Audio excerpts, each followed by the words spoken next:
Hey there. Tonight we're going to ease into the world of ancient Rome, where life was far more complicated than a simple bedtime routine. Welcome. Let's get comfortable and settled in for the night. Dim the lights, pull up a warm blanket, maybe put a fan on for that soft background hum. You know the one I'm talking about. Now we're all cozy. Imagine yourself transported to the bustling streets of Rome, circa 100 AD. You'd have to navigate through crowded markets and noisy temples just to get a decent cup of coffee. And don't even think about trying to pay for anything with your phone. They didn't exactly take Apple Pay back then. We'll explore what it would be like if you had to survive an average day in ancient Rome, complete with dodgy food stalls, unpredictable plumbing, and zero Wi-Fi. So take a slow breath, close your eyes if you'd like, and let's begin.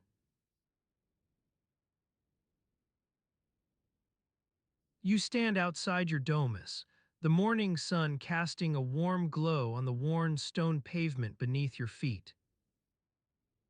The air is crisp and clean, carrying the scent of freshly baked bread wafting from the nearby bakery. You take a deep breath, feeling the cool breeze fill your lungs as you prepare for another day in ancient Rome.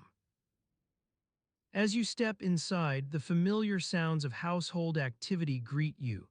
The clinking of pots and pans from the kitchen, the gentle murmur of conversation between your family members, and the soft scratching of chickens pecking at grain on the floor. Your stomach growls with anticipation as you make your way to the atrium, where breakfast is being prepared. Your wife, Orlia, greets you with a warm smile and a steaming bowl of pasca, a vinegar-based drink that's a staple in every Roman household. "Good morning, my love," she says, handing you the bowl as you take your seat at the table. You dip your bread into the tangy liquid, savoring the salty flavor before taking a bite of the warm, crusty loaf. The family gathers around the table, children chattering excitedly about their day ahead, while you and Aurelia exchange quiet words about your schedule for the day. Your son, Lucius, regales everyone with tales of his morning's hunting trip, holding up a small bird he'd caught in the nearby woods. His sister, Julia, listens intently, her eyes wide with excitement. As you eat, you take note of the peculiar smell wafting from outside, a mixture of damp earth and human waste that lingers around public toilets. It's a constant presence in ancient Rome, an unpleasant reminder of the city's infrastructure struggles. But for now, you push it aside, focusing on your family's chatter. After breakfast, you make your way to the nearby Thermopolis, where you stop by for a quick drink and some conversation with friends. The sounds of merchants calling out their wares, haggling over prices, fill the air as you take in the bustling atmosphere. You nod hello to familiar faces, the baker's wife, Livia, exchanging pleasantries about last night's dinner. The sun beats down on your back as you walk through the winding streets, dodging pedestrians and carts alike.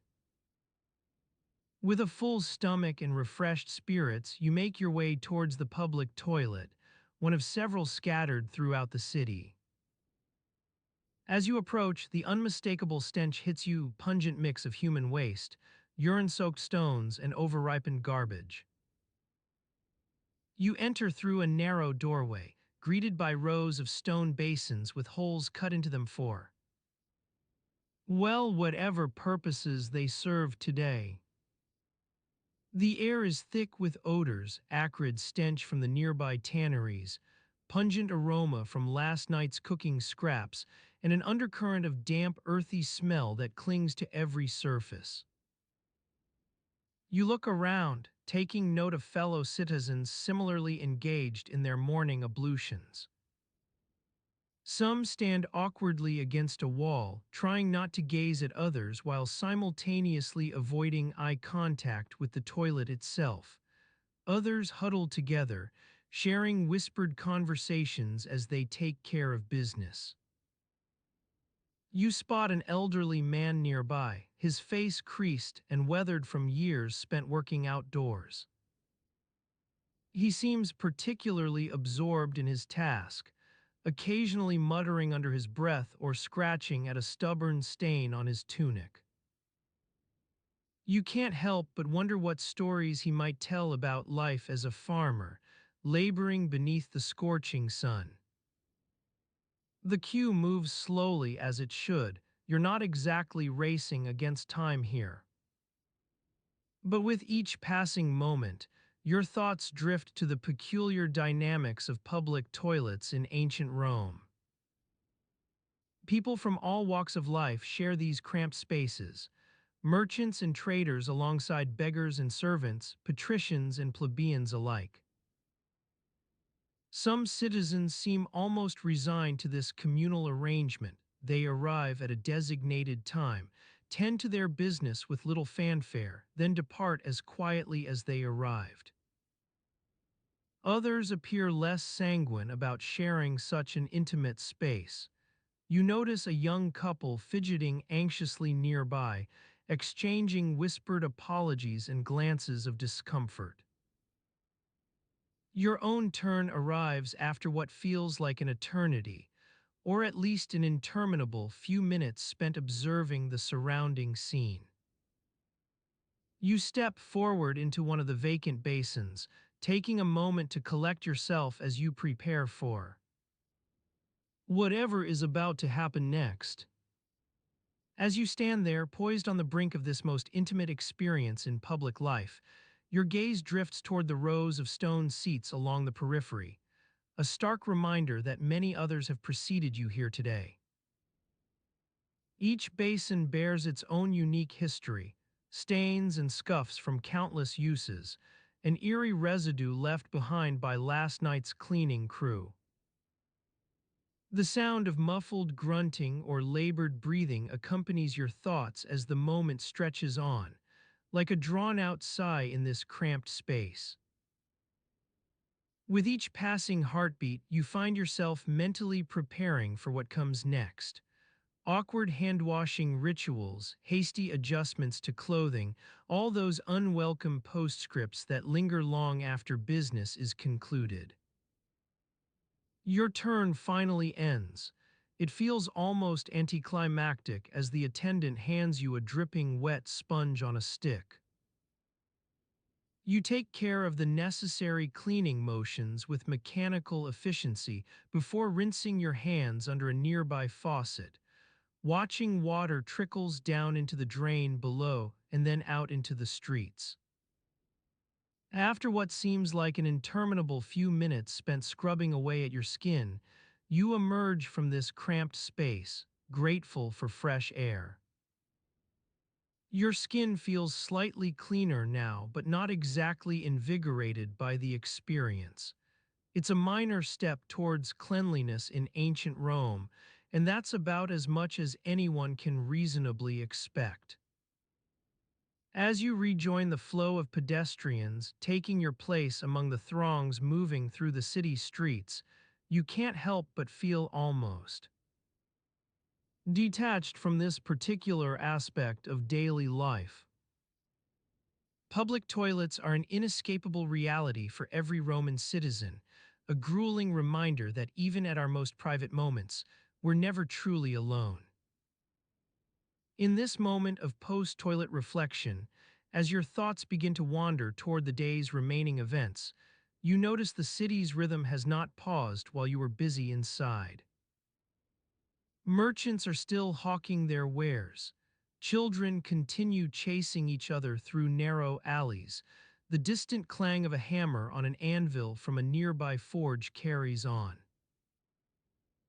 As you immerse yourself back into the urban tapestry with all its familiar sights and sounds, your thoughts drift toward lunch, perhaps some leftover porridge or leftovers from last night's dinner. You think about where to find some shade for a midday respite, maybe stopping by an acquaintance's shop for a chat. But first things first, you need to take care of that day's quota of urine. The public toilet has left its mark, not literally, but it might as well have. And so begins another day in ancient Rome. As you step out of your small, insular apartment and into the bright morning light, the sounds of Rome come alive around you. The clanging of pots from the nearby Thermopolis, where hot food will be served to the hungry masses later in the day, echoes through the narrow streets. You breathe in deeply, taking in the aromas wafting from the nearby forum. Fresh bread from the Panny's bakeries, the tangy scent of olives and olive oil, and the sweet smell of fruit vendors setting up for the morning rush. You make your way to a nearby street corner, where breakfast is being served on makeshift counters made from wooden crates. The vendor, a gruff but kind man named Marcus, greets you with a nod as he hands you a small clay cup filled with cold water and a few stale bread crumbs scattered around the rim. You take a sip of the cool liquid, feeling it revive your parched throat after a long night's sleep. As you break off a piece of bread from the crusty loaf on offer, Marcus tells you about his day ahead. You know how it is, another day of feeding the masses, making sure they don't starve in this great city. The forum has been buzzing with new arrivals, merchants and traders coming to make their fortunes, or so I'm told. He spits a glob of red saliva onto the cobblestones as he speaks. You take a bite of your bread, savoring the slightly sweet taste mixed with the bitterness of stale yeast. It's not much, but it'll have to do for now. You think about how you might supplement this meager breakfast. Perhaps visit the nearby fermentaria and buy some barley or oats to add some heft to your morning meal. As you walk along, taking in the sights and sounds of Rome at dawn, you notice a small group huddled around an open-air cooking station. They're stirring large cauldrons of porridge made from emmer wheat, which is often fed to animals but occasionally sold as a cheap breakfast option for humans too. The aroma wafts over, pungent with the smell of burnt grains and stale water. Marcus notices your interest in the communal breakfast and leans in to whisper, "Watch out for those street cooks, they'll rip you off if they think they can get away with it." He nods toward a vendor nearby who's selling what looks like actual eggs, likely imported from somewhere far-flung, perhaps Egypt or Sicily.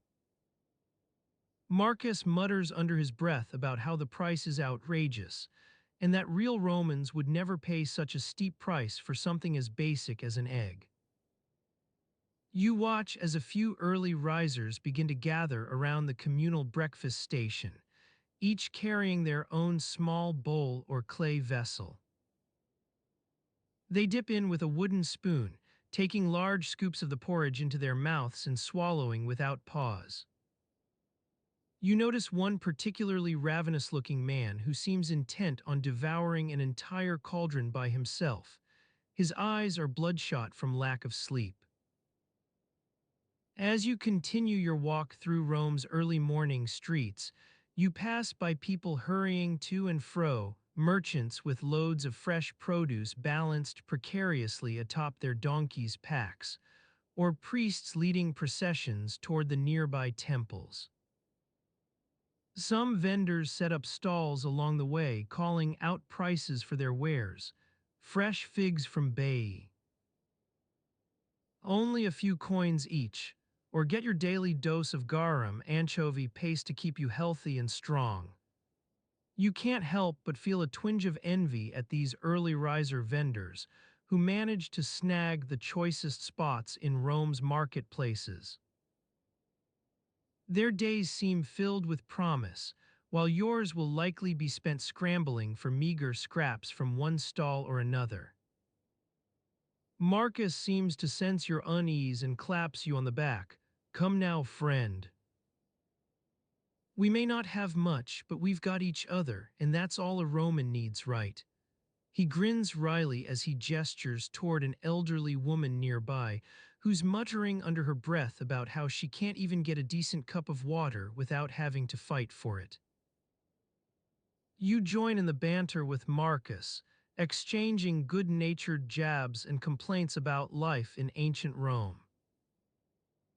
Your conversation is interrupted by a group of imperial guards marching down the street. Their bright red tunics stand out against the drab backdrop of residential buildings and market stalls. They nod curtly at you as they pass, giving no indication that anything's amiss or that any major events are brewing. Marcus leans in closer to whisper, "Don't mind them, just doing their job. You know how it is keeping an eye on the Empire while we're too busy trying to survive from one day to the next." He chuckles dryly and continues, his voice barely above a murmur, as you make your way through Rome's winding streets toward whatever the new day will bring. For now, though, all that matters is this simple breakfast, or rather its absence.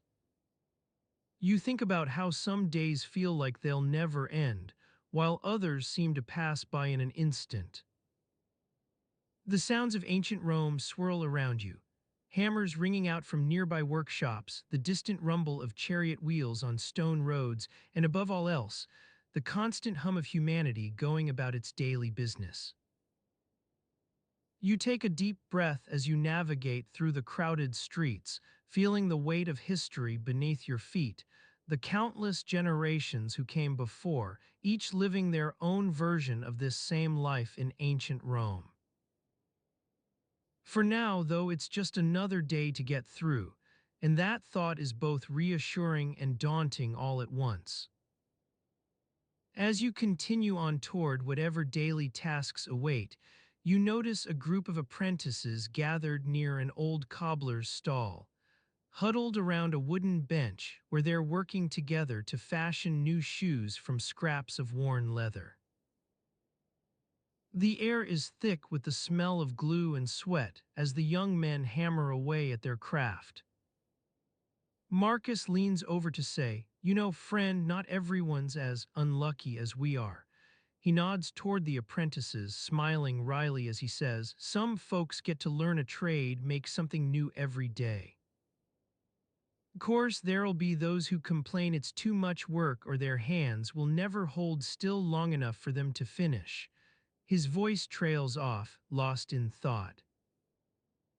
You continue walking through the winding streets of Rome, your senses saturated with sights and sounds, dust rising from beneath the cobblestones as people hurry past, haggling vendors trying to outdo each other on prices, the faint smell of wood smoke carried over from nearby workshops where artisans work late into the night. Every step reveals another small detail in this tapestry, a discarded coin here, an abandoned fruit peel there. As morning wears on and Rome's streets grow busier with people rushing toward their daily destinations, you find yourself thinking about how these early hours might be your best chance to gather what little information you need for the day ahead. Perhaps visit that nearby frumentaria. Maybe they have some news or gossip worth listening to. After all, it never hurts to know who's coming and going in this city. Marcus seems to sense your thoughts and nods knowingly as he leads you toward a small alleyway between two buildings. "I heard the latest from one of my suppliers. Word is there'll be an influx of fresh grain shipments arriving today, might mean cheaper prices for us if we time it just right."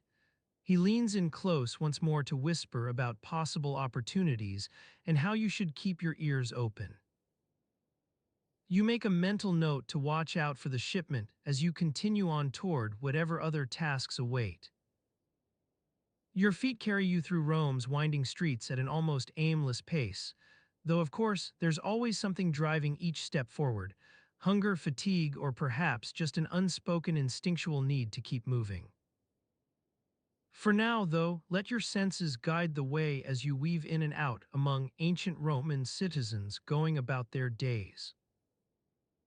Take a moment to breathe in that cool morning air, filled with scents of wood smoke, baking bread, and distant hints of fresh grain from far-off provinces.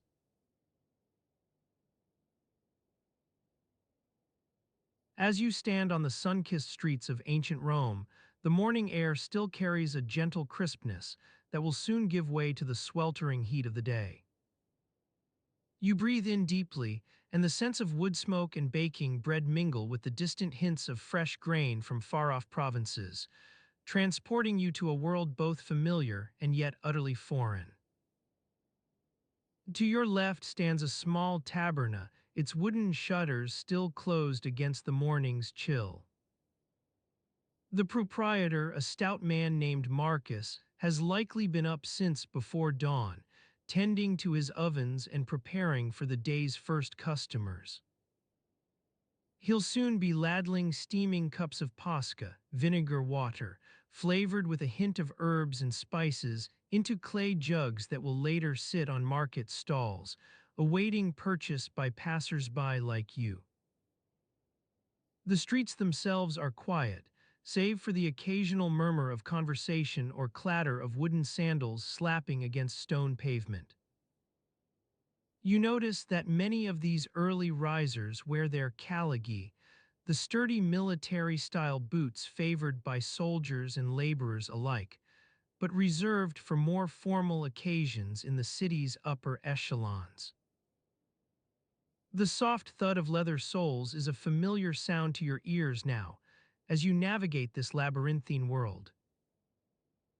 Your own feet are clad in simple sandals, worn and supple from years of use, which allow the warm breeze to caress your skin as you walk.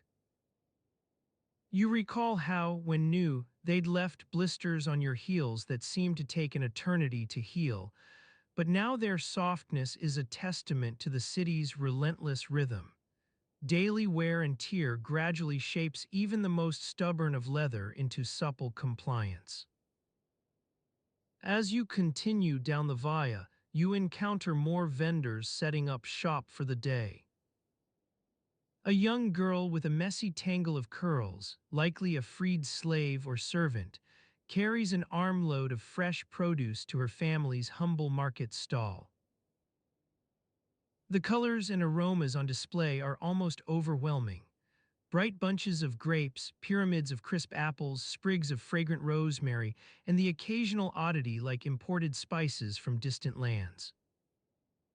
She greets you with a practiced smile, deftly arranging a sampling of her finest wares to tempt your taste buds.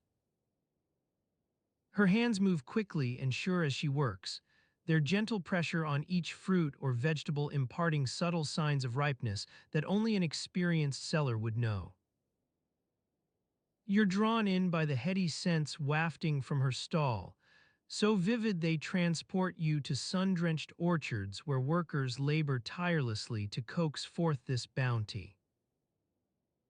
As you browse, your attention is caught by a vendor selling freshly baked focaccia, his display case filled with golden brown loaves whose very presence seems to conjure memories of long-forgotten meals shared around family tables. The crusty bread releases the rich aroma of warm yeast and roasted grains into the air, not unlike the scent of your own kitchen on a winter morning.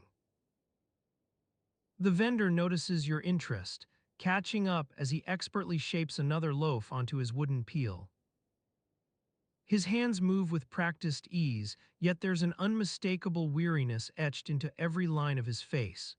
Years of standing at this very spot have taken their toll, not just on the soles of his feet, but also on his worn apron and creased forehead. The soundscape shifts subtly as you pause to watch him work.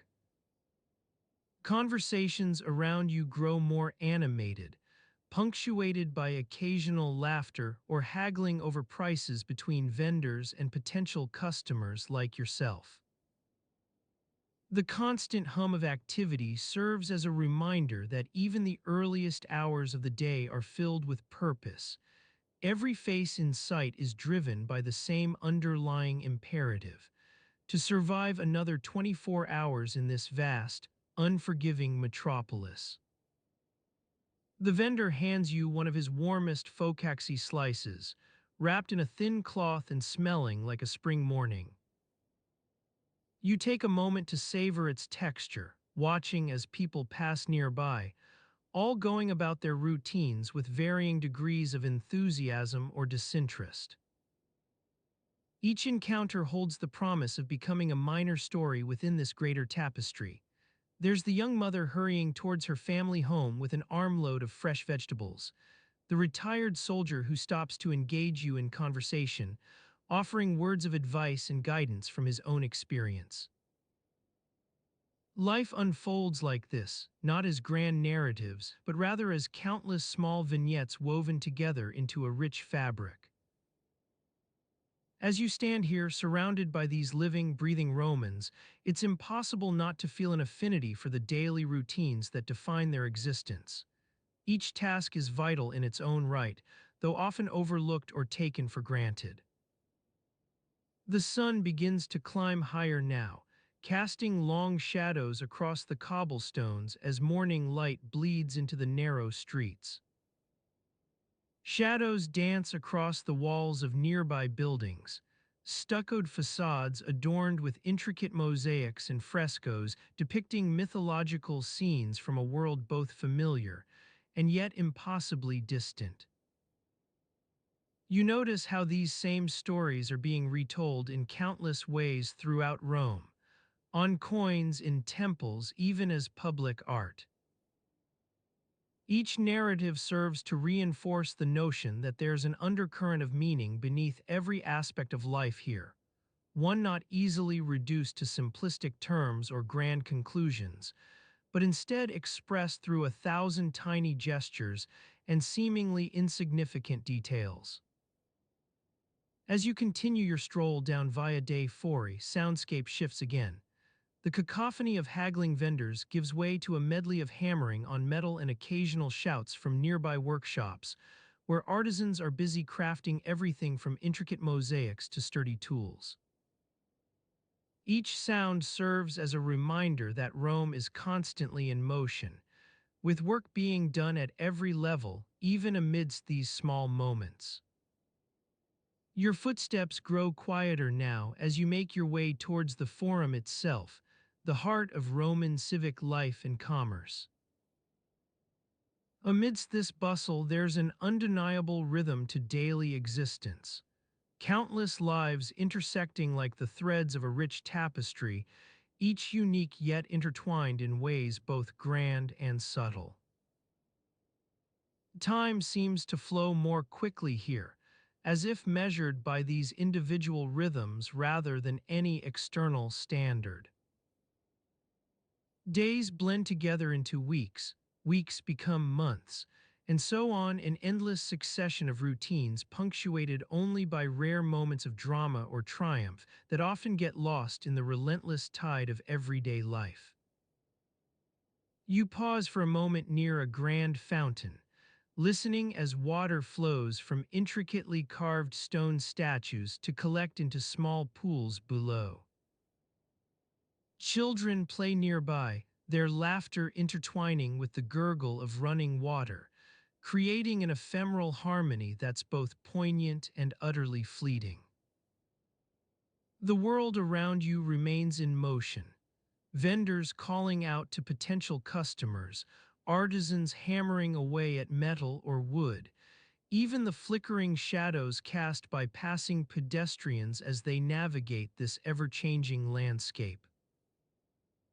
As for yourself, it seems fitting to blend into this rhythm, allowing your footsteps to become just one more thread within Rome's intricate weave.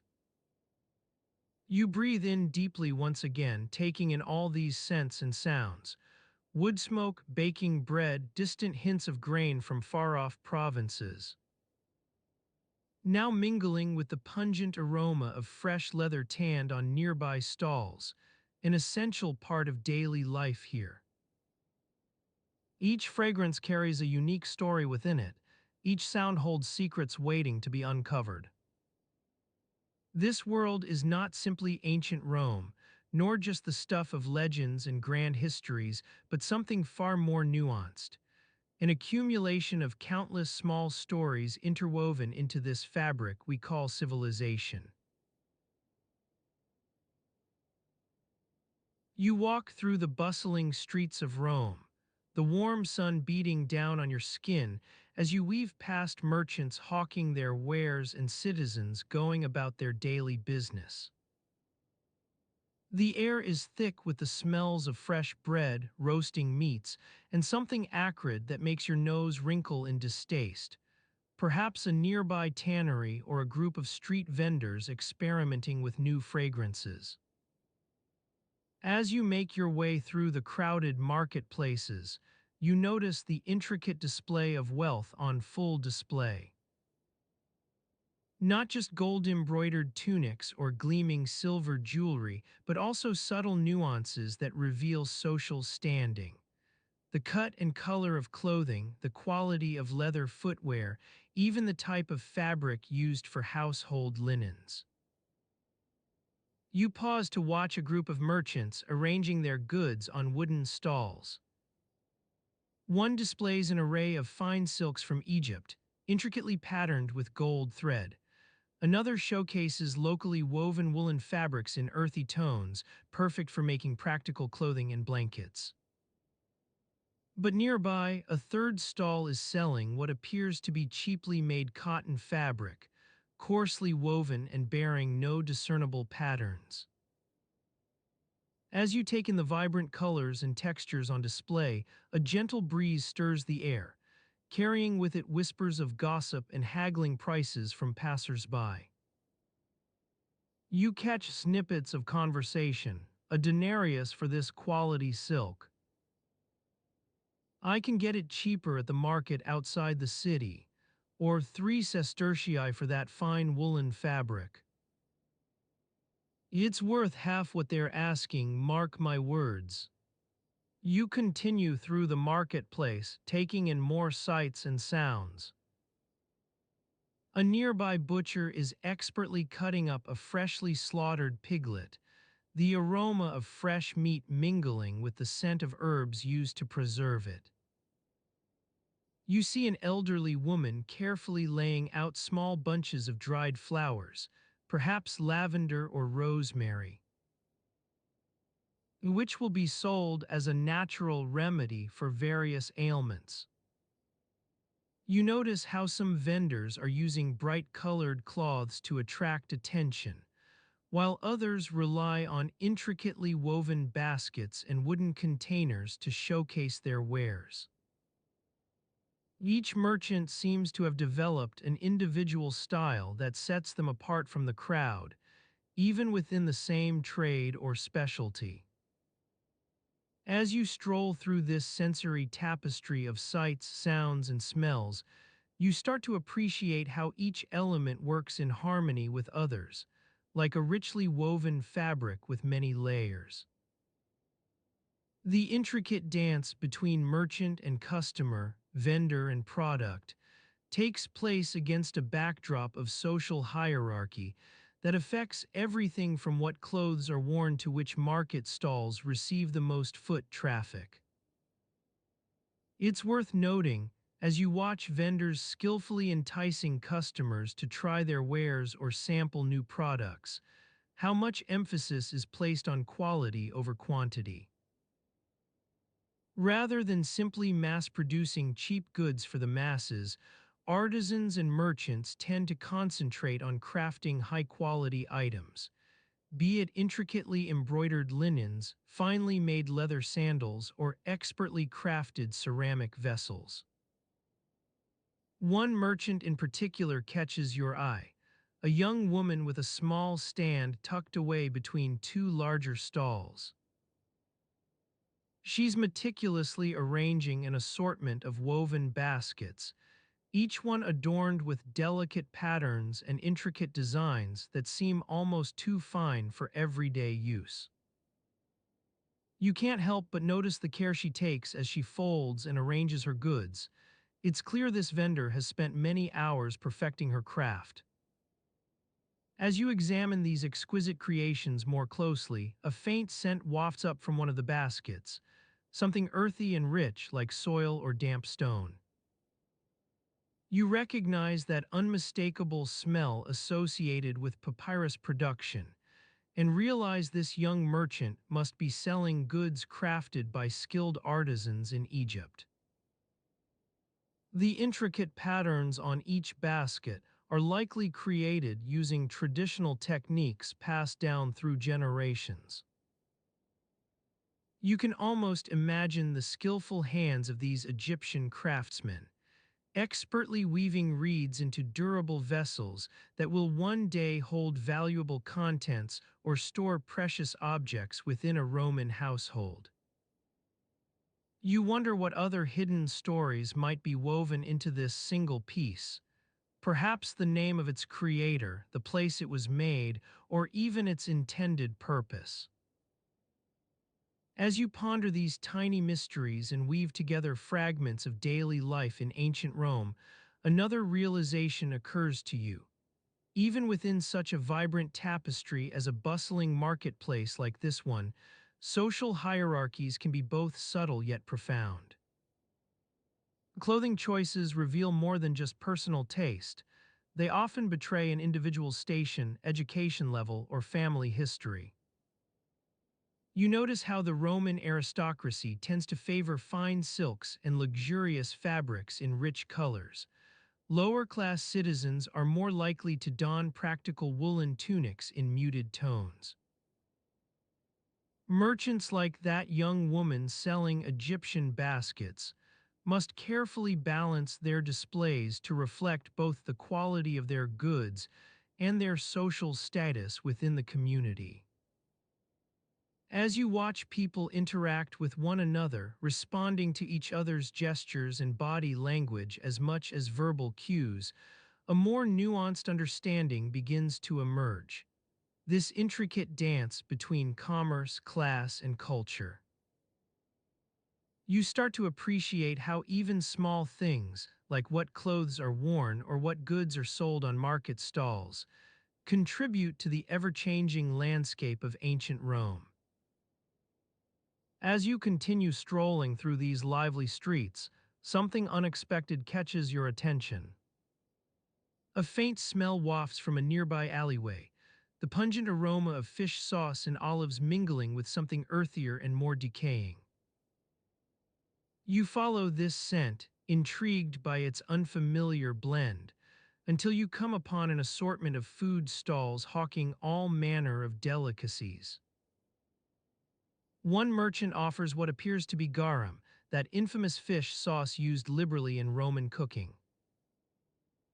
Another sells a variety of pickled vegetables, their bright colors and pungent aromas drawing your senses into the world of preserved foods. You see baskets overflowing with olives, dates, or nuts, vendors expertly arranging small bunches of fresh herbs to entice passers-by. The sheer diversity on display, not just in terms of goods but also in social context, becomes increasingly apparent as you explore this food market. Some merchants cater explicitly to the elite, offering rare delicacies like dormice cooked in honey or expensive truffles from distant regions. Others target a more middle-class audience, selling affordable staples like dried legumes and grains. However, your eyes settle upon one vendor who stands out from the rest, an elderly man with sun-creased skin and wisps of gray hair tied back beneath his cap. He's carefully arranging a small assortment of what appears to be rough-hewn ceramic vessels on a wooden stall. Each one bears intricate patterns or symbols that seem almost too simple for such fine craftsmanship. You approach this vendor, intrigued by the obvious care he takes in presenting these unique goods, as if they're more than just items for sale but treasures passed down through generations. As you examine each piece more closely, you start to appreciate not only their beauty, but also the stories that might be woven into every curve and line.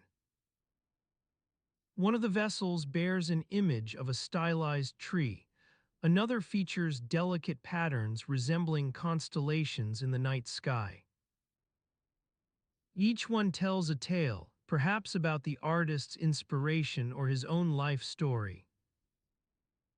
As you listen to the vendor explain each vessel, you come to realize how the artisan himself has imbued these simple objects with meaning and history.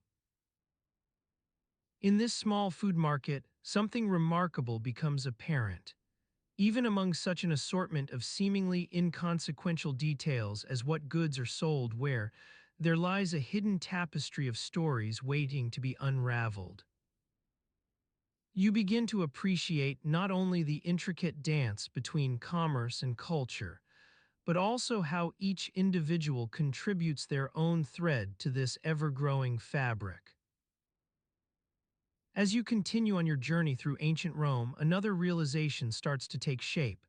Even as we explore seemingly mundane aspects of daily life, what clothes people wear or which food stalls they frequent, there lies a rich tapestry waiting to be unwoven.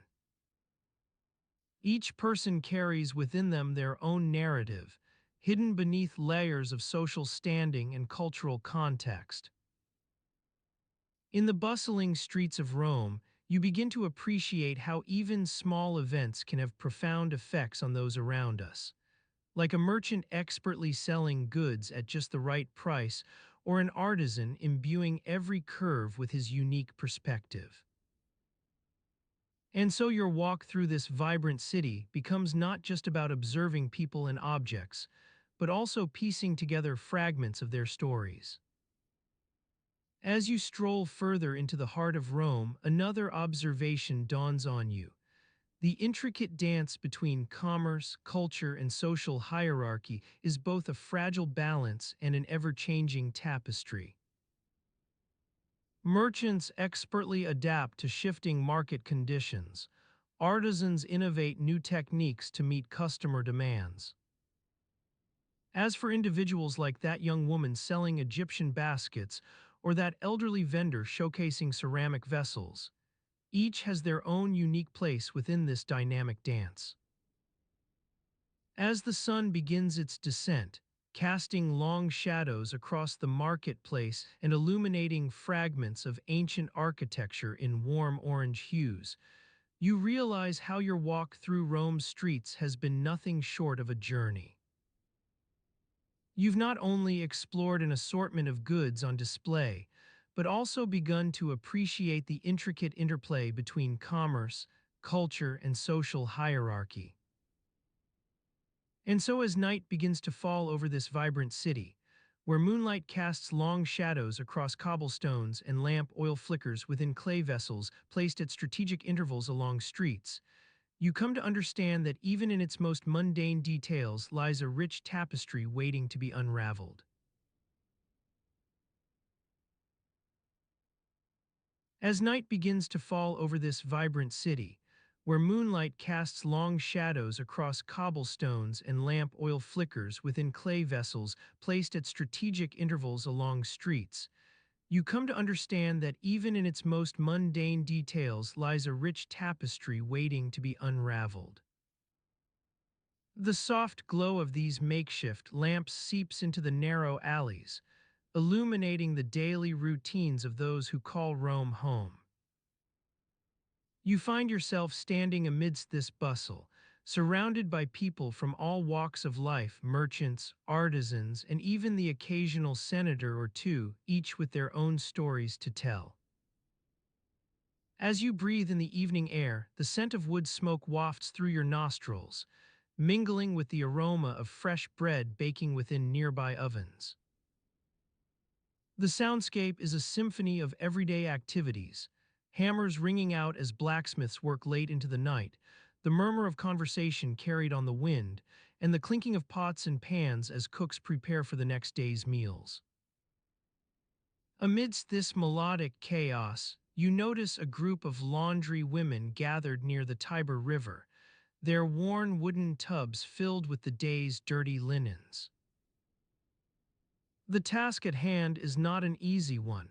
Washing away stains requires elbow grease and patience in equal measure. Water from the nearby public fountain flows into the tubs, filling them to the brim as the laundry women scrub each garment by hand. The soap they use is a coarse mixture of olive oil and lye, its pungent aroma wafting up to meet you. You watch as one woman carefully rinses out a delicate tunic, her hands red from the cold water and worn fingers. She wrings it out with a practiced ease that belies the difficulty of this laborious task, a testament to years spent perfecting this arduous craft. As she lays the garment on a nearby rack to dry, you notice its intricate embroidery, tiny flowers and leaves crafted with precision, each stitch telling a story. The laundry women work in silence for the most part, their attention focused solely on their tasks. Yet amidst this quiet industriousness lies an undercurrent of gossip and conversation, whispers exchanged between coworkers as they carefully examine each article of clothing for hidden stains or missing buttons. You begin to pick up snippets of conversation. Did you hear that Marcus' sister is expecting again? I heard the new aqueduct's water is still a bit cloudy. Their words weave together like threads on a tapestry, creating an intricate narrative about life in Rome. Time passes slowly as they labor over each garment. The stars above begin to twinkle, and the moon reaches its zenith, casting long shadows across the alleys once more. As you watch, one woman takes a short break from her tasks, stretching her back and leaning against a nearby wall for support. Her eyes squint slightly in the dim light as she surveys her surroundings. Passing pedestrians hurry by with purposeful strides.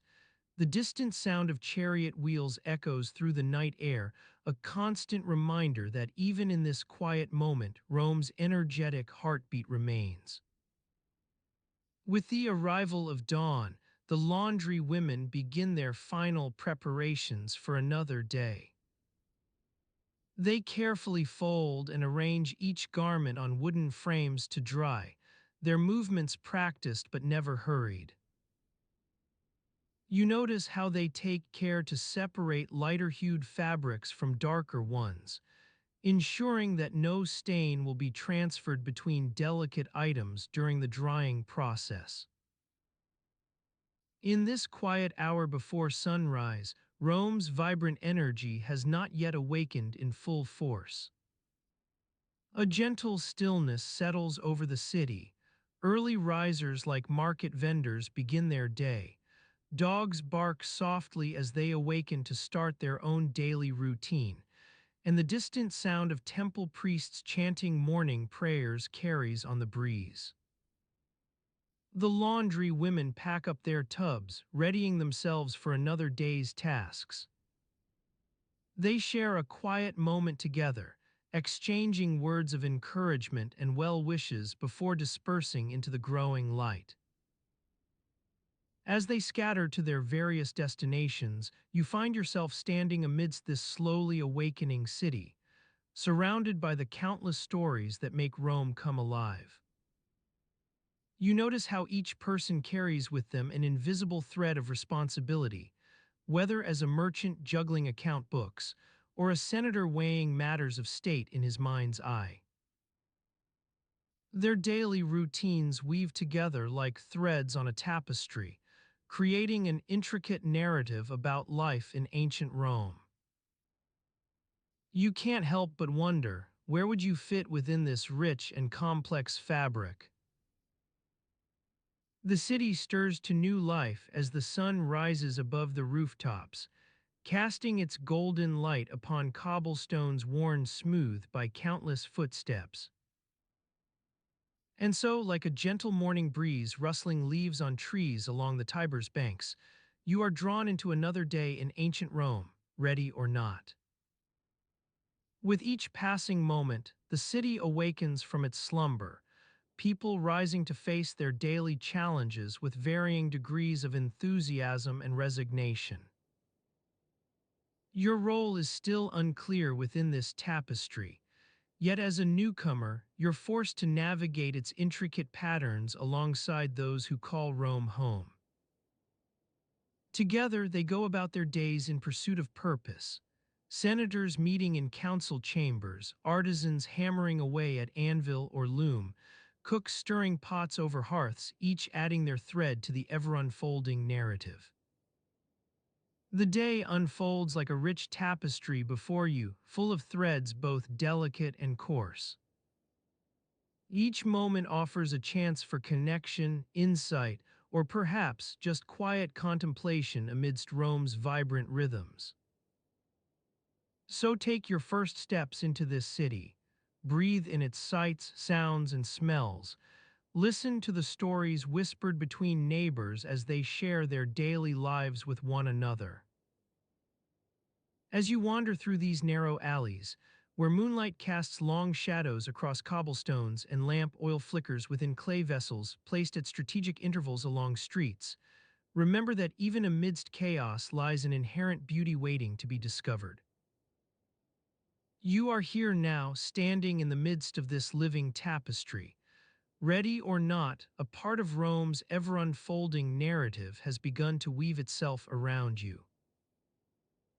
Your presence lingers like incense carried by the morning breeze through ancient streets, adding your own subtle fragrance to this vibrant city's complex mixture. And so, with each step forward into Roman life, ask yourself, what role will I play within its intricate patterns? What contribution can I make to this ever-growing narrative of people and their stories? This is ancient Rome in all its beauty and complexity, full of laughter and tears, hope and despair, love and heartache.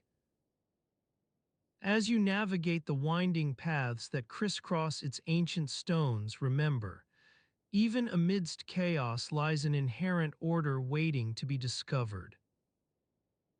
Your journey has begun, a part of this rich tapestry unfolding like pages turning in an endless book. The sound of early morning chanting from nearby temples carries on the breeze, reminding all who dwell within Rome's walls that every day is another chance for rebirth and renewal. As the sun rises above its rooftops, casting golden light upon worn cobblestones, a quiet realization begins to dawn. You are here now amidst ancient Rome's vibrant tapestry, woven into this intricate narrative with threads both delicate and coarse. What will your story be? As you stroll through the bustling streets of ancient Rome, your stomach begins to rumble with hunger. The aroma of roasting meats and freshly baked bread wafts through the air, tantalizing your taste buds and drawing you deeper into the city's culinary heart. You've been wandering for hours, taking in the sights and sounds of daily life, but now it's time to refuel.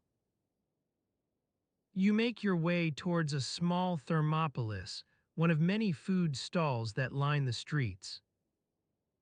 The sign above the stall reads Mina's Kitchen in bold letters, and you can hear Mina herself chatting with customers as she expertly juggles pots, pans, and serving utensils. You take a deep breath, savoring the scent of slow-cooked vegetables and herbs that fills the air. As you wait for your turn to order, you notice the sounds around you, the clanging of metal on stone from a nearby blacksmith's shop, the murmur of haggling merchants in the distance, and the occasional bark of a stray dog chasing after scraps.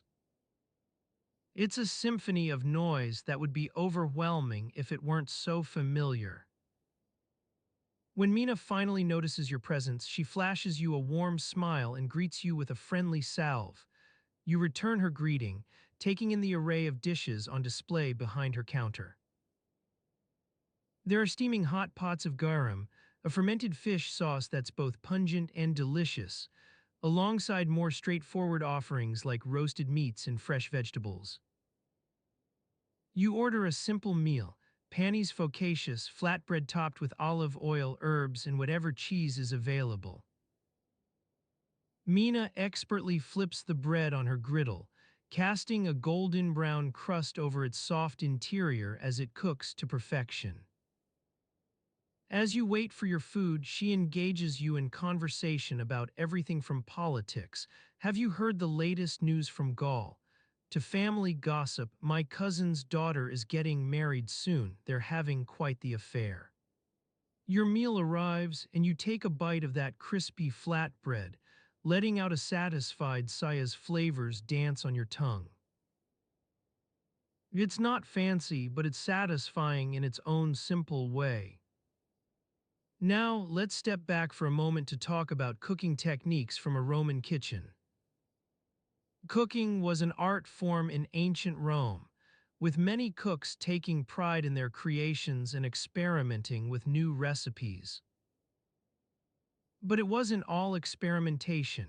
Much of the time, meals were straightforward affairs centered around staple ingredients like vegetables, meats, and grains.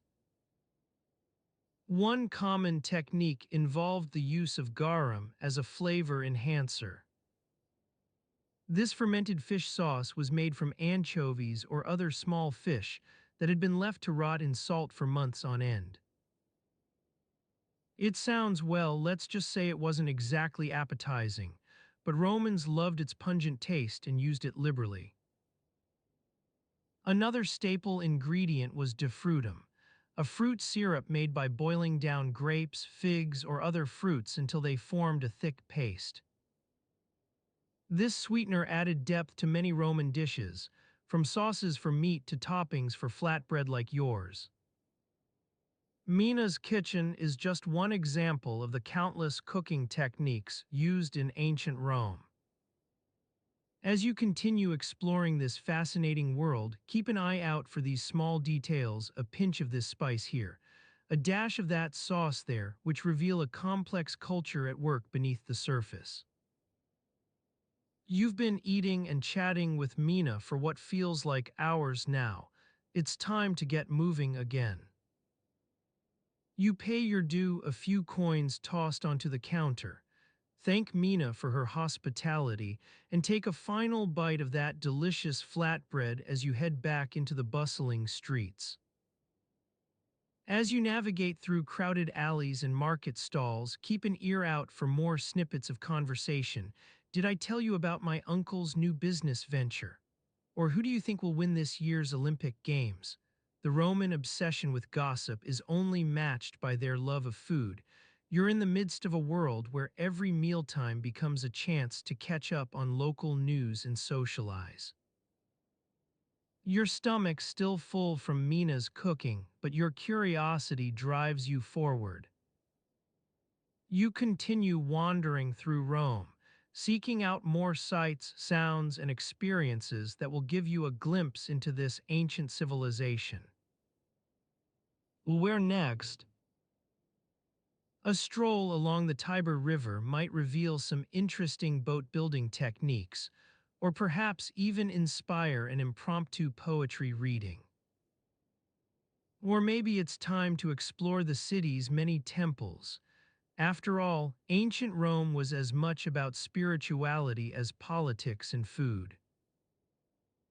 As you wander through these grand structures, keep your eyes peeled for intricate mosaics depicting mythological creatures like Minerva, goddess of wisdom, or Bacchus, god of wine.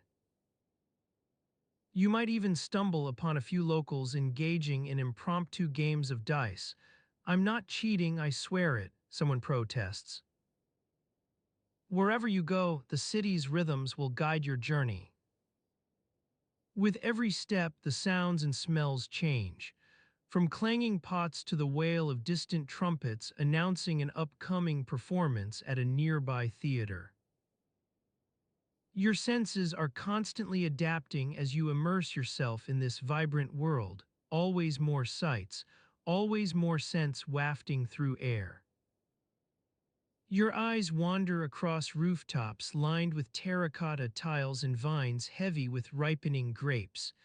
It's clear that even the humblest of Roman homes boasted its own little garden or courtyard. This is where family life plays out behind closed doors. Children chasing after chickens, laundry flapping on a line strung between buildings.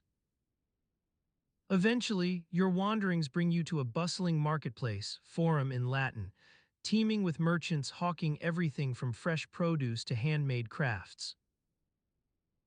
As you sample local delicacies and browse through vendor stalls, keep an ear out for lively debates about the economy or politics of the day. We should be investing more in our aqueducts, someone protests. Keep exploring Rome's culinary landscape by trying some new dishes. Perhaps those small, crispy fried dough balls called cicadas, they're a favorite snack among locals. Be sure to wash them down with a refreshing glass of Posca vinegar-based wine that might not sound appetizing, but has its own unique charm. Now that you've been eating your way through Rome for hours, the thought crosses your mind, where do Romans sleep? You recall the cramped living conditions in some homes and realize it's only natural to want to rest after a long day of exploring. It's getting on towards evening now. Perhaps it's time to visit someone at home. What will their story be? Note, since we've reached 1500 plus words, this chapter concludes here. Future chapters can continue the story or explore other aspects of life in ancient Rome.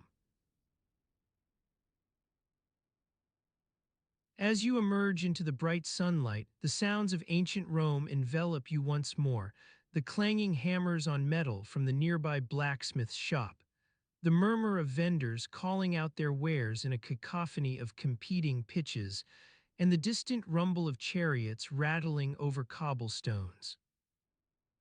The air is alive with the scent of fresh bread wafting from the nearby bakery, enticing you to stop by for a quick breakfast on your way through the bustling streets. As you make your way towards your residence, perhaps in one of the cramped but charming insulae apartments that line the narrow alleys, your sandals slap against the worn stone pavement. You're not alone. Everyone's walking about their day, and it seems as though half the population is on foot at any given moment. Merchants, artisans, and even the occasional senator all share the same thoroughfares with you. As a visitor to this fascinating yet confounding city, one thing becomes immediately apparent. Removing your sandals indoors is an act of utmost importance, but not because it's about modesty or cleanliness in its most basic sense. Oh no, in ancient Rome, taking off your footwear before entering a dwelling isn't about hygiene at all, at least, not directly. It's actually more to do with etiquette and the maintenance of a certain level of, let's call them moral tidiness.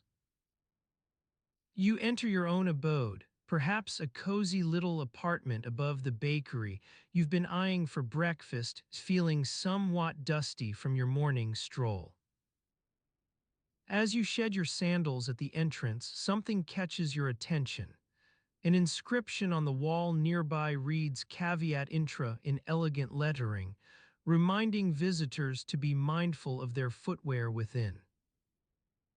To remove your sandals properly is a delicate art. It requires precision and care, lest you soil the expensive rugs or even, heaven forbid, you spill water from them onto the floors. You take a deep breath, preparing for this small but crucial task, as you carefully slide out each footstep from its covering of worn leather.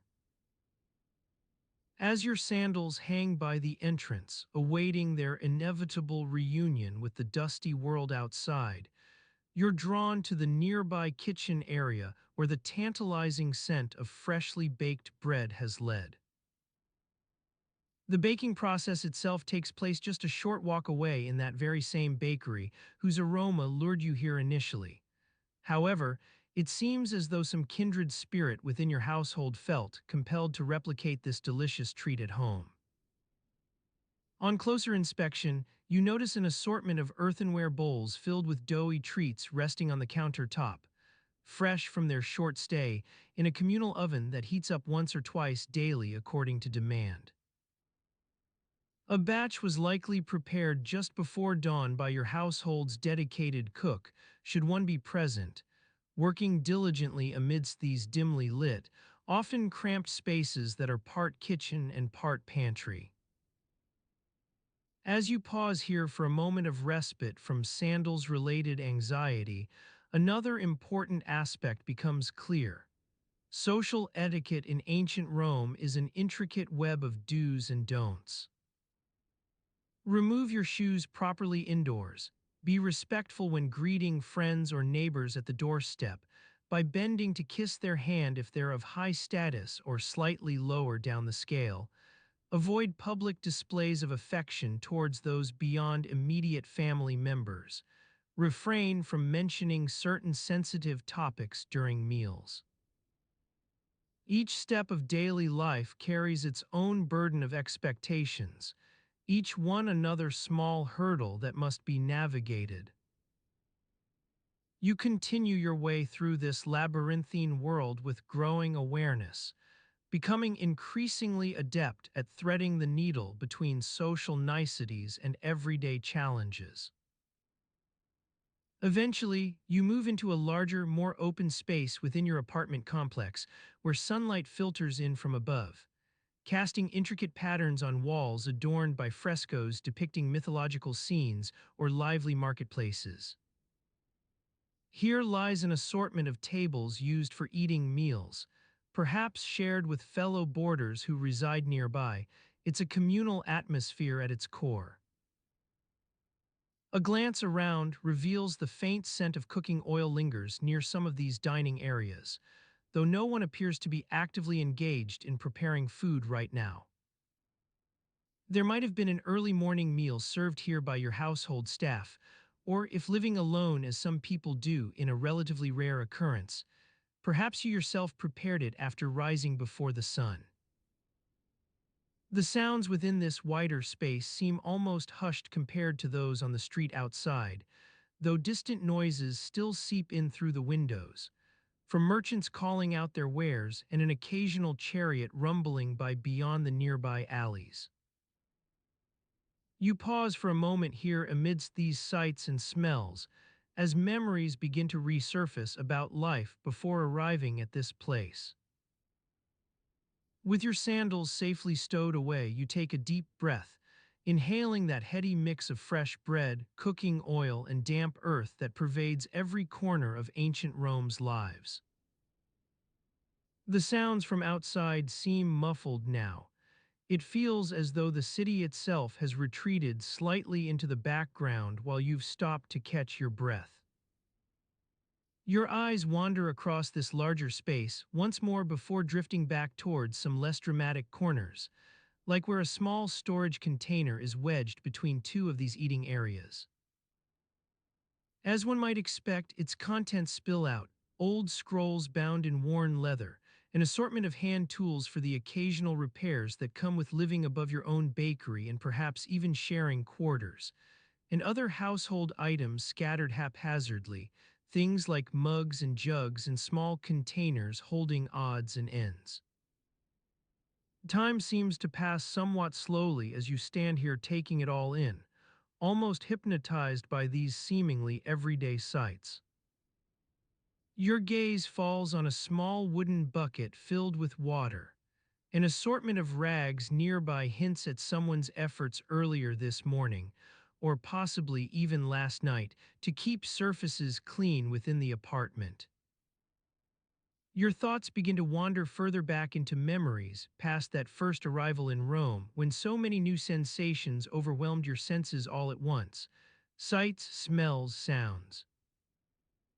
As a visitor here now, you've grown accustomed to certain patterns and rhythms, though still it feels as though one never quite gets used to life within ancient Rome's walls.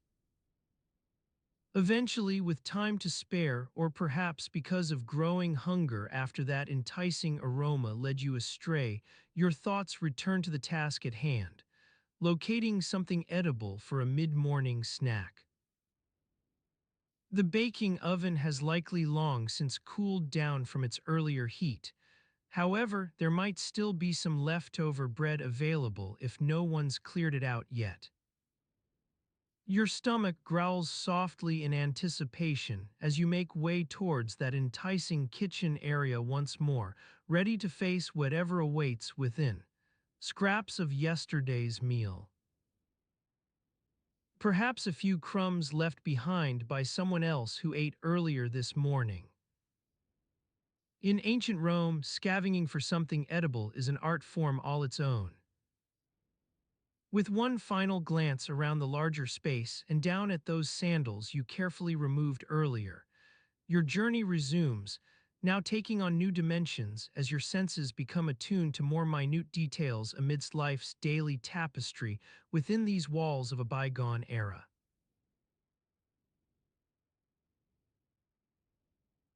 As you emerge from your small abode, the warm sunlight greets you like an old friend, its gentle rays seeping into every nook and cranny of your narrow street. You stretch your arms overhead, feeling a slight creak in your back, a testament to the previous day's labors. Your sandals, now laid out on the stone floor for the night's airing, seem pitifully inadequate compared to the sturdy leather boots worn by many of your fellow Romans. You take a moment to appreciate the simple, yet satisfying aroma wafting from the nearby bakery, a symphony of sweet breads and fresh dough rising like morning itself. Your stomach growls in anticipation as you make your way towards it, eyes scanning the cobblestone street for any signs of yesterday's debris or this morning's scattered rubbish.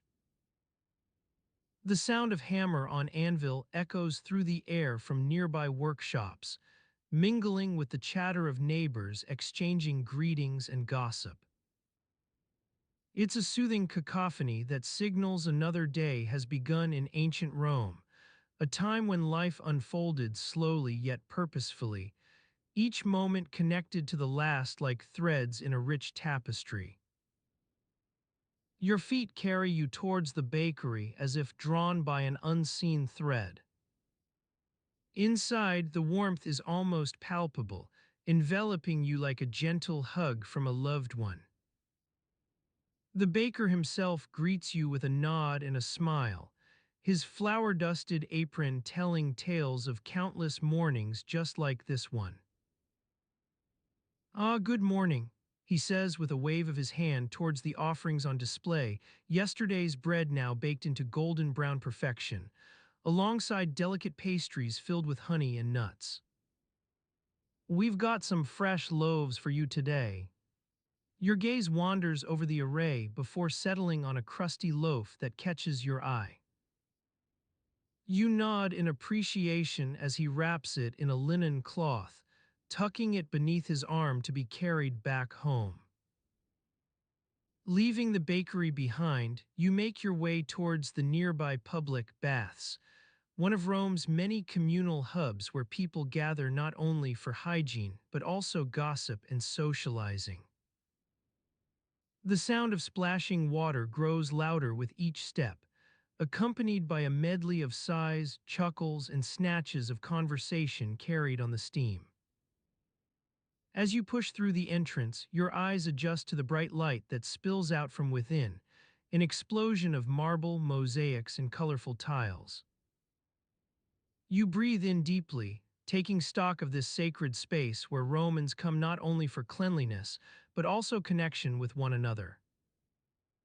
Your gaze roams over the rows of stone benches lining the walls, some occupied by men engrossed in lively debates or engaged in earnest discussion, their words carried away on the steam like wisps of smoke. Others sit quietly, sipping wine, or simply enjoying a moment's rest after a long night's sleep. You make your way towards the changing rooms, where attendants wait to assist with the removal and application of various oils and unguents for skin care, an essential part of Roman hygiene that seemed almost ritualistic in its attention to detail. You shed your tunic and sandals, feeling a slight relief wash over you as cool air caresses your skin. A nearby attendant offers you a warm smile along with a soft cloth and a small bowl filled with water and fragrant oils. Your turn, he says gently, guiding you through the process of cleaning and anointing your feet, an often overlooked yet crucial part of one's daily routine in ancient Rome. As his hands work their magic on your soles, the sensation is almost meditative, a blend of cool water, rich oils, and soft friction that seems to wash away not just dirt but also worry. For a moment, you let go of all other thoughts, allowing yourself to be absorbed into this present, serene world. With one final glance around at your fellow bathers engaged in their own routines or simply enjoying the tranquil atmosphere, some lost in thought, others deep in conversation, you feel rejuvenated and refreshed, ready to face whatever challenges lie ahead. The sound of hammering from outside grows louder as craftsmen begin their day's work on nearby buildings. You realize that maintaining one's shoes was just a small part of daily life in ancient Rome, yet essential nonetheless for navigating the city with ease and dignity. You think back to your own sandals, now drying by the entrance of your abode after being carefully removed earlier this morning. In a corner of your mind, you recall an amusing incident from yesterday when you had attempted to clean them yourself using a makeshift brush made from twigs and some rough cloth, only to end up scrubbing away at a stubborn stain that turned out not be dirt but rather dried mud. The memory brings a gentle smile as you reflect on the small victories in life, like getting your sandals properly cleaned. The journey ahead promises no grand adventures or pivotal decisions today, just the steady rhythm of daily routines and interactions with fellow Romans, their stories woven into the fabric of each passing moment. As you prepare to leave the baths, feeling revitalized but still somewhat damp from the water, a thought pops up in your mind about the state of your shoes. You wonder what it would take for them to become truly clean and well-maintained once again, something beyond mere scrubbing or soaking. It's as if a distant memory stirs within you, one associated with skilled artisans who specialized in footwear, but also an understanding that such delicate work was far from simple. As the recollection grows stronger, images begin to unfold before your mind. Rows of neatly arranged leather strips, hammers and awls used for shaping and repairing, fingers deftly stitching intricate patterns onto worn soles. You realize that indeed shoe maintenance in ancient Rome wasn't just a matter of cleaning, but also of craftsmanship, each step carefully guided by the skilled hands of artisans. Leaving behind the bath's tranquility, you find yourself outside once more, walking along familiar streets lined with bustling market stalls and shops filled with everything from fresh produce to handmade goods. The smell of baking bread lingers on your clothes as you pass by another bakery, this one specializing in a particular type of rustic loaf that seems almost forgotten today. Your sandals, though still damp, now bear the weight of your thoughts concerning their proper care. As you turn into an alleyway lined with cobblers' shops and specialized workshops for footwear repair, you feel drawn towards these skilled artisans who have spent years perfecting their craft in a world where every aspect of daily life demanded attention to detail. A particular shop catches your eye, one that seems especially dedicated to the delicate art of shoe maintenance. You push open its door, letting out a soft chime as it swings shut behind you. Inside, rows of neatly stacked leather scraps and tools for repair sit alongside several artisans at work on various projects, sanding down worn heels or carefully reattaching loose soles. One of them looks up from his task, eyeing your sandals before nodding in recognition. A silent understanding passes between the two of you. Ah, he says with a warm smile as if reading your thoughts. You're here about cleaning and maintaining your shoes. You feel a sense of relief wash over you at being understood so quickly by this skilled artisan, whose hands move deftly across his workbench like they've done it countless times before, each movement practiced to perfection in the pursuit of beauty.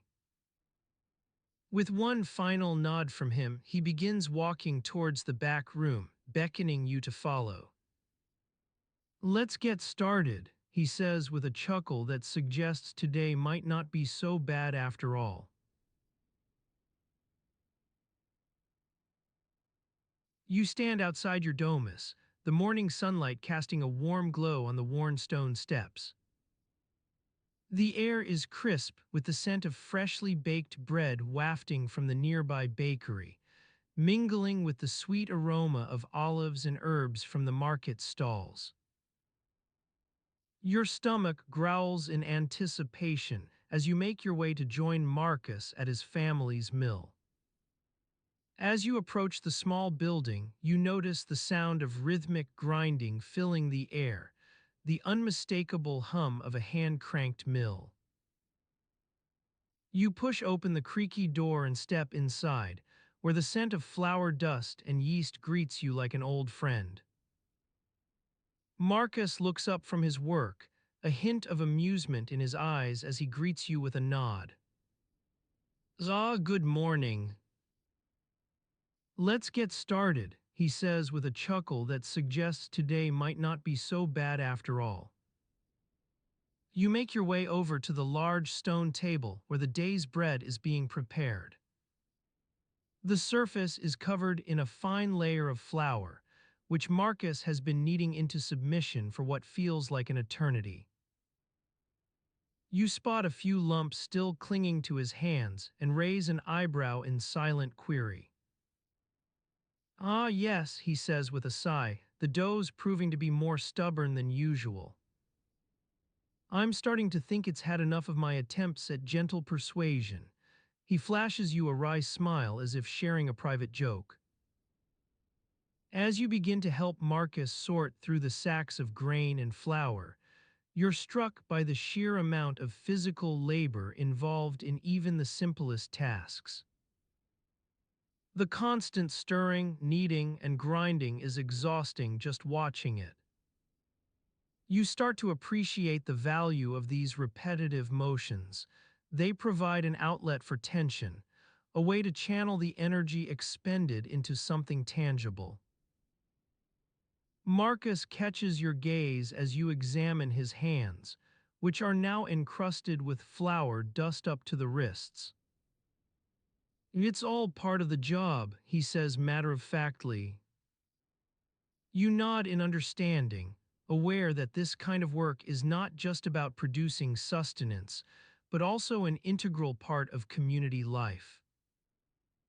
The morning light streaming through the window casts a warm glow on the scene before you, flour-dusted fingers working together in perfect harmony, with the old mill's rhythmic grinding. The air vibrates with the gentle hum, creating an almost soothing melody that puts your mind at ease. As you begin to sift and measure ingredients for today's bread-baking extravaganza, Marcus starts up a lively tune on his favorite instrument, an ancient lyre left behind by his grandfather. His rendition is rough around the edges but filled with character. It adds a touch of warmth to this routine task. The music weaves its way into your senses like the scents and sounds you've grown accustomed to, making the work feel almost meditative. Marcus leans in close as he expertly handles a large wooden pestle for crushing olives, his hands moving with practiced ease through the motions. He explains that this particular batch is destined for the senator's table, a delicacy, he says with a wink, fit only for those of refined taste. With each delicate strike of the pestle on the mortar stone, you feel yourself being pulled deeper into the heart of ancient Rome.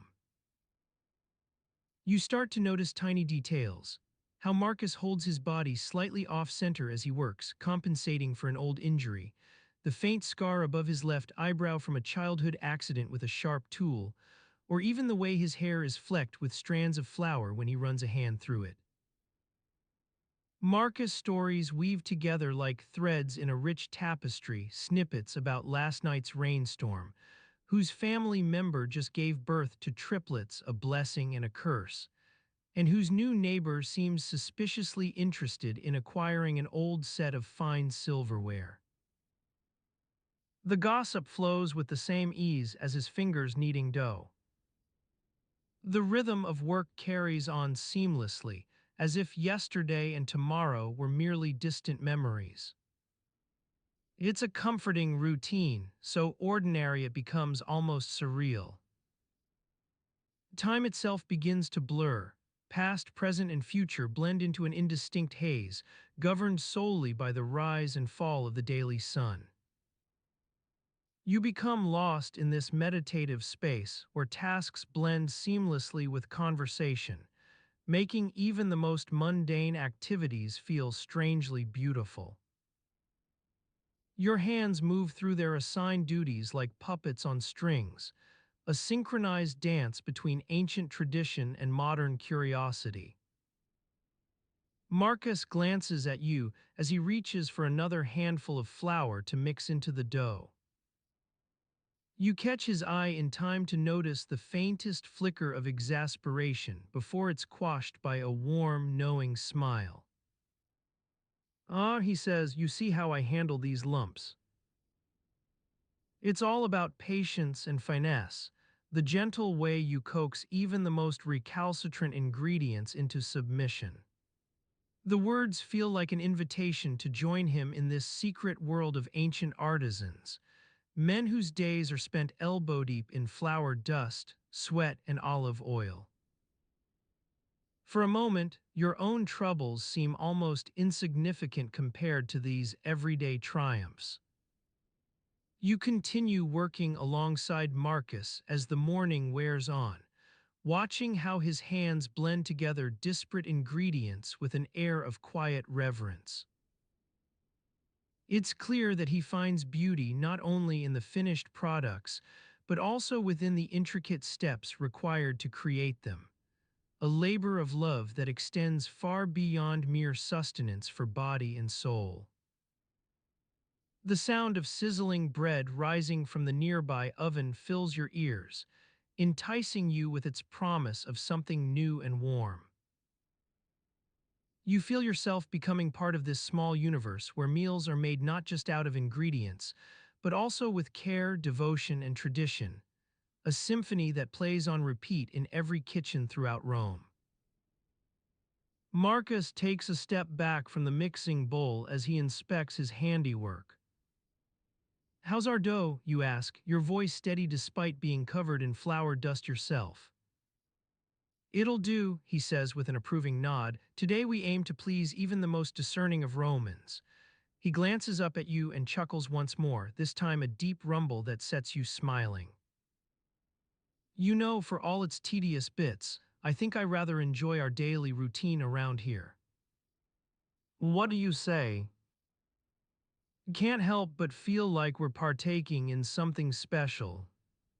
His words hang suspended between the dusty air of the mill and your own thoughts as you continue working alongside Marcus, lost within this sea of flower sound and shared camaraderie that's slowly woven its way into your being.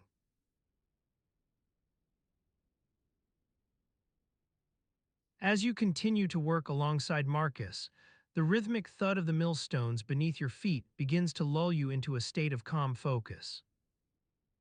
The air thick with flour dust has become second nature to you now, and you barely notice it anymore as you measure out another batch of coarse grain for the morning's baking. Your hands move on autopilot, accustomed to the feel of the rough fabric beneath them, your tunic's woven wool clinging to the sweat that pricks out along your skin in this humid environment.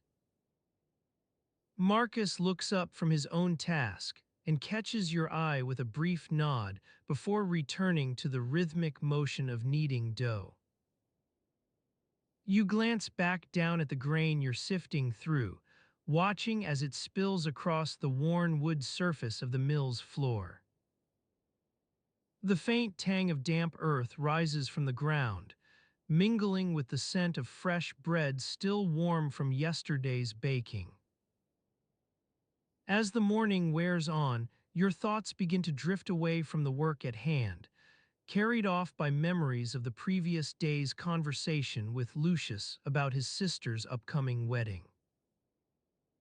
You smile wryly to yourself as you recall how he'd gone on and on about his own expectations for her big day, all the things she'll need, what she should wear, who he wants in attendance. The recollection is interrupted by a soft clearing of Marcus' throat. "More grain over here," he says quietly without looking up from his work. You nod absently as you make your way towards him, lost for a moment in thought before refocusing on the task at hand. It's moments like these, simple gestures exchanged between fellow workers within this warm, dusty atmosphere, that remind you why coming to Rome has proven such an unexpected respite. Rome is not always easy, but it has its own rhythms and routines. You've grown accustomed to rising before dawn for a quick breakfast of bread or porridge, then on to the markets where vendors peddle everything from fresh produce to household goods, all with the cacophony of hawkers' calls that echoes through your waking hours. In contrast, the work here at the mill is almost serene. You've learned to appreciate its peaceful cadence, the steady throb of the stones beneath your feet, the gentle whoosh as grain pours into the hopper above them, and the way sunlight streams in through slats in the wooden walls above, casting shifting patterns across the floor. Marcus pauses, wiping sweat from his brow with a handkerchief. "A bit more flour needed over here," he says when you approach him, gesturing towards an empty sack waiting to be replenished. You nod and move off, disappearing into the adjacent storage room in search of it, finding yourself momentarily lost among rows of stacked sacks that bear labels from all corners of the empire. In this dimly lit space, your senses adjust slowly to the change from bright sunlight. As you reach for a sack marked Apulian, its worn label creaking beneath your fingers like old leather, the musty smell of grain and dust envelops you once more, carrying whispers of distant fields on the breeze that filters through narrow windows high above. This sensory dance plays out in every waking moment here, from the rich scent of baking bread carried up to your nostrils as a new batch begins, to the rough calluses building on your palms as you work, slowly toughening them against this abrasive world. Rome may be a city built on stone and steel, but its daily heartbeat is more often felt in these intimate moments, woven into lives lived alongside one another. When you finally emerge from the storage room with the needed flour, Marcus glances over at you briefly before returning to kneading his dough once more. It's as if you've shared a silent understanding between yourselves, one that transcends words and simply exists within this familiar routine of work together. Your own hands move back into syncopation, measuring out another batch with the practiced ease born from repetition. In these quiet moments amidst such mundane tasks, It's easy to lose sight of just how vastly different life in Rome is compared to your previous existence, especially when you think about some of the more unusual customs one encounters here. Take, for instance, public bathing. Yes, you've grown accustomed enough to daily ablutions within this cramped city, but there are still moments where it's hard not to wince at such raw exposure. It was Marcus who told you about his own first experience, walking into a crowded bathhouse in broad daylight with nothing on beneath the briefest of loin cloths. You learn quickly, he'd said dryly, when recounting how long it took him to get used to so many strangers watching as one scrubs away at grime and sweat.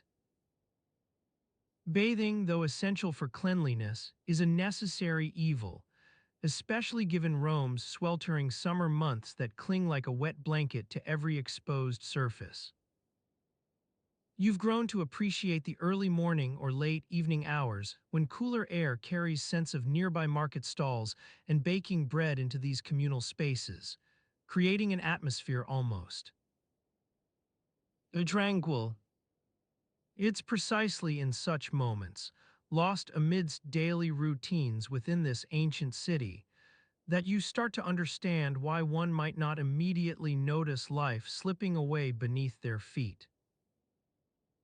Rome's grandeur is a distant hum, always present yet rarely intrusive, only occasionally punctuated by some event or spectacle that temporarily disrupts the flow of your days. The memory of that first public bath slips from your mind as Marcus calls out another request for assistance.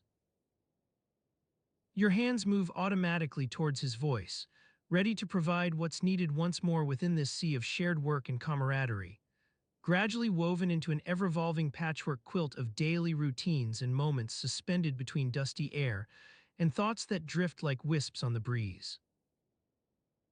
Time itself becomes fluid here, measured not by hours ticking away from some distant clock, but by small rituals performed each day. Your footsteps become familiar with the rhythmic thud beneath your feet. Dust coating every surface starts to feel almost comfortable, as if it's a part of you now too.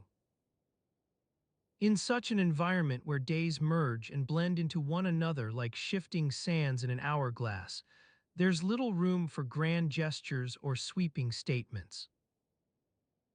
It is precisely the tiny moments that make up life here. Your own measured pace alongside Marcus, Lucius' wedding preparations, even those odd customs all contribute to a tapestry rich with texture. As you lose yourself within this sea of flower and shared camaraderie, time becomes less about individual events than an accumulation of countless small experiences. You're not just present in Rome today or yesterday, but every moment that slipped quietly into existence beneath your feet as well, their combined weight slowly bearing down upon you like the steady thud of those millstones. Within this world built from thousands of tiny moments, it becomes all too easy to get lost within its dusty heart. Oh, and yet, as you wander through the winding streets of ancient Rome, the sounds of the day begin to fade like embers dying out in a fire that's lost its fuel. The calls of vendors and merchants give way to the gentle clinking of pots and pans being washed clean by the servants who live above your host's Thermopolis, a small food shop where you can buy cheap meals, served from clay vessels that carry the scent of olives and vinegar. You breathe in deeply, feeling the weight of centuries upon this city, its history seeping into every stone like moisture seeping through the walls of an old brick building. You notice how dusty your sandals are becoming. A fine layer of grit has accumulated on their soles from walking along the roads that crisscross Rome. The sun beats down relentlessly, draining the color from everything it touches, Buildings fade to sepia tones, and even the vibrant hues of the frescoes in the temples seem muted now. You squint against its glare, feeling a fine line etched between your eyebrows, a crease that will only deepen as you navigate this sweltering summer day. You've been walking for hours, exploring the narrow alleys that wind through the city like veins on an old man's hands. The smell of cooking oil and roasting meats wafts from nearby Thermopolis, making your stomach growl with hunger. Not that it's a bad thing, you're always hungry in Rome. Every meal is a battle between filling your belly and saving enough coins for the next day's expenses. Your host has warned you about this aspect of Roman life. In Rome, he said with a chuckle, you eat to live, but sometimes you have to live without eating. You've been listening to him drone on about the intricacies of Roman currency, not that it matters much in your daily life as an outsider. Denarii and sestertii are just numbers on pieces of metal or clay tablets. Their values fluctuate like sand dunes, shifting with each stormy wind. You'd rather listen to his stories, though, tales of far-off lands and exotic creatures, which make you feel both envious and grateful for the simple life he's built here. The streets begin to empty as people retire to their homes, some small apartments above shops or in cramped insulae apartment blocks that seem to defy gravity with their sheer verticality. You watch a family lead a goat into one of these buildings, its bleating echoing off the walls like the laughter of children playing without a care in the world. It's moments like these that remind you why Rome is so different from your own time. People live on top of each other here, quite literally. You think about how strange it must be for those living above the Thermopolis to hear every conversation below, every clatter and crash as plates are washed or food is prepared.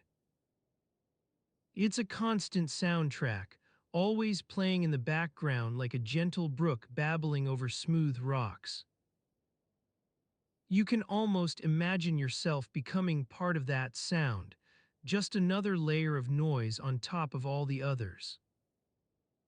Your host offers you more wine at his table, a simple wooden platter laid out with olives and bread, not much to eat, but enough for now. He passes it under your nose like an offering to Bacchus himself, encouraging you to take a bite as he launches into another story about Rome's history. You sit there in the fading light of day, listening intently while savoring the saltiness on your tongue, so much different from what they served at the previous Thermopolis. As dusk settles over Rome like an aging matron settling onto her favorite chair for a long winter's nap, you find yourself wondering how these people manage to live in such close quarters without driving each other mad. Every day is a battle, not just against hunger and thirst, but also against dirt and grime that seem to cling to everything in this city like ivy on an old stone wall. Your host mentions something about the public baths nearby, which he says will be open late tonight for people who want to clean themselves after a long day of work. He speaks wistfully about the experience, not just washing away dirt and sweat, but also socializing with neighbors in the warm waters as candles flicker overhead like tiny suns. You look at your host's feet, clad in worn sandals that seem more comfortable than your own shoes must be after walking all day. He gestures for you to take them off so he can examine a small cut on one toe, an act of kindness that warms the chilliest corner of your heart as much as it would if someone had given you a fresh cup of hot water on a cold winter morning. As night begins its slow creep over Rome, shadows grow longer and darker like grasping fingers trying to snatch at your ankles. You notice how quiet everything is now. Vendors have packed up their goods for the day. Even the Thermopolis near your host's home has closed. The cook gone home to her own family while the owner sits hunched over an account book, counting his losses or profits like a miser counting coins in his sleep. Your host mentions something about needing to relieve himself soon and invites you outside into the cool night air for some fresh air. You walk alongside him across the courtyard, listening as he explains that everyone here uses public toilets, little more than latrines with stone benches where people can sit and do their business together in a strange camaraderie born of necessity. You hesitate at first but follow your host into this communal space. A dimly lit room filled with rows of seats like theater seats, except each one has a small hole beneath it for. It's an interesting place to be, especially when considering how many people use these facilities every day, sometimes several hundred in just one location. You remember the stories about Roman engineers and their fascination with building systems that serve masses of people at once. Aqueducts bringing clean water from distant mountains, latrines designed to handle human waste on a massive scale. It's incredible, really, a testament to human ingenuity born out of need rather than fancy. The night air carries the stench of urine and feces as you stand in this communal toilet area, feeling slightly embarrassed but also strangely fascinated by the sheer practicality of it all. Your host talks about how the latrines are often built with elaborate systems for moving waste away from populated areas, a grim necessity that's just part of living in an ancient city. You think back to your own bathroom at home and its marble countertops, running water, and soft toilet paper, things you take for granted but would never experience if you lived here.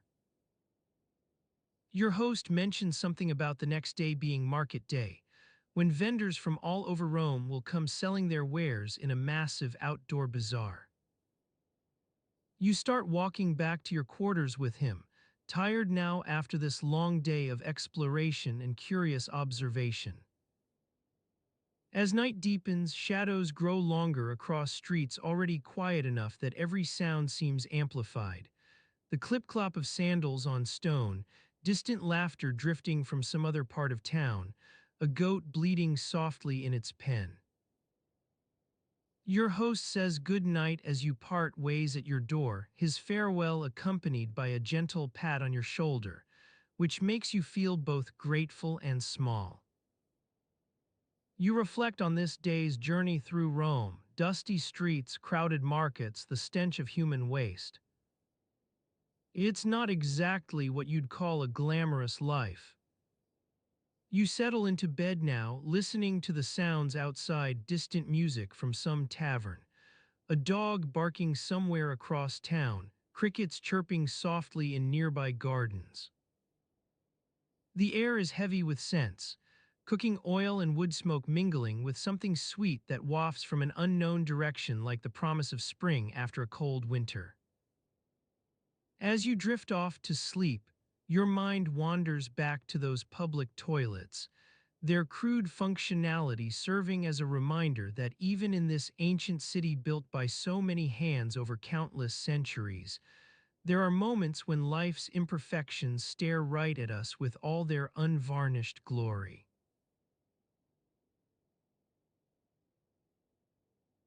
As you continue to drift off to sleep, your mind wanders back to those public toilets, their crude functionality serving as a reminder that even in this ancient city built by so many hands over countless centuries, there are moments when life's imperfections stare right at us with all their unvarnished glory.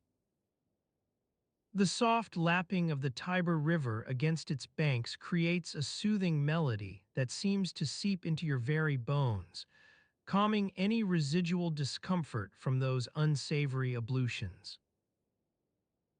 You find yourself strolling through the winding streets, surrounded by the gentle hum of conversation and the occasional clinking of pottery as people go about their daily business.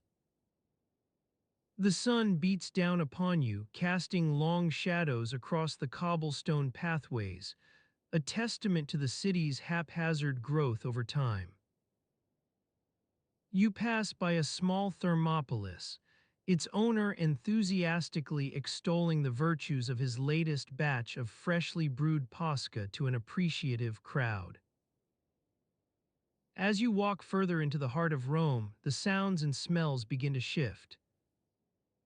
The scent of fresh bread wafts through the air from nearby bakeries, mingling with the pungent aroma of cooking garum, that ubiquitous fish sauce so essential to Roman cuisine. You meander past a group of vendors hawking their wares in a raised voice. Fresh vegetables. Get your daily dose of greens here. The vendor's call is lost amidst the cacophony, yet his words manage to penetrate even as you're starting to feel the gentle pull of sleep. Your thoughts turn to the curious matter of social status, that most delicate and complex web of relationships within Roman society. You find yourself in a crowded forum surrounded by people from all walks of life: senators, merchants, artisans, slaves, and freedmen. The air is thick with tension as each individual navigates their place within this intricate hierarchy. In ancient Rome, it's not uncommon for a person to switch between social classes throughout their lifetime, perhaps through manumission freedom, or by marrying into wealthier circumstances. But what sets the freeborn and freedman apart from slaves is something that might seem trivial at first glance: how they are perceived by others. You notice an elderly woman, dressed in simple yet clean tunic, carrying a small basket of bread on her way home from market. Her eyes sparkle with kindness as she greets acquaintances along the route, people who recognize her status and address her accordingly. You realize that this woman's mannerisms, speech patterns, and very demeanor betray subtle differences between those born free and their former slaves. To be a freedman was to occupy an ambiguous position within Roman society, neither fully included nor entirely excluded from its privileges. Freedmen often maintained strong ties with their patrons, while also seeking to assert their newfound independence. In many cases, they continued to live alongside the families of their former masters, participating in daily life and sharing meals together. You watch as a group of freedmen engage in heated conversation, their words punctuated by animated gestures and laughter. One among them holds court with an elderly ex-slave, who leans on his cane for support while recounting stories from their collective past. These individuals have transcended the confines of slavery, but remain bound to those they once served. Their conversations revolve around topics both mundane and significant: discussions about household matters, worries over market fluctuations, debates regarding social etiquette, all interwoven with subtle references to their complicated history as slaves turned freedmen. It's here, amidst these everyday interactions, that you begin to grasp the intricate dynamics at play within Roman society. In contrast, a young slave hurries past this gathering, intent on completing her assigned tasks for the day. She keeps her eyes downcast and moves swiftly through the crowded forum, an anonymous figure in a world where every interaction carries weight. Though she may share some stories with fellow slaves during their rare moments of respite, there exists no equivalent camaraderie between freeborn Romans and those who were once enslaved. As you drift further into this tranquil atmosphere, your thoughts are interrupted by the sounds of children playing, carefree voices echoing off ancient buildings as they chase each other in pursuit of some forgotten game. Nearby, a group of artisans is busy at work, hammering metal into shape, chiseling away at stone blocks for an upcoming construction project. You notice how seamlessly everyday life blends with these grand undertakings. Amidst the hubbub and activity, one can't help but feel that it's not just buildings or roads being constructed, something deeper is taking place.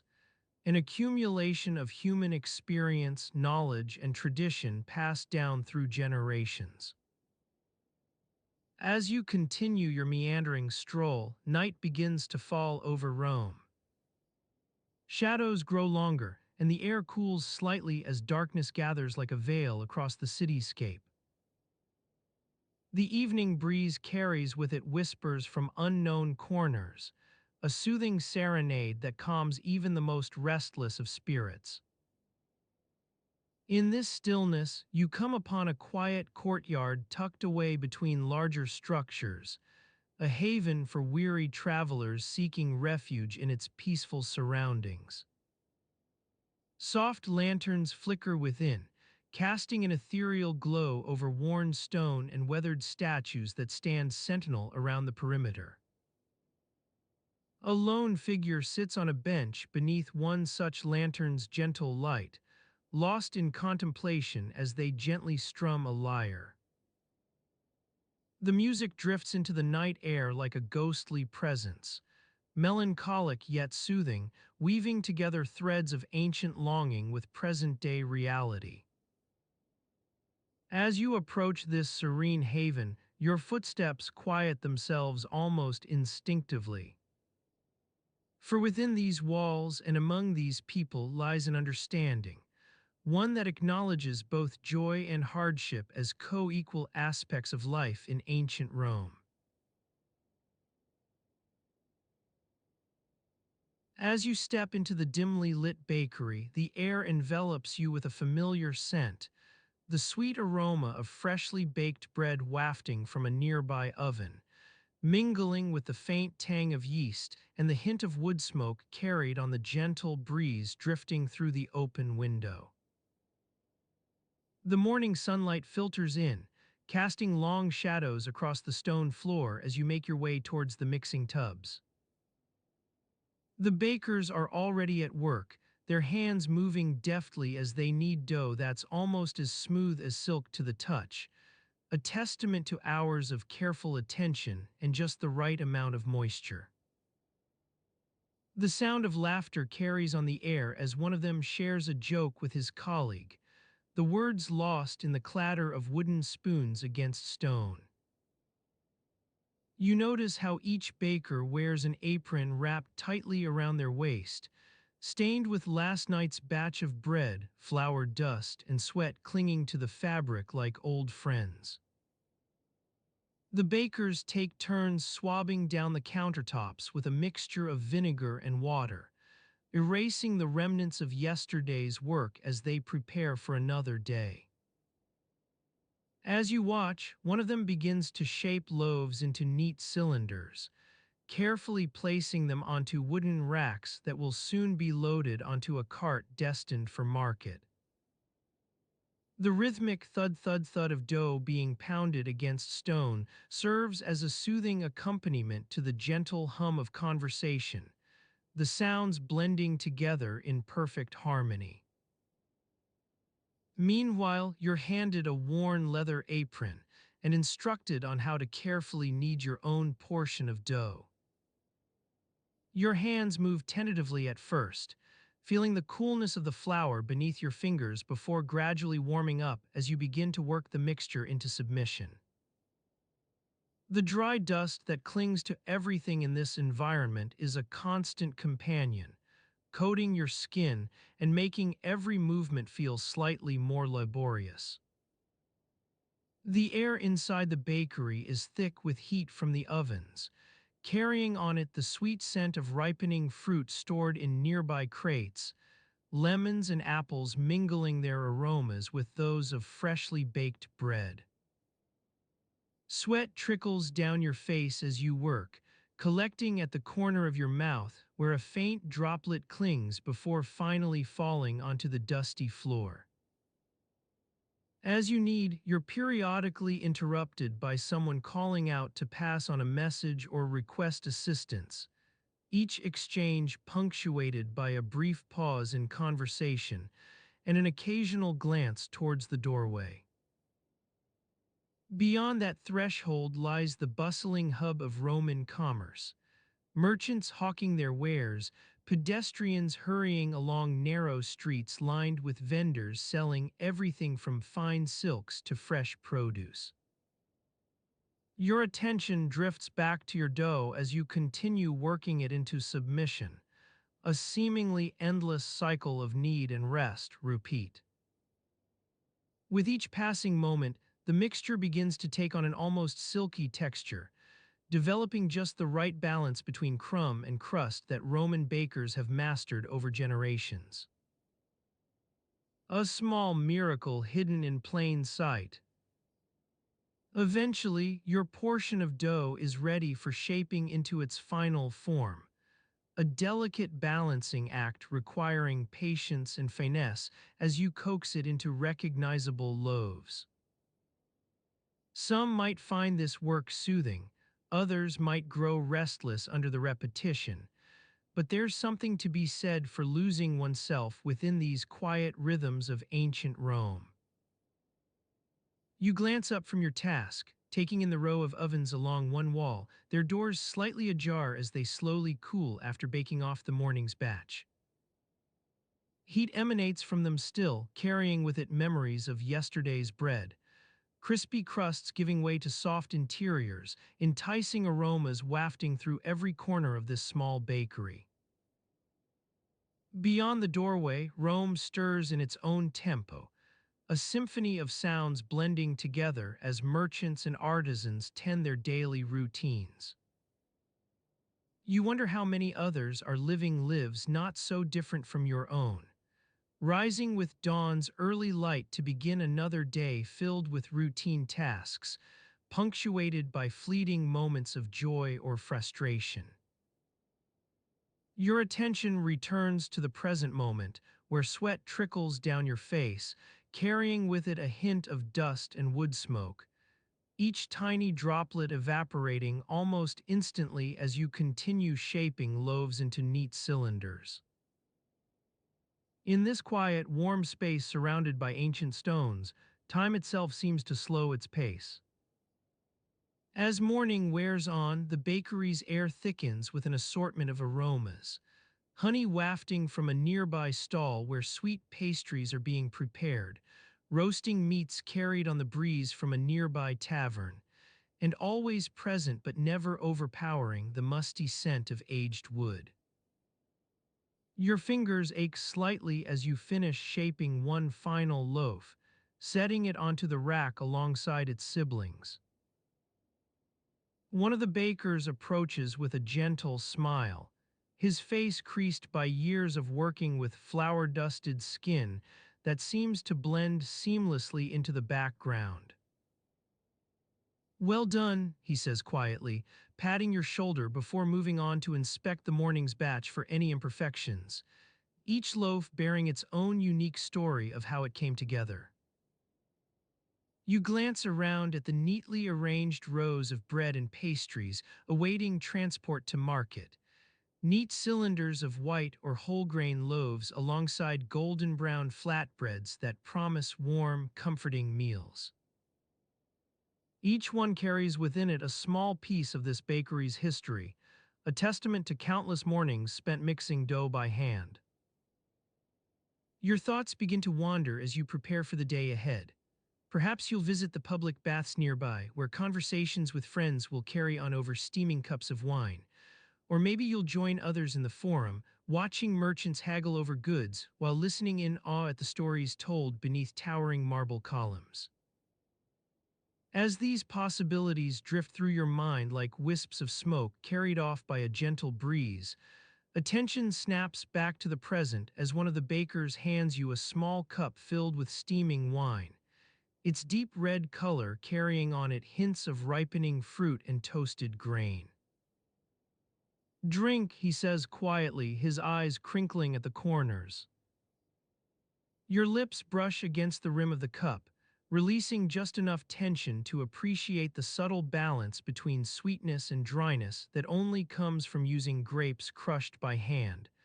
A fleeting taste that dissolves as quickly as it arrives, leaving behind memories of yesterday's work.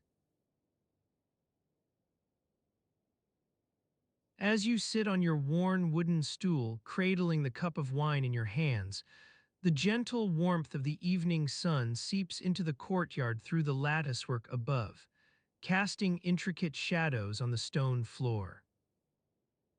The air is heavy with the scent of cooking oil and roasting vegetables from the nearby domus, carried on a soft breeze that rustles the leaves of the adjacent olive trees. You take another sip, feeling the liquid gold slide down your throat, and let out a contented sigh as the world slows its pace. The sounds around you are those of domesticity, the clinking of pots and pans from the nearby kitchen, the murmur of conversation between neighbors who have gathered to share stories of their day's labor. You watch as an elderly woman tends to her garden, gently pruning a withered branch on a struggling rose bush. Her hands move with a quiet deliberation that seems almost ritualistic in its slowness. Your mind begins to wander back to the events of your own day, the cramped alleyways you navigated, dodging pedestrians and carts as you made your way through the city. The smells of the market still linger on your clothes, pungent fish sauce, earthy spices, and that faint tang of vinegar from the nearby vintner's stalls. Your sandals scrape against the stone pavement with every step, carrying tiny fragments of dirt and dust into the fray. You recall stopping at a street vendor to purchase a small loaf of bread, its crust still warm from the oven. The baker's flour-dusted apron had left behind a subtle imprint on your fingers as you handed over your coins, a fleeting memory that vanishes as quickly as it forms. Now, as you sit in this tranquil courtyard, sipping your wine and watching the world slow down, those moments seem like distant echoes. The latrinae are just a short walk from here, a public convenience often referred to with a mix of disdain and resignation by the locals. You've used them before, but it's never an experience you look forward to. The sounds within its narrow walls are those of awkwardness. Furtive whispers, muffled grunts, and the staccato splashing of water against stone as people attempt to maintain some semblance of dignity in a space designed for function over form. You can almost hear the creaking wooden door swing shut behind each user, followed by an uncertain pause before they emerge with a mixture of relief and embarrassment. In ancient Rome, public bathing is not just about cleanliness, it's also an experience steeped in social hierarchy and politics. Only those from more affluent backgrounds have access to private baths within their own homes. For the lower classes, using the latrine becomes an exercise in humility. As you sit here, your eyes wander back to the courtyard's central fountain, where water trickles into a small pool surrounded by ornate tiles depicting scenes of mythological gods and goddesses. The gentle gurgling creates a soothing melody that blends with the distant sounds from within the latrine, an odd harmony born out of necessity and functionality. The light is beginning to fade now, casting long shadows across the courtyard as day gives way to dusk. A few wispy clouds have collected on the horizon, tinted pink by the lingering sunlight. Your breath grows heavier with each passing moment. Your eyelids begin to droop in response to the lulling sounds and scents around you. A faint breeze stirs, carrying the whispered conversations from within the domus next door, snatches of laughter, snippets of gossip, and an occasional raised voice that quiets just as quickly. The air is filled with 1,000 tiny vibrations. Footsteps echoing down corridors, whispers exchanged between loved ones, and the soft creaking of wooden floorboards beneath tired feet. As you settle deeper into your stool, letting the tranquility envelop you like a shroud, memories begin to resurface from the depths of your mind. You remember standing in line at the latrine that morning, elbow to elbow with strangers who barely glance up as they go about their business, each lost in their own thoughts. The air within those narrow walls is thick with anticipation and disappointment. Some face-to-face encounters are awkwardly brief, others linger longer than necessary. You recall feeling a touch of discomfort when an elderly man accidentally let out a low rumble that seemed to reverberate through the entire space. It took him several moments to regain his composure. After using the latrine, you emerged into the bright sunlight, blinking away the residual dimness from within its confines. Your stomach growled in response to the distant smells of cooking wafting from a nearby thermopolis, those small, specialized shops that sell hot food and drink to busy pedestrians on the go. Your walk home took you through crowded market stalls, past vendors hawking everything from fresh produce to secondhand goods. You noticed how often people seemed to pause at the latrine's entrance, glancing up and down the street as if reassessing their decision to use it in the first place, a lingering reluctance that speaks volumes about human nature. As you drift deeper into the twilight world of memories, your thoughts turn once more to the day ahead. Tomorrow will bring new challenges.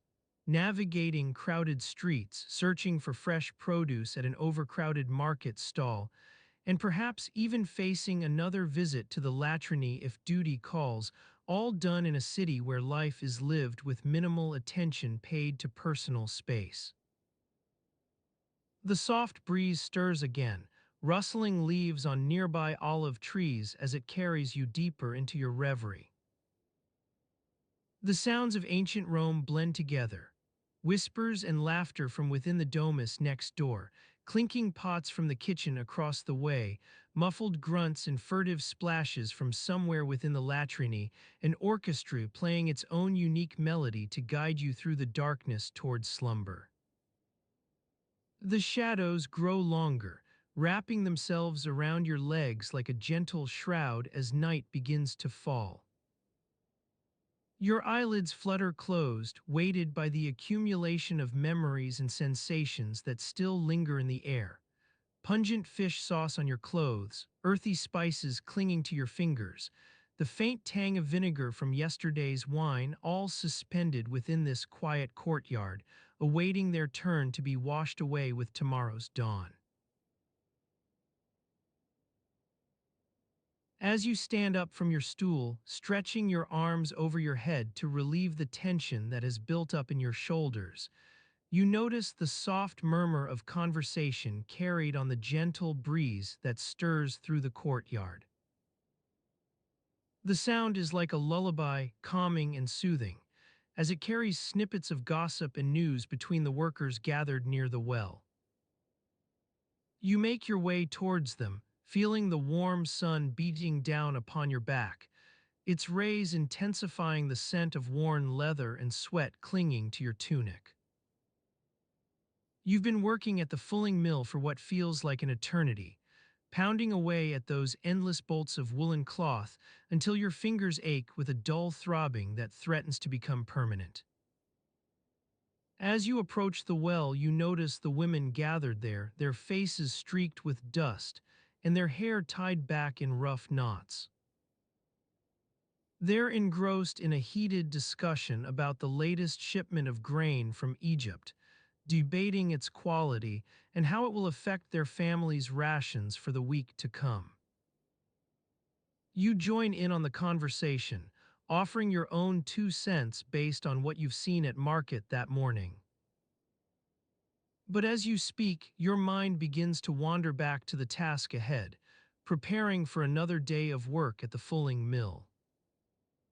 You'll need to change into a fresh tunic and leggings before returning to the workshop, but first, you pause, considering the outfit you'll wear to work today.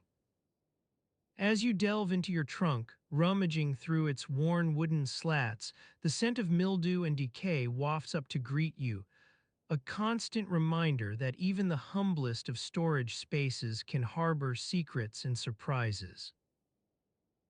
Your hand closes around a coarse linen tunic, its fabric worn smooth by countless washings. You hold it up against your chest, feeling its rough texture and imagining how it will cling to your sweaty back as you work through the day. The sleeves are wide and loose-fitting, making them suitable for a fulling mill worker who needs plenty of room to move about without restriction. You add this tunic to the pile of clothes on your bed, then begin searching for matching leggings, or at least something that approximates it in terms of color and fabric.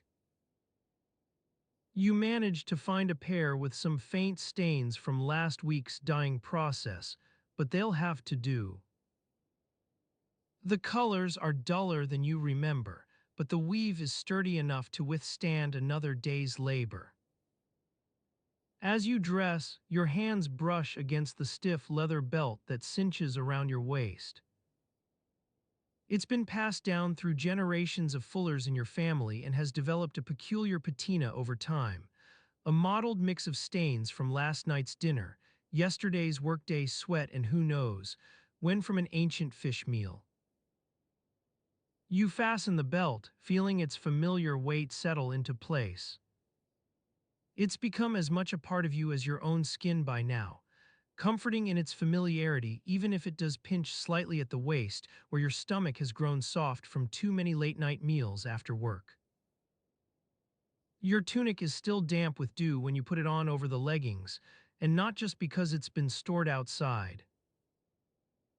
The water that collected overnight will have seeped into the fabric, weighing it down like a cold shroud against your skin.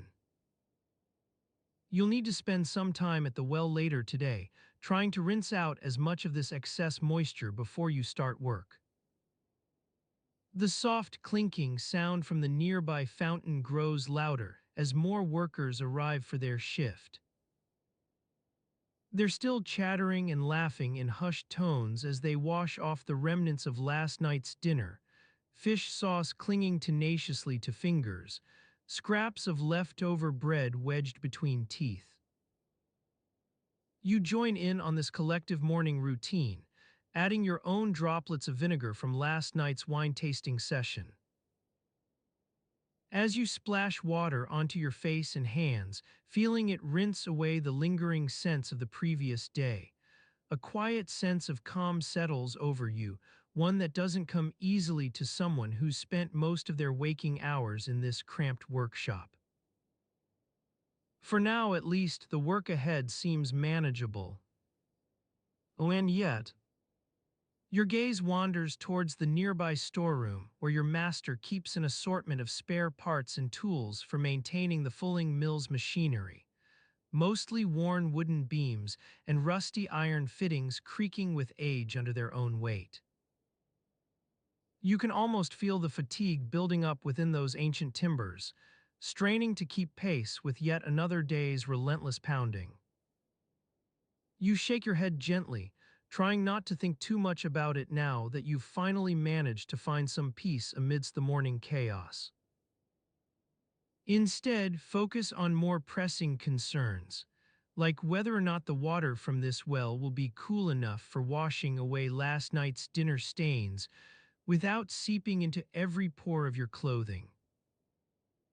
You take a moment to survey your attire once again. Linen tunic and leggings stained with faint hints of indigo, leather belt cinched around waist, creaking softly as you shift weight onto it.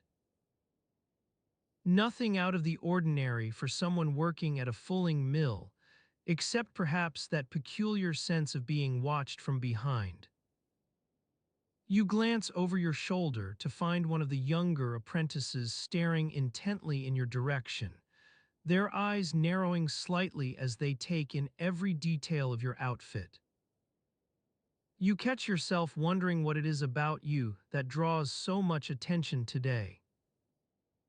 As the silence stretches between them, a soft breeze rustles through nearby reeds and rushes by on its way to join the gentle morning fog drifting across the rooftops, carrying with it an unseen world full of secrets, whispers, and murmurs just out of earshot.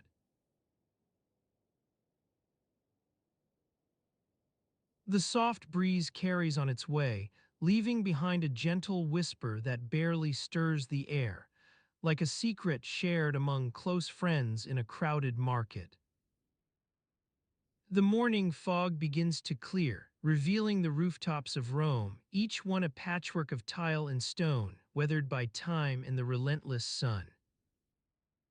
In this quiet moment, as the city slowly awakens from its slumber, you might wonder how those who lived here navigated their daily routines, especially for those with challenges that made everyday life just a little more complicated. You are standing on a cobblestone street in one of Rome's poorer districts, surrounded by narrow alleys and cramped shops. A faint scent of baking bread wafts through the air, enticing you to follow its source, but your attention is drawn instead to an elderly woman making her way slowly along the sidewalk. Her eyes scan the ground with a practiced ease, compensating for her loss of sight in one eye from cataracts. She carries a sturdy wooden cane, adorned with intricate carvings that tell stories of their own. Perhaps they're remnants of some long-forgotten trade or family heirloom passed down through generations. The woman's other hand grasps the handle tightly as she navigates each step with deliberation and care, listening for any unevenness in the cobblestones beneath her feet.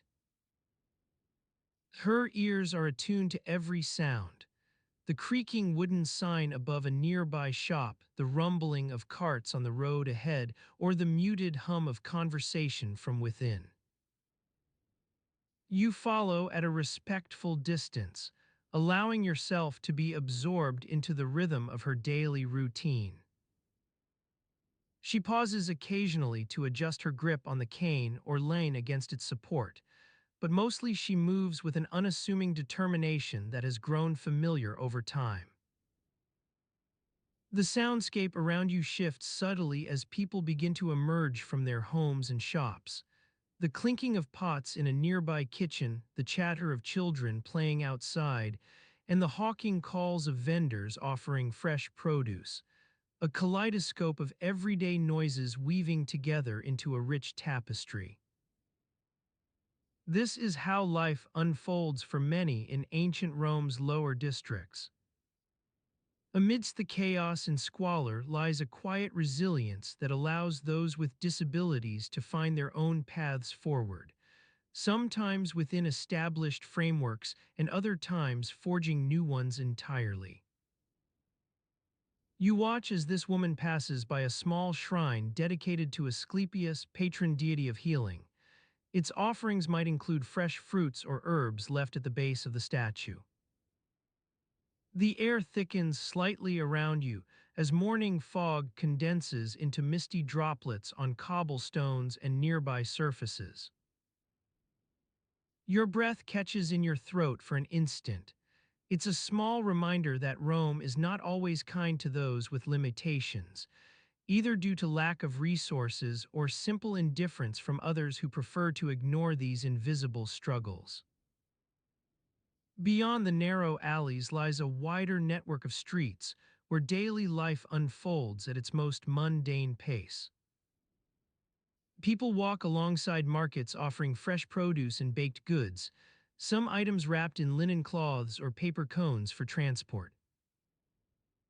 As you pass by an unassuming stall tucked between stone walls, the fragrance of roasted chickpeas envelops you. This scent is one that lingers on your skin long after leaving the vendor's reach. Here lives a man who has dedicated his life to creating these delectable morsels, cooked over low heat until golden brown and seasoned with just enough salt. His hands move deftly among various containers, occasionally reaching out for an earthenware jar or wooden spoon that clatters in its metal holder as he works through the morning's offerings. Some of his customers prefer a more refined experience. They might stop by nearby wine shops to pick up selections from across the empire, Greek wines with floral notes and rich undertones. This stall caters mainly to those seeking something less expensive, yet still satisfying. Roasted chickpeas are a staple in Roman diets due in part to their affordability. The vendor's hands move deftly among his offerings as he carefully packages goods into wicker baskets or linen sacks for customers on the go, each item precisely measured and tied with twine. His fingers leave behind tiny impressions of damp earth from handling the clay containers, while the scent of roasted chickpeas remains stuck in your nostrils. Your footsteps carry you further along this winding street as morning light begins to creep into adjacent alleys through high windows or narrow doorways, a golden glow that casts an otherworldly sheen on cobblestones. You approach another stall tucked between buildings, its entrance almost invisible without the faint aroma wafting from within. Someone has begun baking bread. This is a scene familiar across Rome's districts, perhaps even more poignant in poorer areas where fresh bread can be hard to come by due to transportation costs or shortages of quality ingredients. The vendor here works with precision and care, measuring out flour while others knead dough alongside him under the watchful gaze of his wooden figurine statues. These statues are not mere decorations. They're remnants from ancient rituals when family matriarchs would offer prayers for fertility during harvest seasons, symbols that connect the present to a long-lost past. As you draw closer, you catch the tangy scent of yeast on your skin, and notice how the vendor occasionally dips his hands into nearby clay vessels filled with water or wine to temper dough. Beneath your footsteps, cobblestones absorb each step in silence as morning light continues its gentle creep across rooftops, softening shadows between buildings and illuminating intricate stone carvings along facades. These are ordinary lives unfolding amidst extraordinary challenges, navigating narrow alleys on crutches, adjusting to new prosthetics, or learning sign language.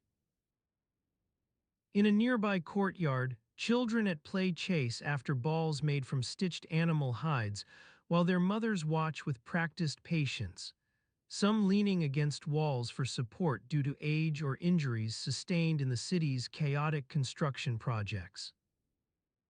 Here lives an elderly man who has dedicated himself to sculpting statues of gods and mortals using clay gathered from nearby riverbeds.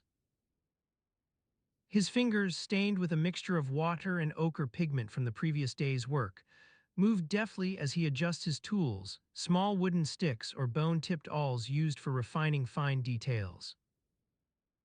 His latest creation is a half-finished likeness of Apollo, patron deity of poetry and music, though its surface still bears the marks of rough-hewn beginnings.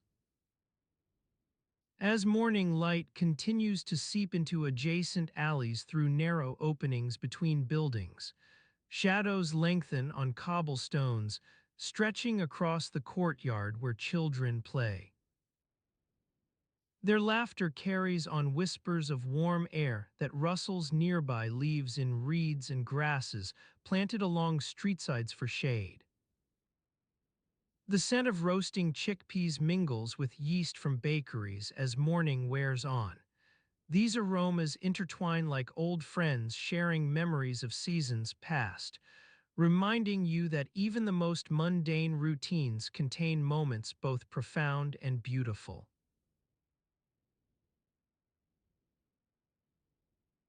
As you stroll through the winding streets of Rome, the scent of roasting chickpeas mingles with yeast from bakeries as morning wears on.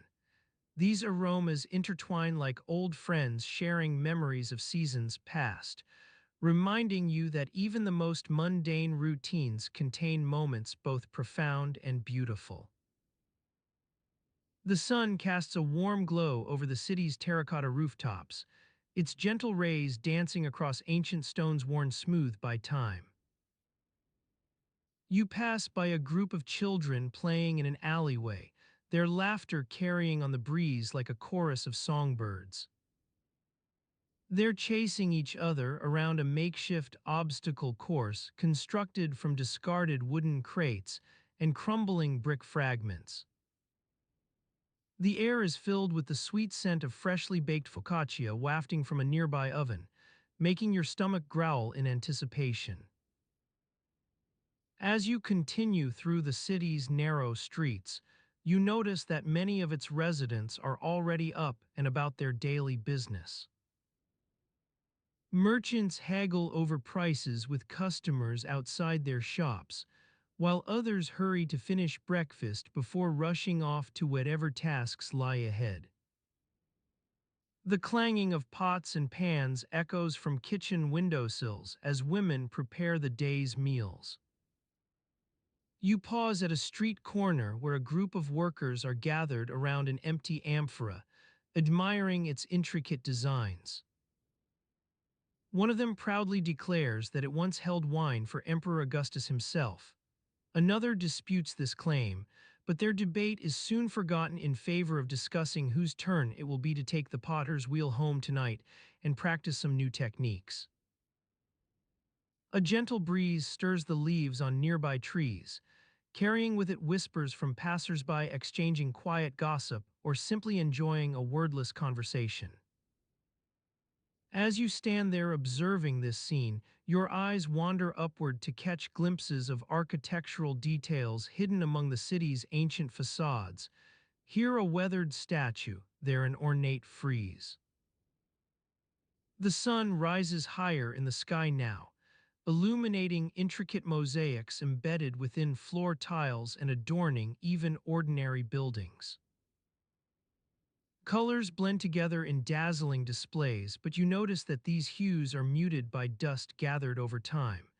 Still, they add their own subtle sheen to Rome's streetscape, which seems more alive than ever. Meanwhile, the scent of roasting chickpeas continues to waft through your nostrils. It now intermingles with something richer and earthier, perhaps from a nearby garden where vegetables are being tended. Fingers on stalks gently caress delicate leaves as they're inspected for ripeness. The quiet sounds remind you that time passes slowly in these city streets. With each step, Rome reveals its layers like an onion unpeeled by patient hands. Beneath any given surface lies another history waiting to be uncovered. Here a long-abandoned water mill near a riverbank once ground grain into flour. There a hidden crypt tucked between buildings holds remnants of a forgotten cult. As you wander, sounds grow more familiar until the city's rhythms blend seamlessly with your own heartbeat. Your path takes you across an intersection where public announcements are being posted on wooden boards. Messages scrawled in charcoal inform citizens about important events or decrees from above. Some people pause to study these notices closely while others hurry by without glancing up. Either way, their routines remain unchanged as the day unfolds its own predictable cadence. Beyond this corner lies a small market square where fresh produce is on display. Pyramids of oranges and lemons jostle with baskets overflowing with lettuce or radishes. Merchants call out to attract customers while children watch from a safe distance, eyes shining bright with curiosity. Amidst the vibrant colors and lively atmosphere, some individuals stand apart. Perhaps they're vendors who haven't yet sold their wares for the day. Others might be elderly women sitting quietly at home. As morning wears on further into its gentle passage, shadows retreat before Rome's sunlight as it climbs higher toward noon. Eventually, you'll pass beneath porticos designed to provide shade from a later sun. The sound of running water can now be heard carried by the breeze. Here a nearby public fountain splashes in harmony with children playing near a wall covered with intricate mosaics depicting mythological scenes. You continue on your leisurely stroll, passing under ancient archways as memories blend together like colors in an oil painting slowly drying. At some point you'll stop to buy lunch, perhaps at a humble food stall or within the confines of one of Rome's many taverns, where patrons lounge over large clay jugs filled with wine. You pause before entering the market for lunch. Here lies a chance to take part in daily routines shared by Romans from all walks of life. On any given day, you might buy roasted meats wrapped around reeds or bread fresh baked that morning. At one stall in particular today, pungent aromas drift toward you as herbs are being chopped on a wooden counter alongside mounds of coarse salt stored nearby. As you sample some local delicacies and sip wine from clay cups, conversations grow louder now. There's even gossip about recent public executions or the arrival of new shipments at the port. Yet in this midst of everyday noise lies an air that is almost peaceful, not in any dramatic sense, but because each passing moment carries a quiet acceptance. After all, most citizens know their place within Rome and what tomorrow will bring. After lunch, you continue your stroll through Rome's more secluded corners, where narrow alleyways lead to hidden courtyards. Within these tranquil spaces, sunlight filters down through latticework ceilings or windows high above. Shadows from nearby buildings softly dance across walls painted with frescoes depicting mythological scenes in muted colors. Your path winds its way past a few small temples that serve as places of worship for various deities.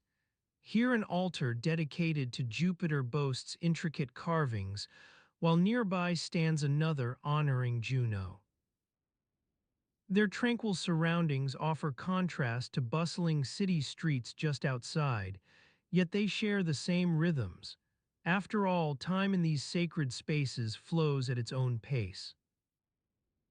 Eventually, you find yourself back near your starting point where morning sounds still linger. Children continue playing with wooden crates and roasting chickpeas waft through air that carries whispers from passers-by, exchanging quiet conversations. As day wears on toward late afternoon, perhaps even as early sun begins to set behind buildings, Roman life unfolds its intricate tapestry.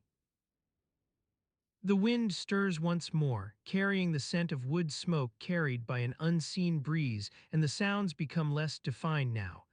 Rome seems almost still as it waits for the stars above. As you stand on the worn stone pavement, surrounded by the soft murmur of evening conversation and the gentle creaking of wooden shutters, the stillness begins to settle over Rome like a blanket.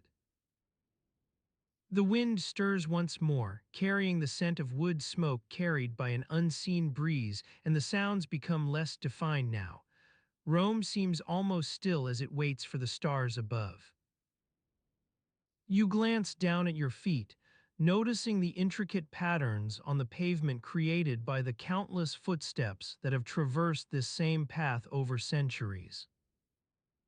The light from nearby oil lamps casts long shadows across the stones, making it seem as though the very earth itself is stretching and yawning in slumber. You can almost hear the ancient stones sighing with a gentle rumble, their secrets lost to the ages. As you wander through the quietening streets, the sounds of daily life begin to recede. Merchants packing up their stalls, children being called inside for dinner, and the last wisps of conversation from vendors hawking their wares. The air grows thick with anticipation as Rome settles into its evening slumber, like a vast, sprawling creature curling in on itself.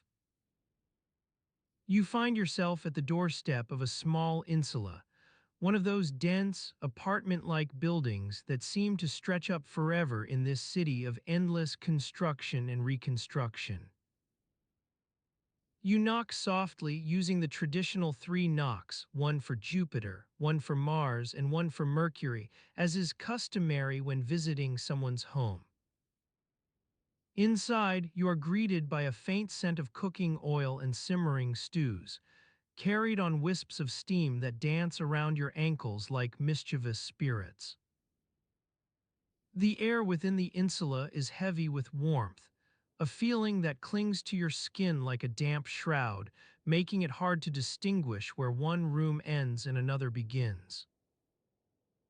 Your hostess, Orlia, a kind-faced woman in her mid-30s with an unruly curl of hair escaping from beneath her stola, greets you warmly.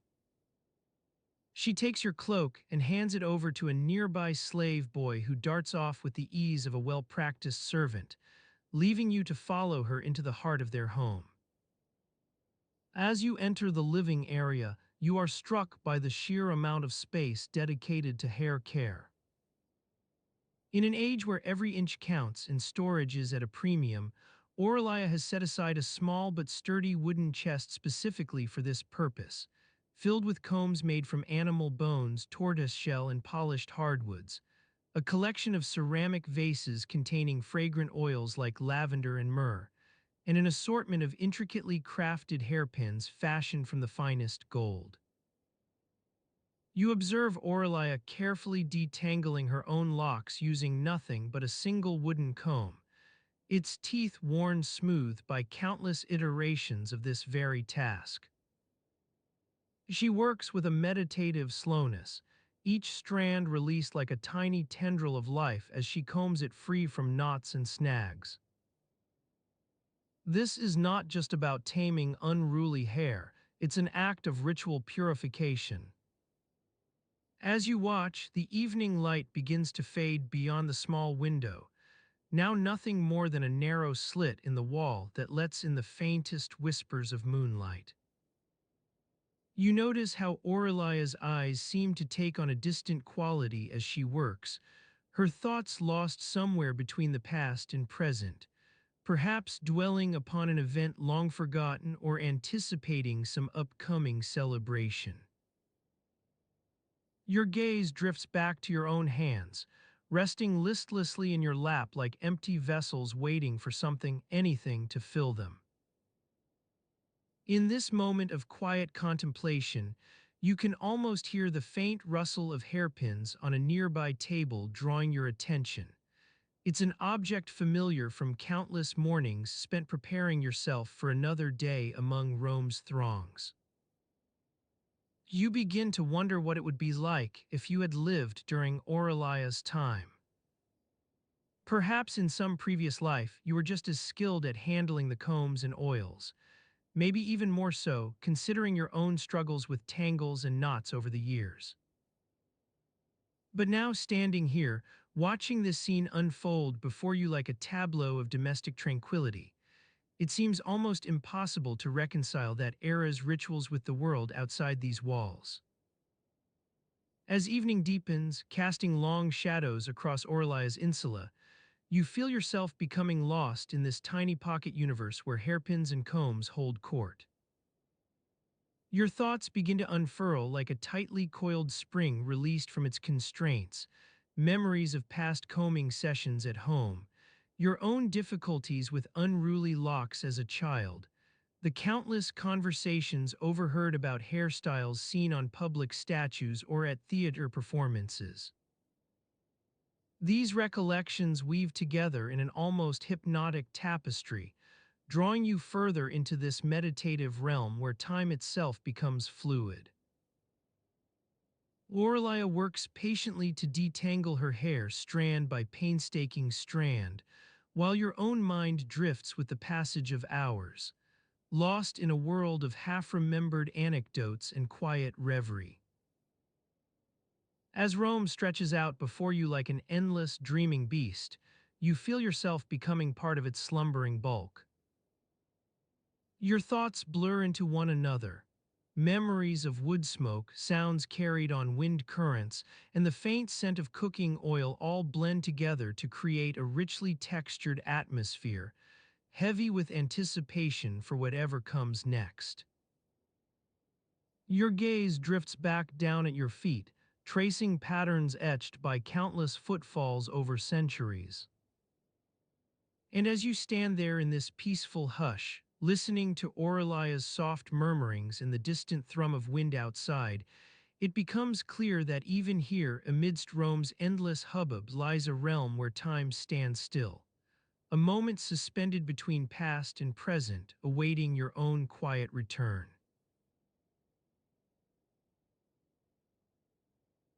As you stand there in this peaceful hush, listening to Aurelia's soft murmurings and the distant thrum of wind outside, it becomes clear that even here, amidst Rome's endless hubbub, lies a realm where time stands still. A moment suspended between past and present, awaiting your own quiet return. You breathe deeply, feeling the weight of your sandals on the worn stone floor beneath you, as Aurelia's gentle voice weaves in and out of the soft creaks and groans of the ancient wooden beams above. The sun casts long shadows across the room, illuminating the dust motes dancing in its warm rays like tiny ballerinas. You watch them twirl, mesmerized by their carefree movements as they float and flutter through the still air. The scent of baking bread wafts from the kitchen nearby, mingling with the pungent aroma of fresh herbs hanging from a woven basket suspended above the doorway. You begin to feel your eyelids growing heavy, weighed down by the gentle warmth spreading through your body like a soothing balm. As you stand there, listening and watching, the soft sounds of Aurelia's murmurs blend into a soothing melody that seems to match the rhythm of your own heartbeat. Outside, the wind stirs, rustling leaves on nearby trees, creating a subtle background hum that underscores the quiet intimacy of this moment. As you drift deeper into reverie, you start to notice the smallest details, the fine cracks in the stone walls, the slight discoloration around the hearth where embers still linger from last night's fire. The air is thick with the scent of old wood and stale smoke, a reminder that even in this tranquil space, life is never truly static. You recall Aurelia's earlier words about the tasks she has yet to complete today: fetching water from the public fountain, grinding grain for dinner, tending to her garden.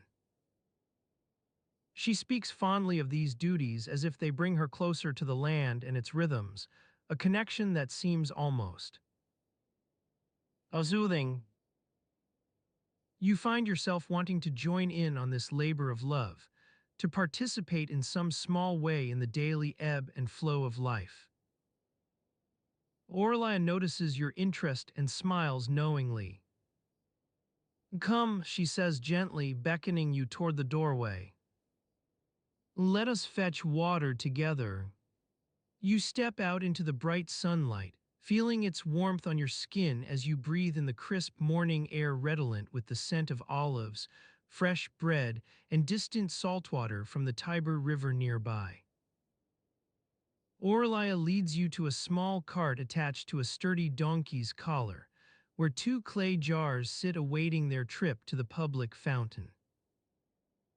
As you walk alongside her through the narrow streets, you notice how people move about with an air of purpose, each one intent on some task or another, sweeping doorsteps, hanging laundry from balconies, or carefully tending to small market stalls. No one seems in a hurry. There's something almost reverent in their movements as they tend to the everyday needs of life. You pass by the forum, where people mill about discussing trade and politics beneath ornate porticos supported by stately marble columns. The air is filled with snippets of conversation, haggling merchants, courtiers debating imperial policies, citizens engaged in heated debates over public works projects. As you listen to their raised voices, it becomes clear that even here, amidst the noise and bustle, lies a deeper sense of community bound by shared routines and experiences. Orlia stops before the fountain's imposing stone pedestal, where water flows from intricately carved bronze heads into a wide trough below. You watch as she expertly draws two clay jars from the cart, filling them with icy cold water that bubbles up from beneath their smooth surfaces like tiny champagne corks popping free of pressure. As you stand there beside her, listening to the gentle trickle and gurgle of the water flowing into the jar's mouth-like spout, it strikes you how ordinary this all is. How unlike anything in your own life, a life where such simple tasks would be performed for others by servants or machines. Yet here, amidst ancient Rome's grandeur, lies an odd kind of beauty, in the very mundaneness of daily life. You help Orlia carry her water back to the house, feeling its weight and heft as you navigate narrow alleys between tall buildings that seem to lean inward toward one another like they're sharing a secret. As you walk, the sounds around you begin to blur, merchants calling out their wares, children laughing in the distance, the distant clang of hammer on anvil from a nearby forge. You arrive back at Orlia's doorstep, where she carefully pours water into a waiting jug beside the hearth, sending droplets dancing across its surface like tiny rain showers. The air is filled with the sweet scent of baking bread, now wafting more strongly than before as the dough rises in the oven, a delicious aroma that fills your senses and makes you feel hungry. Your stomach growls softly, reminding you it's been some time since breakfast. Orlia notices this too, smiling knowingly as she gestures toward a nearby bench beside the window seat. Sit, she says gently, her voice like a soft summer breeze rustling through reeds. As you sit down on the cool stone floor beneath your feet, feeling its rough texture against your skin, Orlia hands you a still warm bread roll fresh from the oven. The scent is heavenly, a combination of honey, olive oil, and just baked earthiness that fills your nostrils with longing. You break off a piece of crust, letting crumbs fall onto the stone floor as you take your first bite. Flavors dance on your tongue, sweet honey balancing rich, nutty bread scents, touched by a hint of bitter herbs from Orlia's garden. You close your eyes, savoring each morsel, feeling the simple pleasures wash over you like a gentle wave.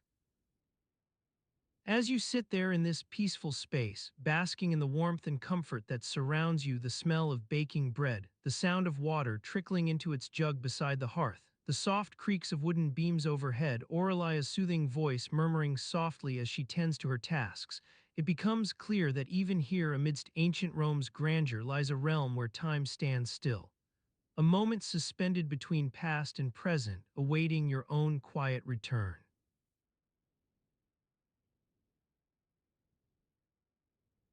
As you sit there, basking in the warmth and comfort that surrounds you, the smell of baking bread wafting gently through the air, mingling with the scent of olives and fresh herbs from Orlia's garden outside, it becomes clear that even here, amidst ancient Rome's grandeur, lies a realm where time stands still.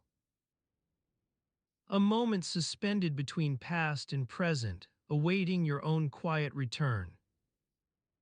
You are in this peaceful space now, surrounded by the soft creaks of wooden beams overhead and the gentle hum of conversation from the nearby domus, the Roman house that serves as both family residence and social hub for the community. The warm light of a late afternoon sun pours through the latticework windows above your head, casting intricate shadows on the walls. Your gaze falls upon Aurelia, who moves with deliberate slowness between her tasks in the kitchen area, the gentle clinking of pots against stone counters, the soft whooshing sound as she wipes down surfaces with a linen cloth. Her eyes are cast downward, intent on the work at hand, but from time to time they flicker upward to survey the space around you. You sense her quiet awareness of your presence, not in any overt way, for Aurelia is no stranger to hosting guests and has long since grown accustomed to their needs. Rather, it's a gentle habituation, like knowing when the wind stirs from east or west on a summer day. As she works, your thoughts begin to drift toward the intricacies of Roman dining etiquette, an art form not so dissimilar from navigating the labyrinthine corridors of social hierarchy that underpin life in ancient Rome. You ponder how you would fare in this complex web, with its precise rules governing every aspect of mealtime behavior. You watch as Aurelia expertly trims a bunch of fresh rosemary, releasing the pungent aroma into the air. The fragrance carries on the gentle breeze drifting through the windows, that soft whisper of wind that rustles leaves outside and stirs the air within. The conversation in the domus gradually rises to a muted level as family members return from their various pursuits throughout the city. Your ears pick up snippets. Did you hear about Marcus's new commission? Someone asks. Another voice chimes in, tell me more, all spoken with varying degrees of volume and intensity. These communal gatherings often serve as social barometers for a person's standing within Roman society. A seat at the table near the head is not merely a matter of comfort or proximity to food, but rather signifies one's status and influence within the community. You notice Aurelia skillfully maneuvering herself between her guests, deftly pouring wine into small clay cups while engaging them in conversation with an effortless charm that belies her reserved nature. You begin to wonder how she would perceive your own social standing. Were you a prominent merchant or military officer? A low-ranking servant or common laborer? Your mind meanders through the possibilities as Aurelia returns to her kitchen tasks, expertly juggling multiple projects at once, kneading dough for bread, chopping fresh vegetables for the evening meal. The soft thud of the pestle against the stone mortar provides a gentle accompaniment to your reverie. As the shadows cast by the sun's position begin to grow longer and more pronounced on the walls around you, it becomes clear that time itself is not static but fluid, governed by patterns both within and beyond human control. You feel a subtle stirring of air from outside as evening approaches, carrying with it whispers of distant conversation, sounds of children playing in nearby courtyards. These soft murmurs weave into the background tapestry of your thoughts like the gentle threads of an embroidered fabric.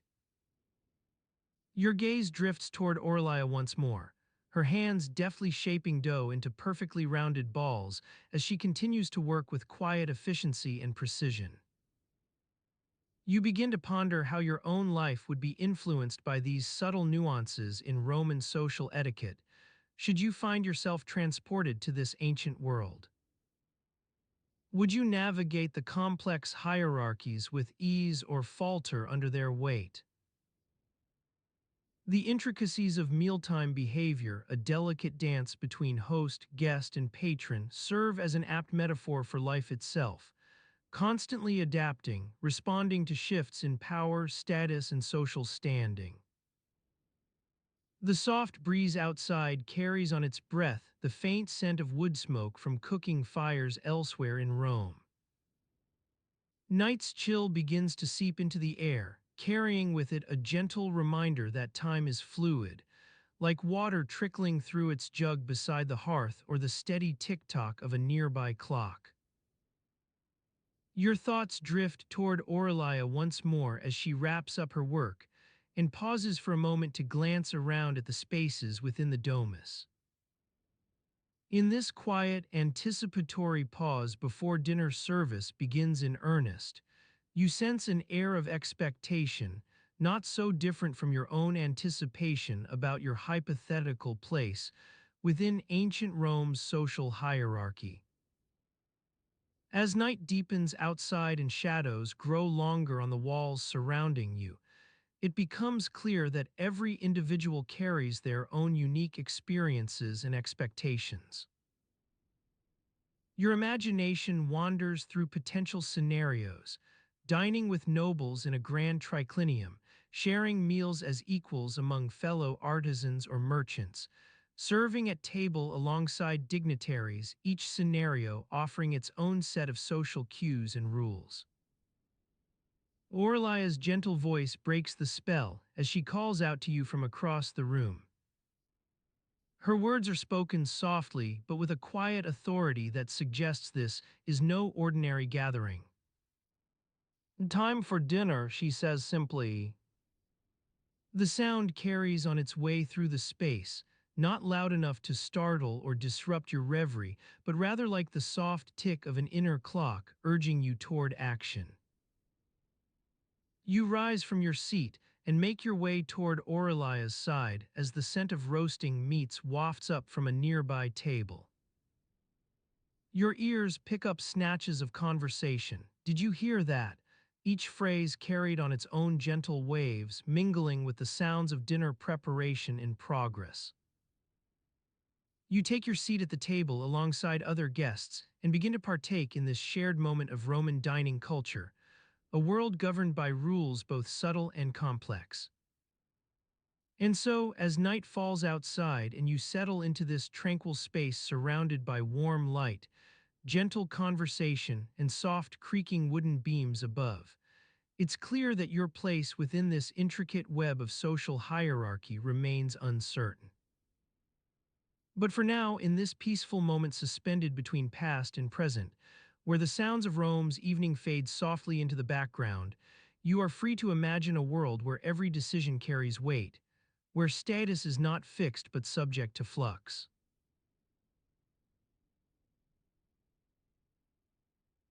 As you stand suspended between past and present, the gentle lapping of the Tiber's waters against its banks creates a soothing melody that wraps around your senses like a warm blanket. The evening air is filled with the sweet scent of blooming flowers from the gardens along the riverbank, roses, jasmine, and lavender, their heady aroma carried on the soft breeze that stirs the leaves of the nearby trees.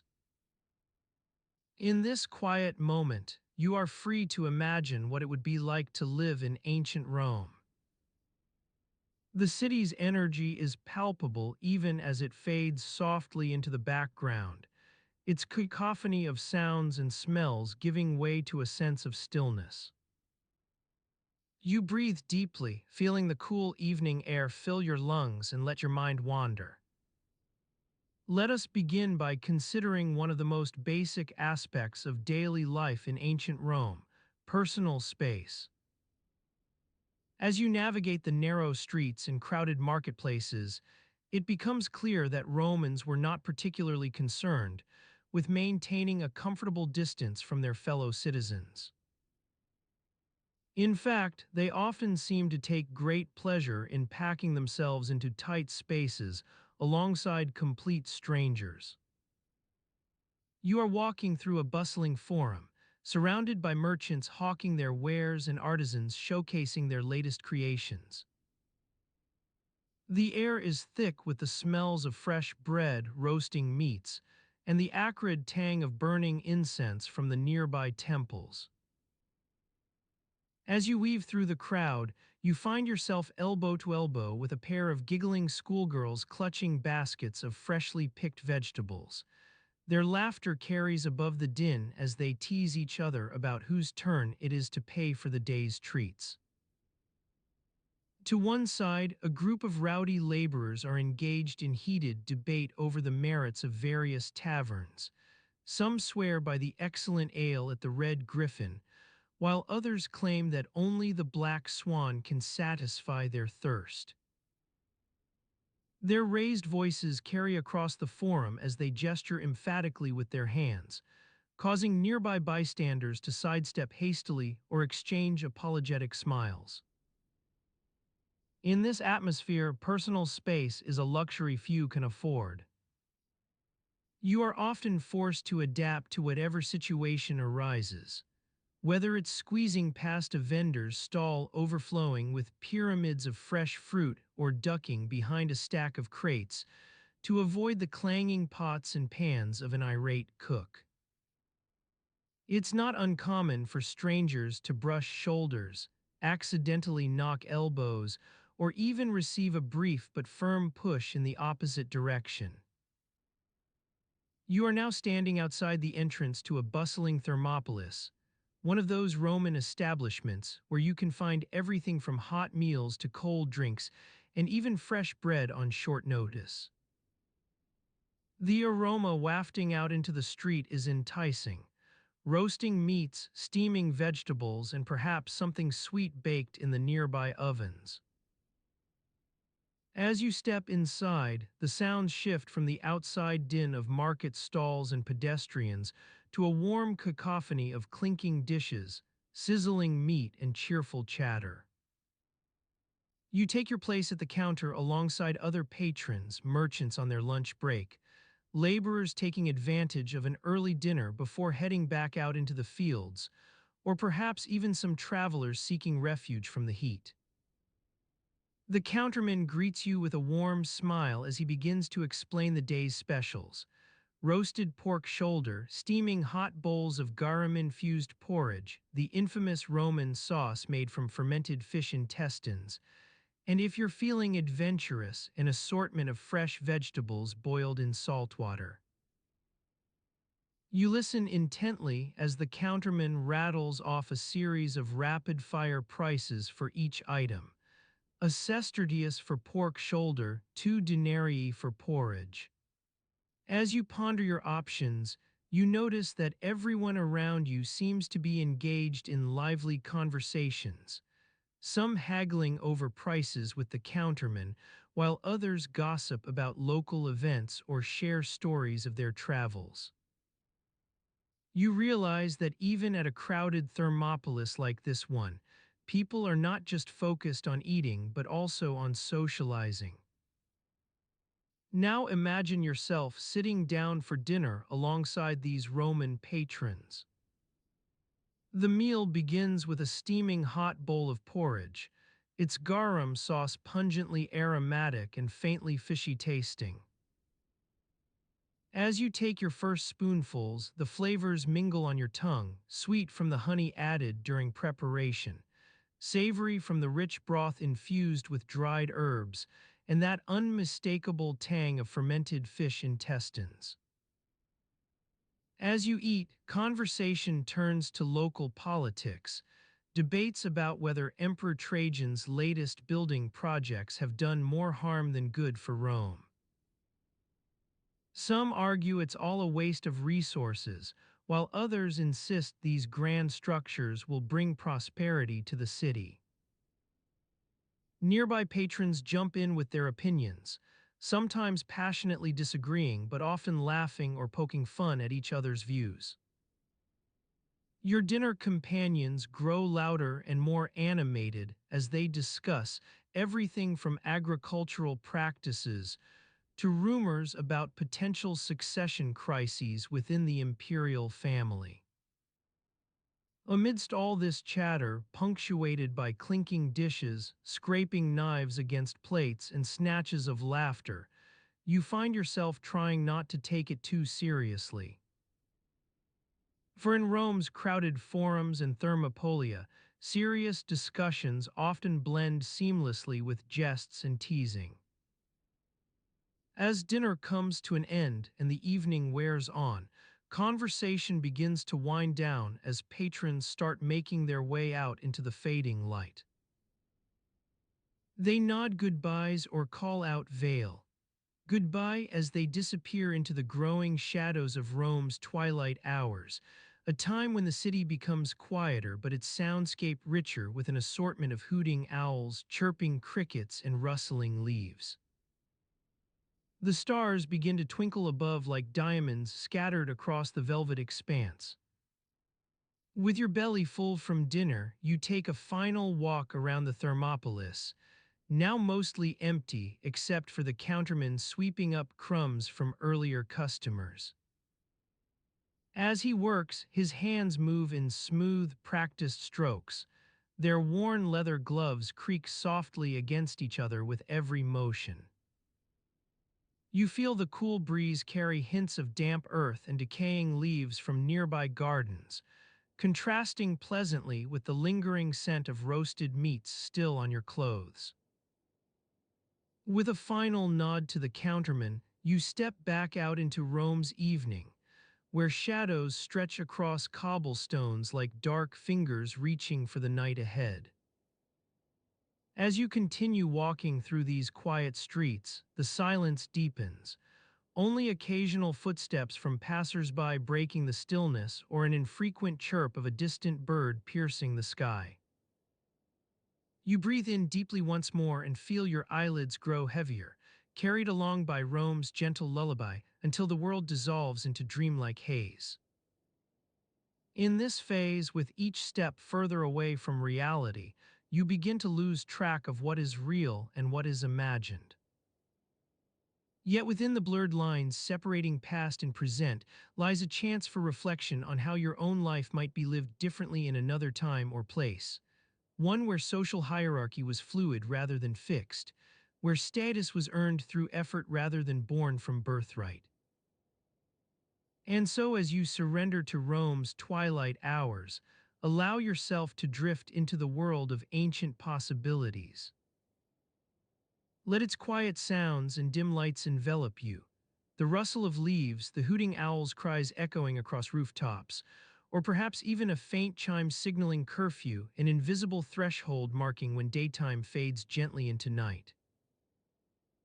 Now the city's shadows grow darker still, yet within them lies not just mystery but also comfort.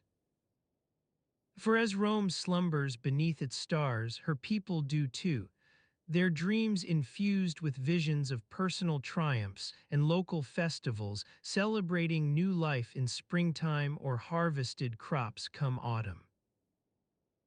Your breathing slows further now, carried along by the gentle breeze rustling through trees that cast shadows on the cobblestones like sentinels guarding ancient secrets. Sleep begins to claim you as Rome's own slumber wraps around its citizens, each lost within a world where past and present entwine in endless possibility.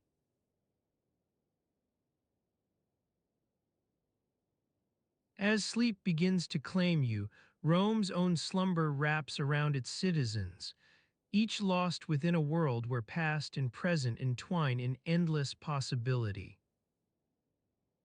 The warm glow of candles flickers across the walls, casting shadows that dance like lovers on the stone floor.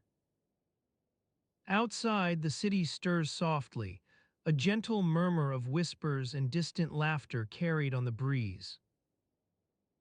You find yourself standing before your favorite tavern, its wooden sign creaking in the faint wind. The scent of fresh bread wafts from within, mingling with the tang of wine and sweat that clings to every patron like a second skin. You take a deep breath, feeling the cool evening air fill your lungs as you push open the door. Inside, the fire crackles softly, casting a warm golden light across the faces of those gathered around it. They're an assortment of merchants, soldiers, and artisans, all united in their quest for rest and relaxation after a long day's toil. The air is thick with conversation, but not loud enough to be intrusive. just a gentle hum that ebbs and flows like the Tiber itself. You make your way through the crowd, nodding greetings to familiar faces as you go. Your eyes wander across the room, taking in the array of patrons. A young couple huddled close together, their hands clasped tightly as they watch the flames. An old man sipping wine alone by the fire, his face creased with lines that tell stories of a lifetime's battles and struggles. A group of rowdy soldiers laughing and clinking cups together, their faces flushed with the excitement of a night out. You notice a small table in the corner, tucked away from the main throng. It's partially shrouded by a tapestry, its colors muted by the dim light. You make your way towards it, curiosity getting the better of you as you push aside the fabric to reveal a lone figure hunched over a small shield. The figure looks up as you approach, their eyes red-rimmed from fatigue or perhaps exhaustion. It's hard to tell which in this city where one can wear many faces and hide behind layers of masks. They regard you warily for a moment before nodding towards the shield. "You're here for your gear," they say, voice low and rough from disuse. You take a seat across from them, running an eye over the small collection of armor scattered around the table. Battered helmets, dented breastplates, and yes, that familiar shape that takes up most of the space. "Oh, your shield. It's been months since you last held it, perhaps longer. Long enough for the memory to fade like a watercolor in sunlight.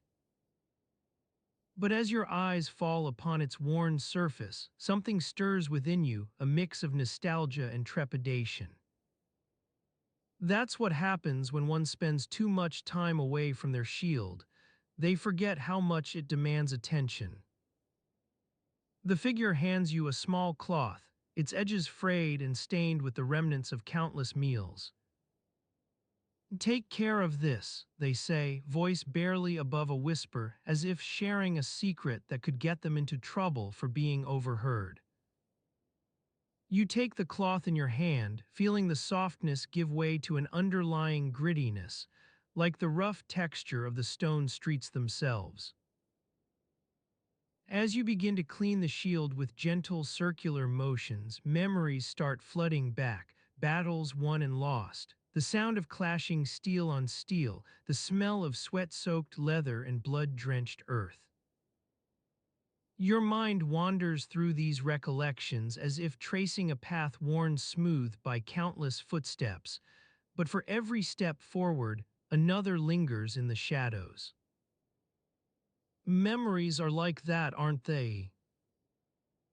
Always lingering just out of reach, waiting to ambush you with their familiarity when least expected. As you work on your shield, the sounds around you fade into the background. The low hum of conversation gives way to the occasional shout or burst of laughter. Outside, crickets begin to chirp in time with the flickering flames. You lose yourself in this quiet rhythm, and it's here that sleep starts its insidious creep. You feel your eyelids growing heavy, as if they've developed a weight that can't be shaken off no matter how hard you try. The figure across from you is nodding towards the door, their eyes half-lidded now too. Outside, Rome stirs with an unseen force, moving people and things in dark currents beneath the surface. Time itself begins to warp, or perhaps it's just your perception that's shifting like sand grains carried by a quiet breeze. Hours become minutes which blend into moments lost within the swirling vortex of sleep. The world narrows down until all you see is this dim-lit tavern, its patrons shrouded in mystery and shadow. The figure rises from their seat, beckoning you to follow, not that there's any urgency or sense of purpose. They simply seem to be moving as one does when drifting through a dream. You trail behind them, shield held limply by your side as if it weighs more than the memories attached to its surface. They lead you outside into the crisp night air, where stars twinkle above like cold sparks scattered across the velvet expanse of sky. Rome city sounds drift in on the breeze, a gentle lullaby that blends with the hushed conversation inside the tavern. Whispers of gossip and secrets shared among friends, far off shouting from guards patrolling their posts along the walls. Your footsteps slow, then stop altogether as you stand there amidst this symphony of nocturnal noises. You feel your body relax into its natural shape, like a river flowing gently to its destination after many twists and turns through hills and valleys. The world has shrunk down until it's just a small patchwork quilt stitched with countless lives lived within these city walls. In the dim light, you notice tiny details that blend seamlessly into the background during waking hours. A spider creeping across the stone facade of a nearby building, the faint scent of incense wafting from an unseen shrine tucked between two towering structures. Each one adds texture to this nocturnal tapestry, reminding you of Rome's enduring presence, its ability to adapt and persist through countless generations. The figure beside you glances up at the stars, as if searching for a constellation that only reveals itself under cover of darkness. They nod almost imperceptibly in your direction before turning away into the night, leaving you alone with nothing but the quiet sounds of Rome's slumbering heartbeat pulsating like an eternal rhythm through every stone and brick. As sleep claims its due, it wraps around you too, drawing you into a world where past and present blend together.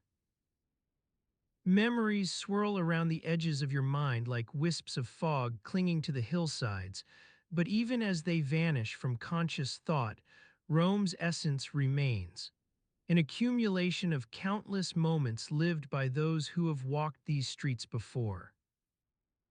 Your thoughts drift aimlessly now, untethered by any particular narrative or purpose.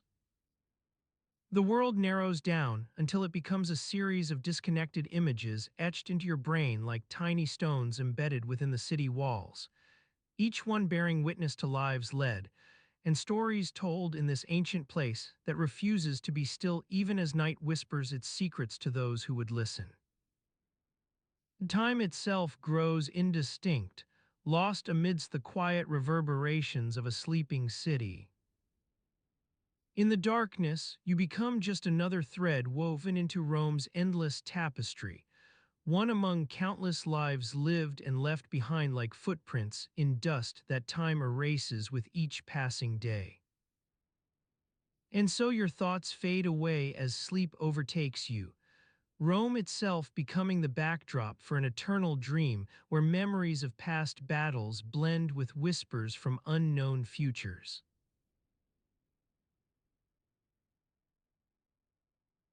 As you drift deeper into slumber, your mind begins to wander through the winding streets of ancient Rome, its marble columns and frescoed ceilings slowly dissolving like mist in the morning sun. The sounds of the city grow fainter, until all that remains is a gentle hum of conversation from a nearby taberna, one of those humble convenience stores where Romans would gather to grab a quick bite or pick up an essential item. You find yourself standing before this very shop, its wooden sign creaking in the soft breeze. The word taberna is written in faded letters above the door, while below it a small inscription promises fresh wine and bread daily. As you push open the door, a bell above it lets out a tired clang, echoing through the stillness of the evening air. Inside, the taberna's interior is dimly lit by a few flickering candles that cast eerie shadows on the walls. The air is thick with the smell of freshly baked bread and wine, which seems to have been left open overnight. Its bouquet has mellowed into something almost sweet. You can hear the soft murmur of conversation from a group huddled in the corner, their words lost in the gentle lapping of nearby water against stone. A small shopkeeper, his face creased with age and years of squinting at the sun, looks up as you enter. He regards you with a mixture of curiosity and suspicion, not unusual for those who venture into the taberna unaccompanied by friends or family.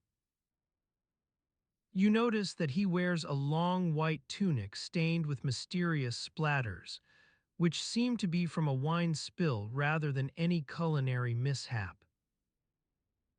The shopkeeper gestures lazily towards a selection of jars on the counter behind him, their contents ranging from salted olives to dried fruits and more exotic spices.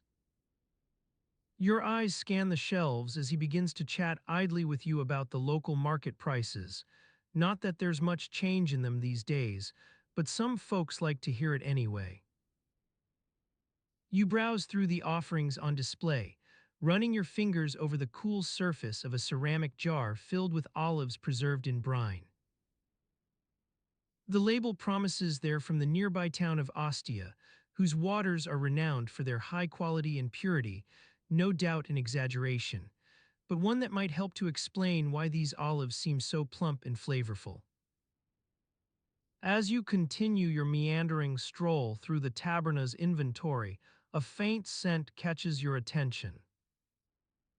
It's something like old leather mixed with sweat and dust, which could only be associated with a single item, a piece of worn-out sandal's remnants, a torn strap that has been left on its own somewhere near the counter.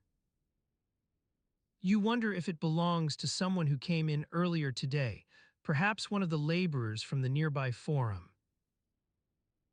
People like them often walk into this shop for a quick drink and some hasty conversation before they're off again to their daily tasks. Some might say that's what being Roman is all about, getting by with as little fuss as possible. The air inside grows warmer, carrying whispers of evening conversations taking place outside the taberna. Couples stroll hand in hand down the street, while groups of friends make plans for a night at the theater or an upcoming public event, perhaps even one where you could be entertained by some famous gladiator or celebrated poet.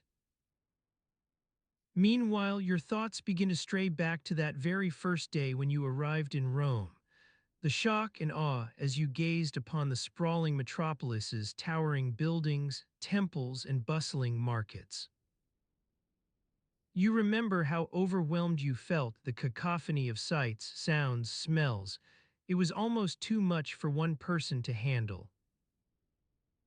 But now, lost among the winding streets and forgotten corners of this ancient city, you find yourself immersed in a world where time stands still. There's no need to rush anywhere. Rome will wait for its next inhabitant to take over its rhythms once again. Your wandering continues through the taberna as night begins to fall outside, not with any dramatic flourish or sudden change, but rather like a slow blanket of twilight spreading across the sky, softly engulfing everything in its path. Shadows deepen and the flickering candles seem to dance on the walls more wildly now, casting eerie patterns that stretch up into the dimly lit air. The shopkeeper looks up from his duties for another moment, this time with an almost kind expression, as if he's noticed your reverie. He nods slightly in understanding before turning back to arranging a few fresh pastries on a nearby tray. His hands move mechanically through the motions, while you remain still, suspended between waking and sleeping.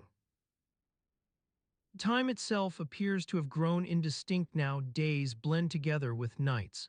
Events become memories that lose their sharp edges as they fade further into the distance.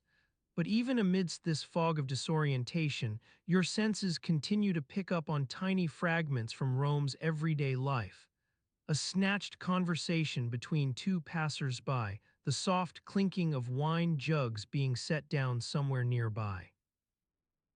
Your vision blurs slightly, everything becomes hazy and indistinct.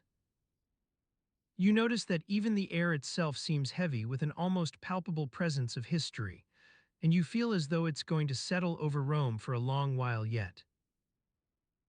The soft sounds from within the taberna continue.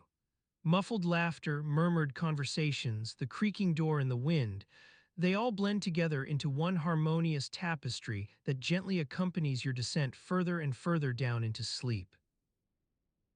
It's as if Rome itself has become the background of a dream where memories start to bleed with whispers from unknown futures. The soft hum of conversation remains constant now, almost soothing, like lullabies sung by an unseen chorus of city dwellers.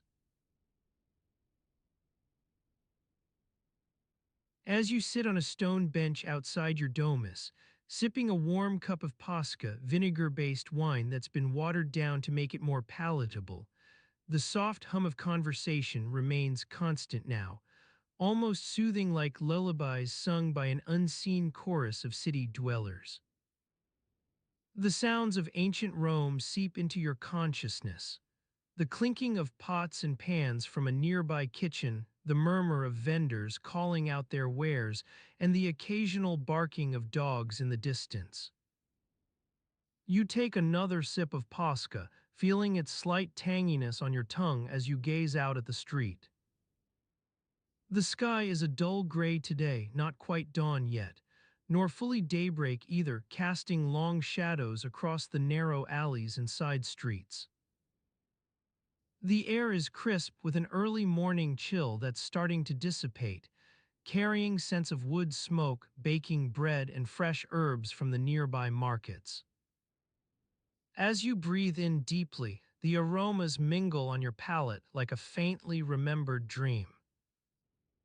You think about getting up and joining the other soldiers for breakfast at their barracks nearby.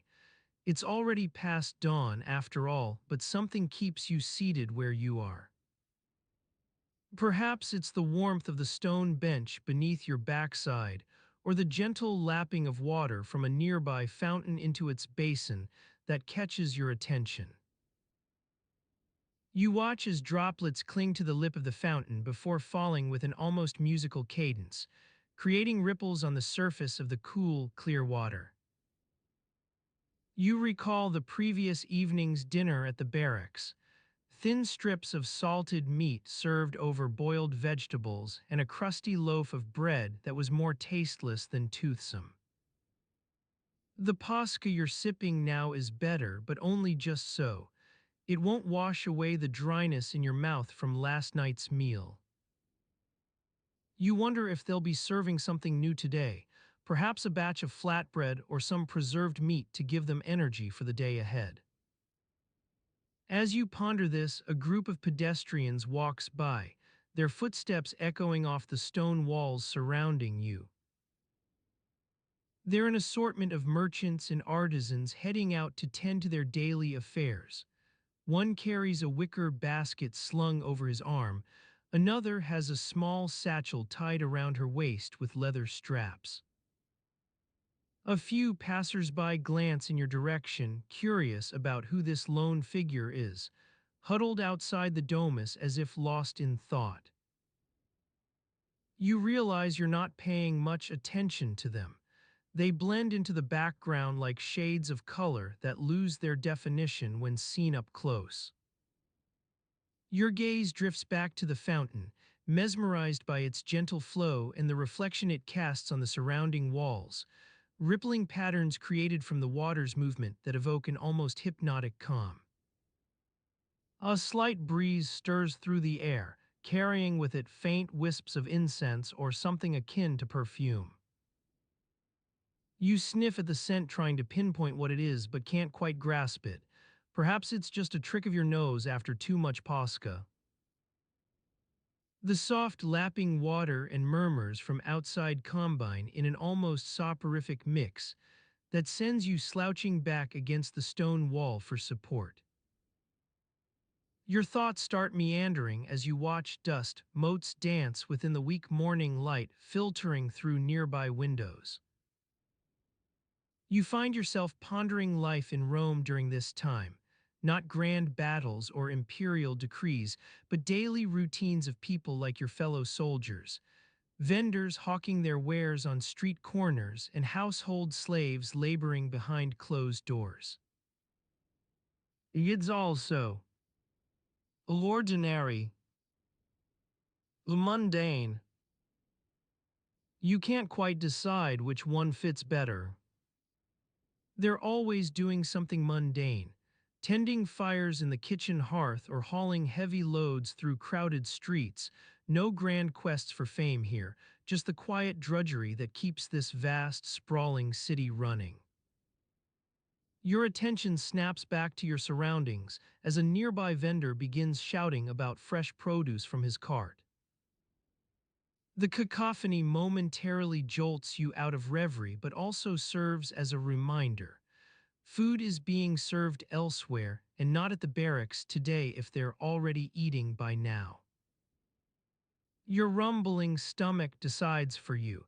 It's time to join your fellow soldiers, even though part of you still lingers here on this bench. With some effort, you push yourself up from the stone wall and start walking towards the barrack buildings, a short distance away through narrow alleys that wind between domus after domus. As you move, shadows stretch out before you like dark sentinels, marking your path forward into another day in ancient Rome's vast tapestry of daily life. You step past clusters of people going about their routines, some hurrying towards the Forum Romanum while others stroll at a more leisurely pace, each lost within their own world as much as you've been. The soundscape changes with every step, vendors calling out from different directions, the clang-clang of metal on stone where street cleaners were hard at work in front of the Basilica Julia. It all blends together like an endless symphony, played against a backdrop of crumbling architecture and worn streets. You continue moving through this crowded landscape until you reach the barracks entrance. A sentry stands outside, eyeing each passerby with a mixture of curiosity and wariness, always on guard even if nothing overtly sinister seems to be happening nearby. You exchange brief words as he steps aside for you to pass, acknowledging your presence without much fanfare. Once inside, the barracks interior is bathed in dim light filtering through narrow windows high above. A faint warmth from torches or oil lamps adds depth and texture to the space, but only barely illuminates the rows of sleeping pallets. Your fellow soldiers stir about as you approach, some are rubbing sleep from their eyes while others stretch, letting out low groans at being pulled away from slumber. You notice one of them rummages through a nearby container filled with last night's leftovers, scraps that were set aside for later use or perhaps reheated. He holds up what appears to be dried fish wrapped in leaves, not exactly appetizing, but you're hungry enough now. As he passes it over, the smell wafts towards you and settles on your tongue like an unpleasant aftertaste. A small group gathers around a nearby hearth where embers still smolder from last night's cooking. The sentry takes charge of directing people to eat while others attend to their duties, whatever those may be, checking gear, practicing with swords or shields. It all happens on this threshold between sleep and waking up in ancient Rome. You move towards the makeshift breakfast area as your stomach growls louder now that you're within reach of food.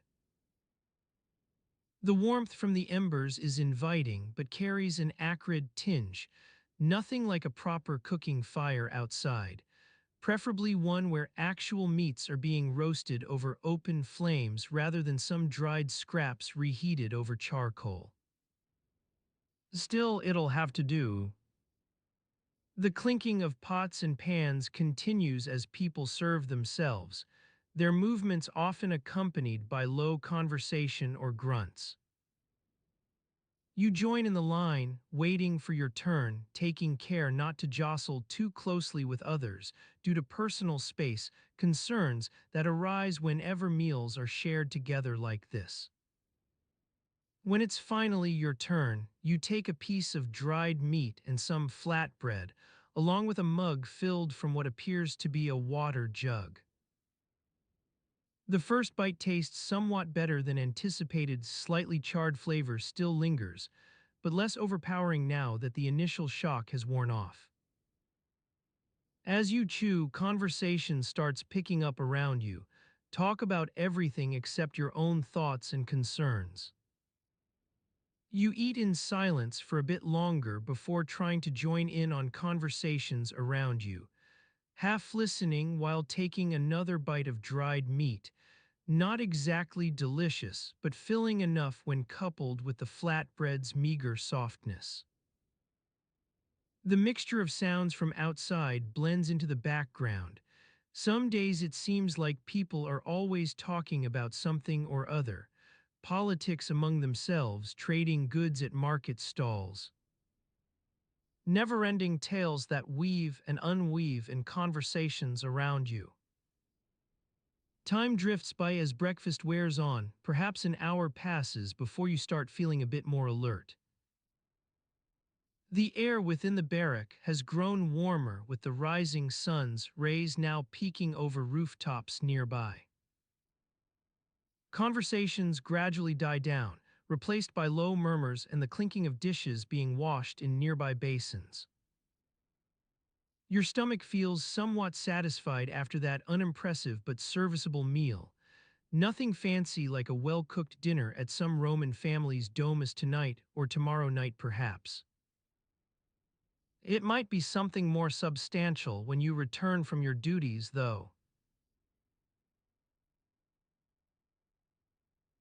As you make your way through the winding streets of Rome, the late afternoon sun casts a warm glow over the crowded marketplaces and narrow alleys. You've finished your meal for now, but it's not particularly memorable, just some stale bread, olives, and a bit of dried meat. Nothing fancy like a well-cooked dinner at some Roman family's domus tonight or tomorrow night perhaps. It might be something more substantial when you return from your duties, though. You're on your way to visit the nearby Thermae, one of Rome's many public bathhouses, where you plan to spend a few hours soaking in the warm waters and maybe catch up with some friends. As you walk, you notice the smell of fresh bread wafting from a nearby bakery. It's a familiar scent that always seems to announce its presence just as your stomach starts growling again. The streets are bustling with people going about their daily business. Merchants hawking their wares, customers inspecting goods on display, and children playing in the shadows. The sound of laughter and chatter fills the air, punctuated by the occasional shout or argument that quickly dissipates into a murmur as the parties involved move away. You continue on your way, navigating through the crowds with practiced ease. You've lived here long enough to know which alleys are narrowest and where the market stalls congregate. As you walk, you notice the sounds of street performers. A musician playing a simple melody on his lyre, a juggler expertly juggling three balls while keeping time with his feet, and a poet reciting a lengthy verse in exchange for coins from passers-by. You pause to listen, mesmerized by the way the words seem to dance in the air. The poet's voice is like honey, smooth, rich, and sweet, but it's not quite as captivating as the sounds of nature that often accompany you on your daily walks. Birds chirping in the nearby gardens, water gurgling from a fountain, or the distant rumble of thunder on an overcast day. As you continue towards the Thermae, you notice a group of people gathered around a street performer who's doing something quite unusual, not just singing or playing music, but actually making a living by being. Well, it's hard to describe.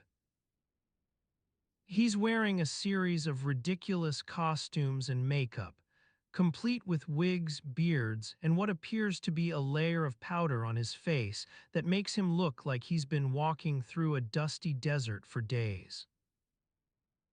The crowd is in stitches as the performer mimes different occupations, trying out various professions, if you will.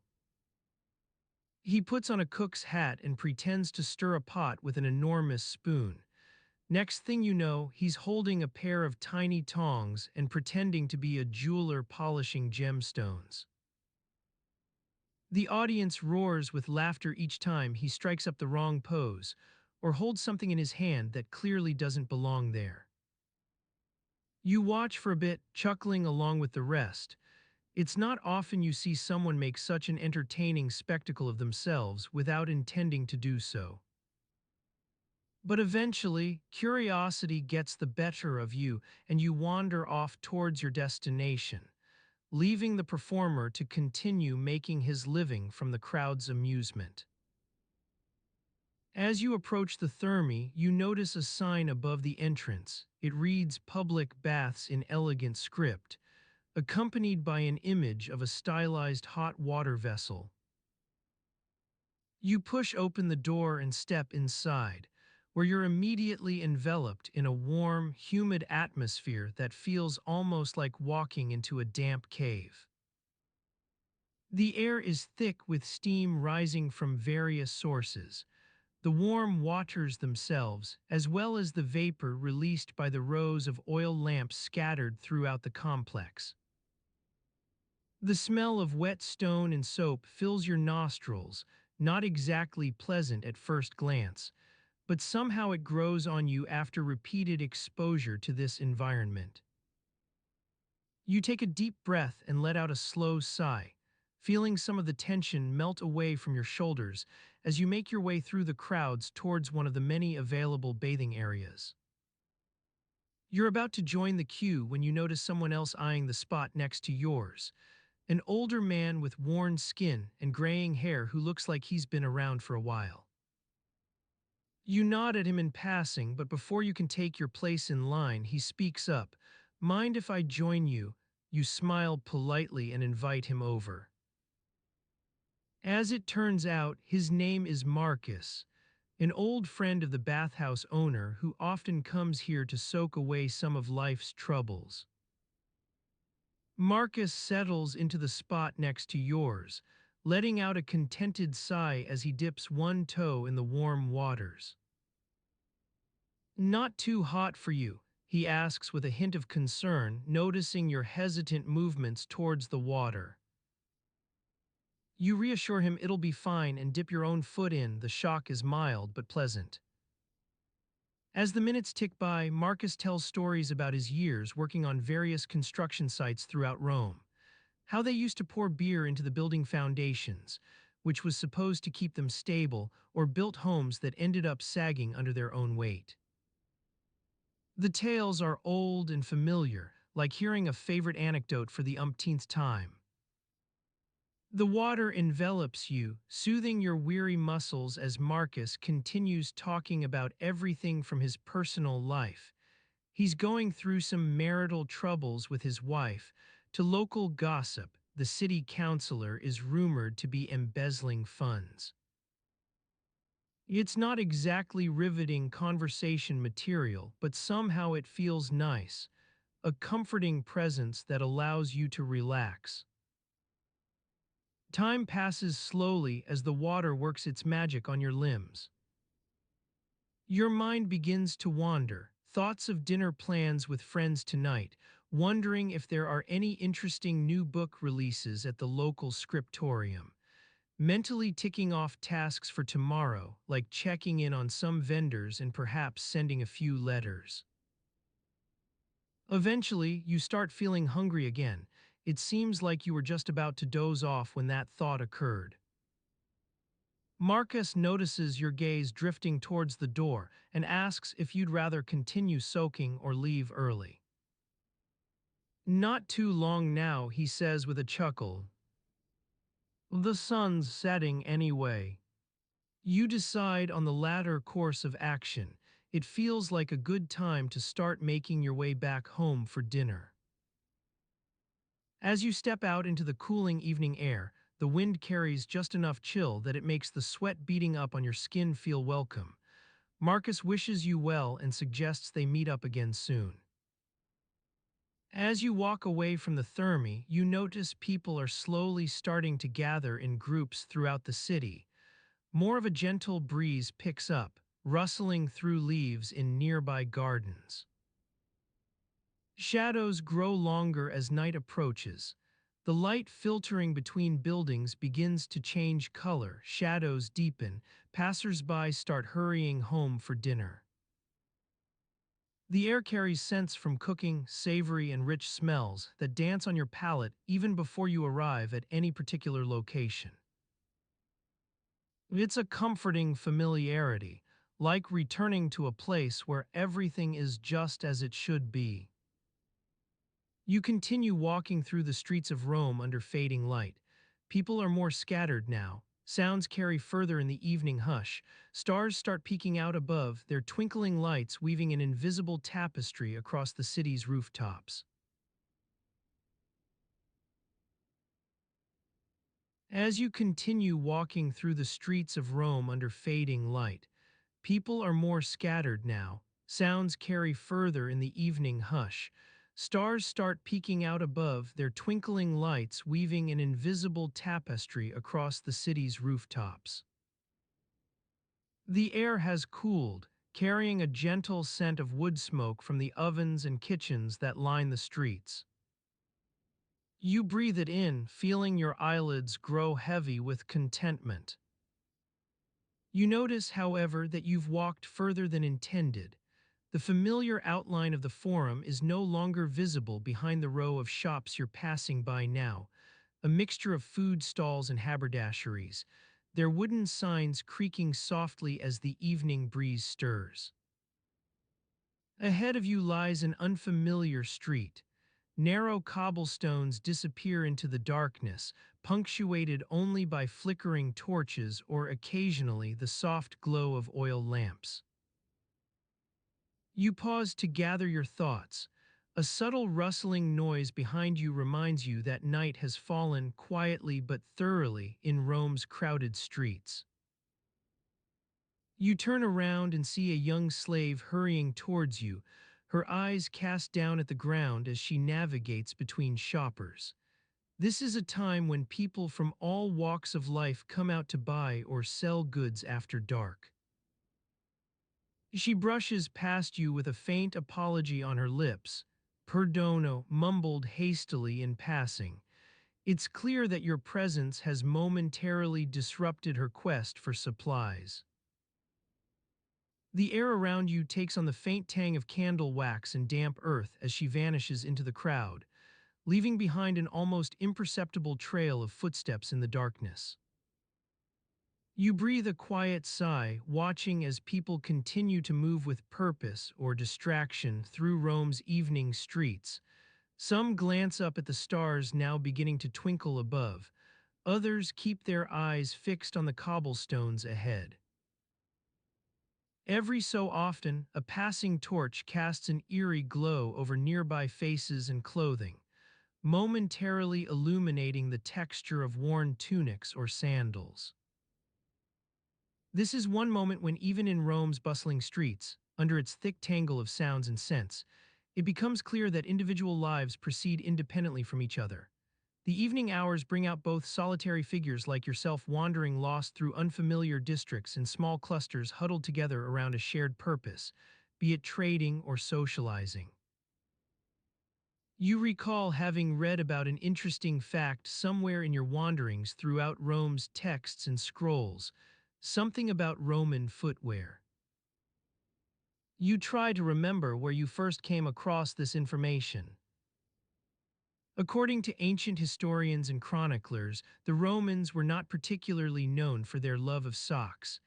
If worn at all, these usually took the form of simple linen strips or woolen wraps tied around the ankles by a piece of cord or leather, in some cases.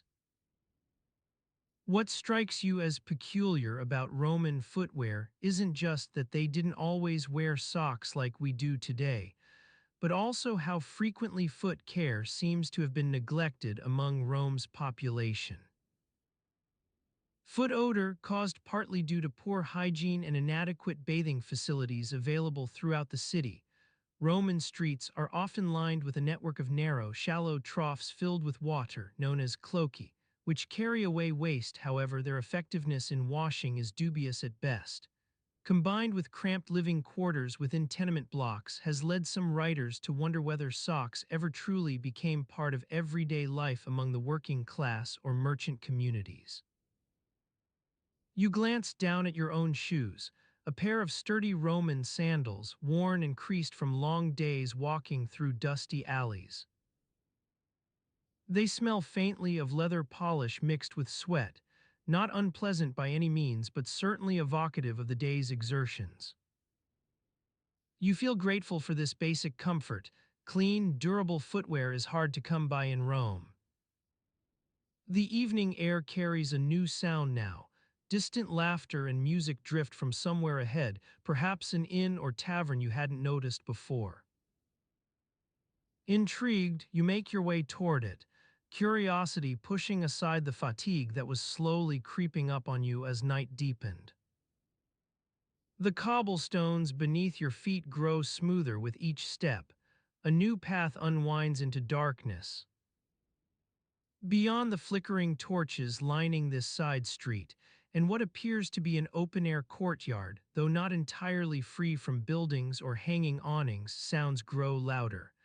A group of people singing along in unison, their voices rich but occasionally off-key. You recognize some ancient melodies now familiar to you. These seem to blend into the evening's atmosphere rather than jar against it. You continue walking toward this newfound source of sound, your footsteps growing softer as you enter an area almost completely shaded from street lamps, a narrow alleyway that funnels people between buildings on either side. Torches mounted at irregular intervals illuminate only snippets of adjacent facades or flicker across the faces of passers-by. Shadows appear exaggerated against walls. As night deepens, it's easy to become lost in these winding alleys. Each new turn reveals hidden corners and areas not well lit by any other means than scattered torches, their gentle dance casting patterns on nearby stone as people move through this makeshift space. In the fading light of day, you might have stumbled upon a private courtyard or narrow passageway serving buildings from different eras. Now, with stars appearing overhead and torchlight weaving around corners, it's difficult to gauge distances accurately. Your attention turns toward the laughter growing louder ahead, still faintly muffled but drawing your interest as sounds blend together. Voices raised in song or conversation mingle with occasional clinking of pottery wine jugs from a nearby table. People passing by occasionally glance up at you, their eyes are often obscured by shadows, making it difficult to discern whether they're merely curious about an outsider like yourself or just trying to find their way back home. You enter the open courtyard now, its edges gradually disappearing into darkness as buildings loom above, a mix of sounds. Lively music and easy chatter blends with creaking wooden stools or chairs being shifted around tables. You spot a cluster gathered near what appears to be an old fountain.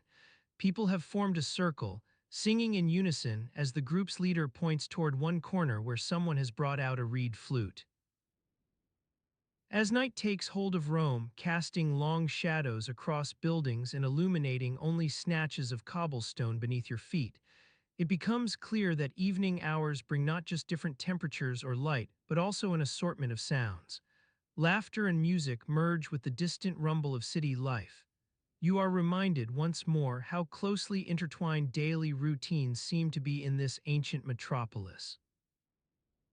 For a moment longer, as you pause near the edge of this courtyard, listening intently to the reed flute's soothing melody blending with other sounds carried on the evening breeze, your thoughts stray back to Roman footwear and whether socks were ever part of everyday life for its people.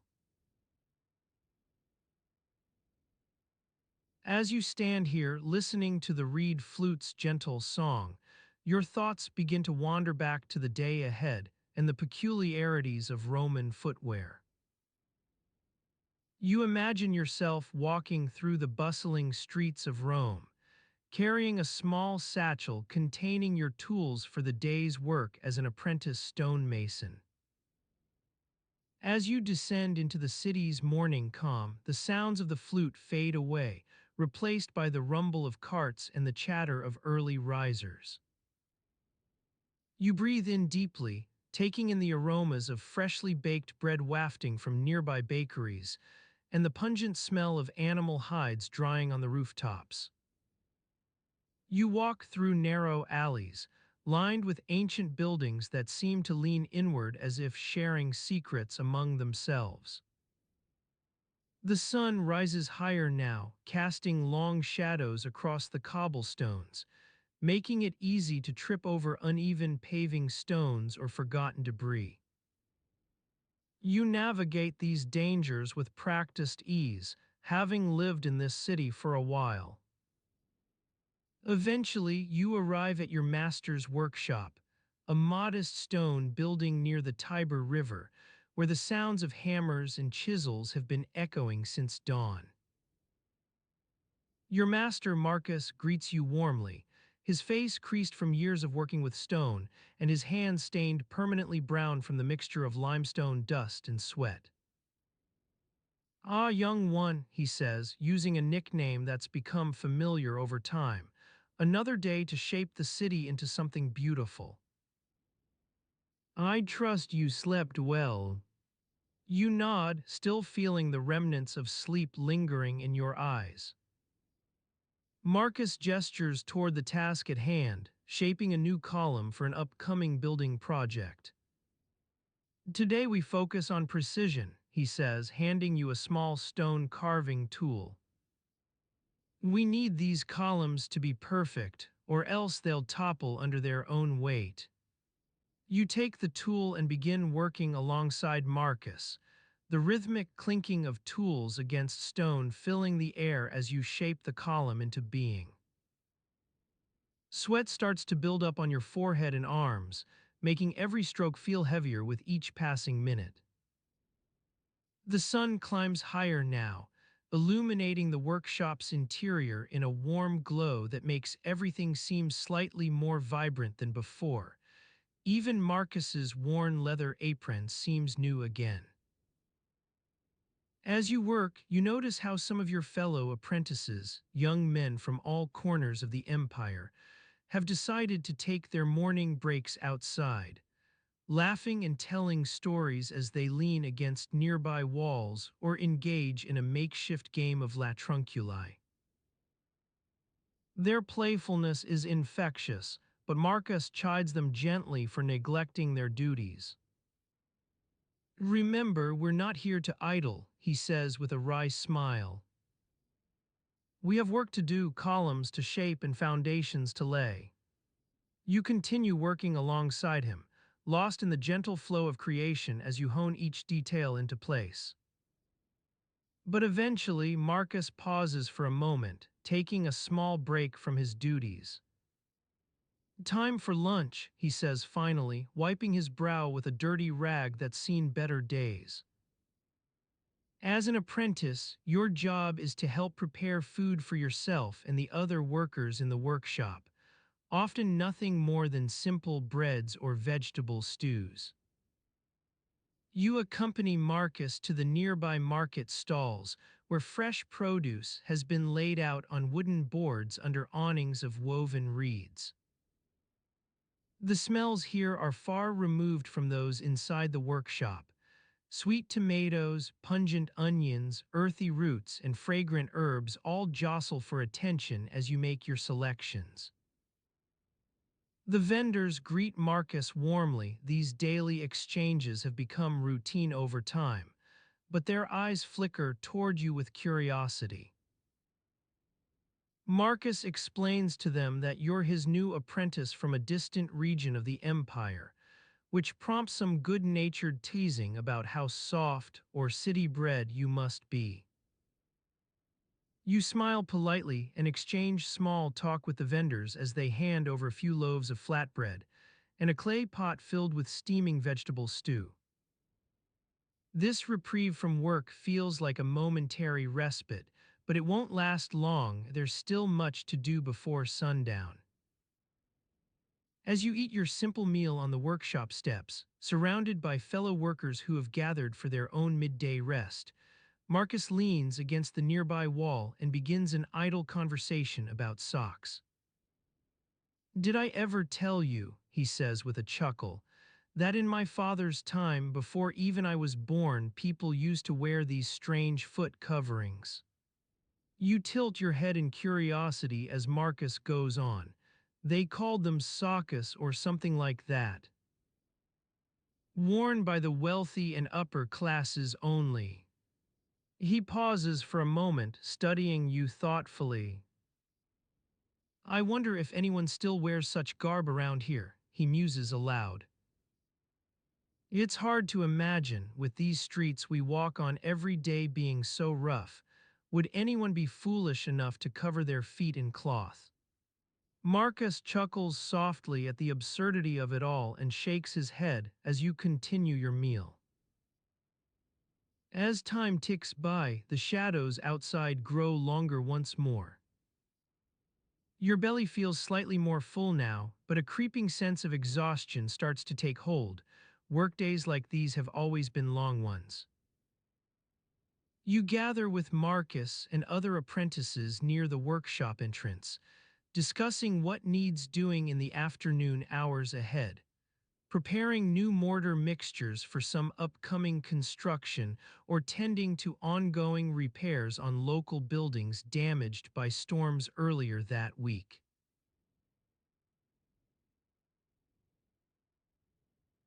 As you lean against a worn stone pillar near the workshop entrance, Marcus gestures with a flick of his wrist to indicate it's time to decide on tasks for the afternoon. The morning sun casts long shadows across the cobblestone courtyard, illuminating tiny dust devils that dance in its wake. You notice how the air is heavy, with the scent of freshly baked bread wafting from nearby ovens. The group begins a hushed discussion about priorities, their voices carried away on the breeze like wisps of smoke. You tune out, letting your gaze wander to the rows of tools and materials stored along the walls, the neatly arranged baskets of handmade shovels, the wooden chests containing a medley of worn-out handles and mismatched iron heads. Your eyes settle on a nearby pile of rough-hewn limestone slabs, their surfaces streaked with dampness from an earlier rain. The workshop's mason, Lucius, is nearby, carefully selecting pieces for upcoming repairs to the aqueduct's crumbling arches. He occasionally pauses to wipe his calloused hands dry on the hem of his tunic, leaving behind faint smudges that catch the light. As you ponder your own tasks, Marcus mentions something about needing help with preparing new mortar mixtures, a mixture involving crushed brick and lime, requiring precise ratios of each component. You nod along with the others, mentally tallying up the materials needed: the weighty sacks of sand, the smaller burlap bags containing powdered quicklime. The group begins to disperse, some heading towards the storage areas for their respective tasks while Marcus approaches you, a gentle smile on his face. "You're helping Lucius with the aqueduct repairs this morning," he says, not asking but stating it as fact, an arrangement likely made weeks ago when schedules were still being finalized. As you nod your agreement and start walking towards where Lucius is already measuring out quantities of sand, you notice a nearby apprentice struggling to carry a heavy bucket filled with the rough-textured mixture. You pause for a moment to offer assistance, and together you make your way over to an adjacent area set aside for mixing materials. The cool shade cast by the workshop's awning envelops you as you stand beside Lucius, who hands you one end of a long wooden scoop used for combining dry ingredients with quicklime. The smell of damp earth rises from the sand and crushed brick beneath your feet, a familiar scent in this part of town, always present yet never overpowering. With each passing moment, the sun's rays seem to seep into the workshop through gaps between the stones or worn shutters on windows above. You watch as Lucius carefully pours the powdered quicklime into a large mortar bowl, his hands moving with practiced ease amidst the swirling clouds of dust that follow. You begin mixing your portion, working alongside other apprentices who are similarly engaged in their assigned tasks, an atmosphere both tranquil and industrious, filled with the soft thud of hammers against wooden mallets or gentle scraping sounds as chisels glide across rough stone surfaces. It's a pace measured not by urgency, but rather one that honors time itself. Your work near the mortar bowl is steady but unhurried. Each handful of dry ingredients combined into the waiting lime mixture seems to happen almost by instinct now, after countless hours spent honing these skills alongside experienced artisans like Lucius and Marcus. You listen closely as they guide you through minor adjustments in technique or remind you about specific proportions for this particular task, small corrections that refine an already established routine. In your mind's eye, a familiar image coalesces, the home of one of your neighbors where daily chores unfold across similarly sun-drenched courtyards. You recall watching her, a seasoned matron in her late middle age, carefully mixing and stirring a massive wooden cauldron over an open flame, its contents bubbling gently as she supervises children gathering nearby vegetables for the evening meal. As you return to your work near Lucius, sounds from outside begin seeping into this calm atmosphere. Distant shouts of peddlers hawking their wares, children's laughter carried by on a gentle breeze.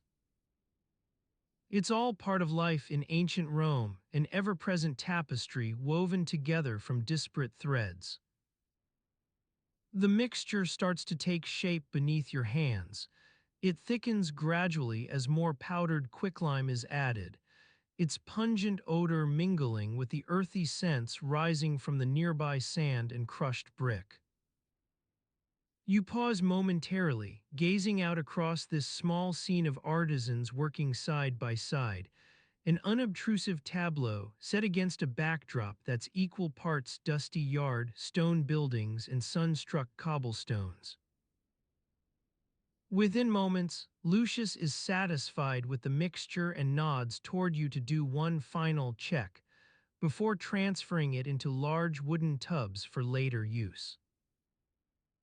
As he steps back from his work area, wiping sweat from his brow using a nearby cloth that leaves behind faint streaks of dust, you notice how time seems almost irrelevant here, each passing moment simply another piece in the ongoing tapestry. Your own task now done, you make your way toward Marcus's side for further instructions regarding afternoon duties. In this brief respite between morning and early afternoon activities, a gentle lull has descended upon the workshop, like an old friend arriving unexpectedly to offer quiet comfort amidst the steady ebb and flow of daily routine. In this peaceful stillness, with sounds from outside slowly receding into the background once more, children's laughter fading as they return inside their homes for a midday meal, vendors' calls echoing faintly in the distance until eventually silenced by the morning sun climbing higher, you realize how small yet vital each step is within these ongoing cycles of work and life. The stillness envelops you like an old blanket, softening every edge. Your thoughts begin to untangle themselves from specific tasks at hand. Your attention drifts toward quieter reflections on life itself, memories intertwined with sense or the sensation of hands moving against rough-hewn stone surfaces as part of a larger whole, each small moment a fragment that contributes to an intricate narrative. with the sounds and smells now blending together in harmony. Like colors merging into a single hue within a painting, you stand here, suspended between morning's gentle rhythms and the anticipation for afternoon tasks yet to come.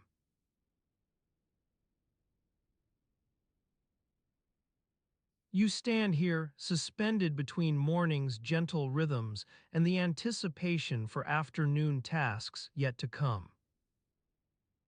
The sun has risen higher now, casting a warm glow over the cobblestone streets of Rome.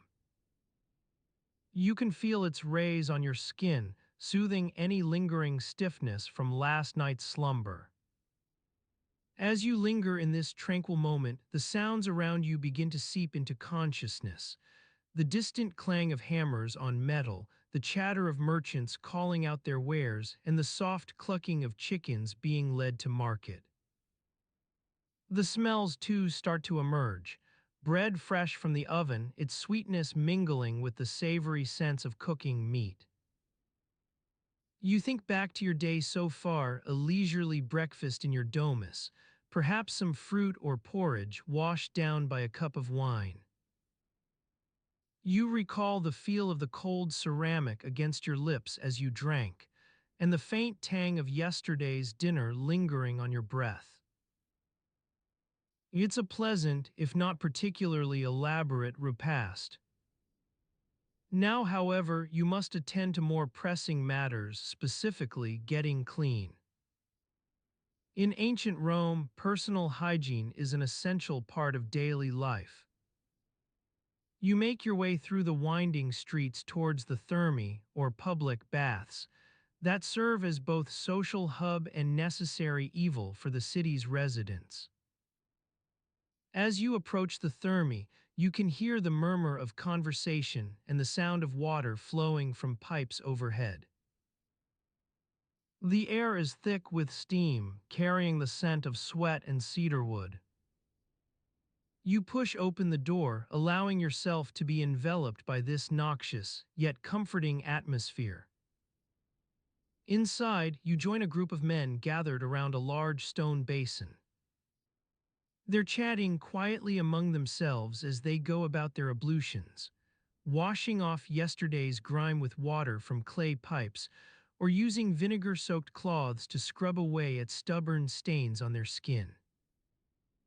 You notice that some individuals have already taken the plunge into the caldarium, the hot bath itself. Its waters are scalding 100 degrees Fahrenheit, 38 degrees C, and only those most hardy or desperate would venture in first thing in the morning. The temperature is almost unbearable to you, but for now it's not your priority. Your focus remains on making yourself presentable. After all, cleanliness is next to godliness, as they say. You take a moment to inspect your nails, ensuring that any dirt has been scrubbed away. Your fingers are red and chapped from the previous day's work outdoors. You'll need some olive oil or fat to moisturize them before getting on with more practical tasks. You approach one of the servants attending to the thermae, a youth tasked with overseeing the baths, who stands watch over the water basins like a guardian angel. He greets you warmly and asks what service he can provide. Water for washing, you reply matter-of-factly, handing him your worn leather pouch containing some coins. He nods discreetly as he pours water from an adjacent jug into another basin near yours, carefully avoiding splashing or spilling any onto the polished marble floor below. You take this moment to survey the bathing area, a long corridor lined with niches and alcoves for patrons, each one fitted out with its own small fountain and stone seat. Some of these nooks are occupied by women.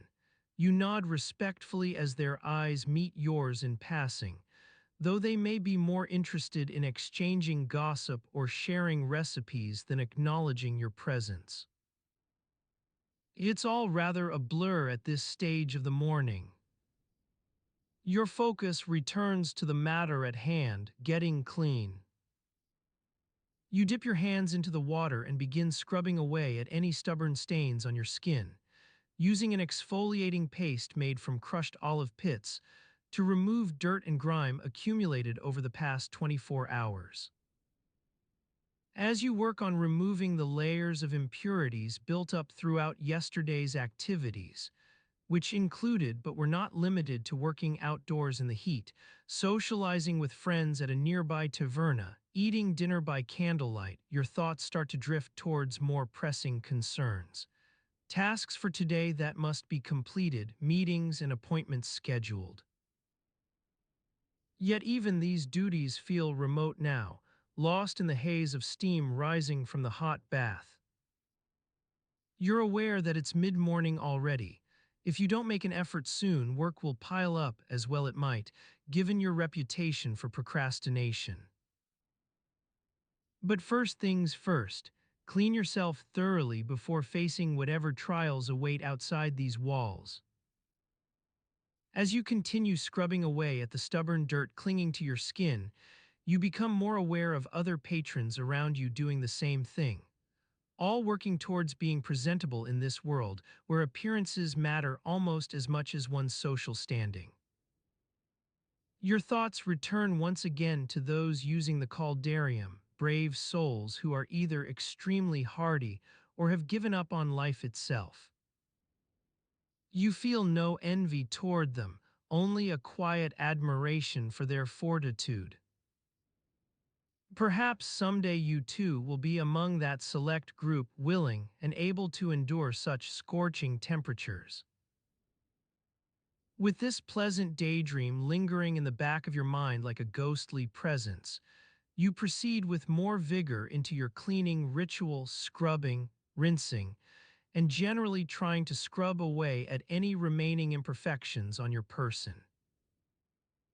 Your hands feel raw after prolonged exposure to water but are otherwise relatively clean. You take satisfaction from this small victory. A faint scent of cedarwood now clings to your skin as you work through the final stages of bathing, a reminder that these thermi truly do serve multiple purposes, offering not only essential services like cleanliness and relaxation, but also opportunities for socializing with others who share similar interests or backgrounds. It's almost time to rejoin the world outside. Stepping out from under the warm glow cast by the nearby windows in this particular section of the thermi, one where an open courtyard provides a respite from claustrophobic air trapped within its stone confines, you're once more immersed among city sounds, smells, and light. You step out into the afternoon air, now warm on your skin after the brief respite of the thermi's courtyard. The city sounds begin to reassert themselves, vendors calling out their wares, horses' hooves clattering against stone pavement, and the occasional shout from a merchant trying to make himself heard above the din. You breathe in deeply, taking in the scent of roasting meats wafting from nearby food stalls. As you walk through the winding streets, you notice that some buildings seem to lean out over the narrow passageways, their balconies precariously close to your head. The air is thick with dust and smoke, making every breath a bit more labored than it needs to be. You rub at your eyes, feeling the grit of city life settling in. You're headed towards the sea now, seeking some relief from the closeness of buildings that seems to suffocate you whenever you venture into the inner city's crowded streets. As you approach the waterfront, the sounds and smells begin to change, gulls crying overhead, fishermen hauling nets full of silvery fish onto wooden docks.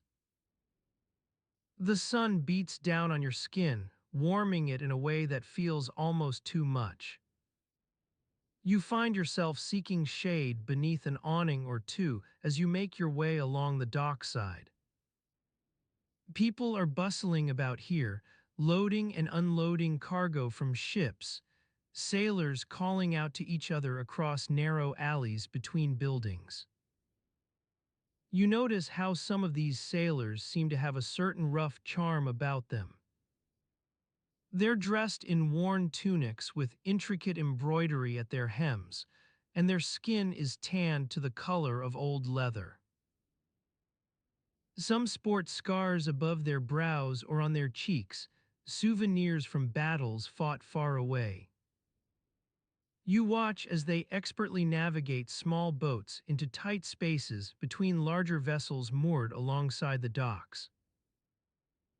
Water splashes against stone walls as they jump in and out, carrying heavy nets full of fish over their shoulders. There's a rhythm to this work that seems almost meditative, each sailor knowing exactly what needs doing next. Time passes slowly here by the sea. You lose track of it while watching the fishermen at work, mesmerized by the movement of water against stone or wood. When you finally move on from this spot, your footsteps echo through narrow streets lined with buildings that seem to lean in close once more. You navigate these passageways carefully now, no longer so lost as when you first arrived in Rome's crowded city center.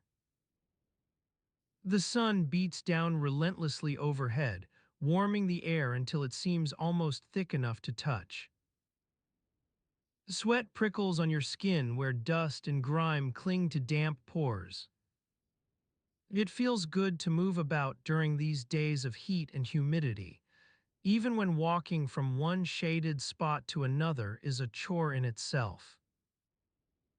You've learned to appreciate such small respite as you can find, often taking it for granted until the sun dips below rooftops or disappears behind nearby hills.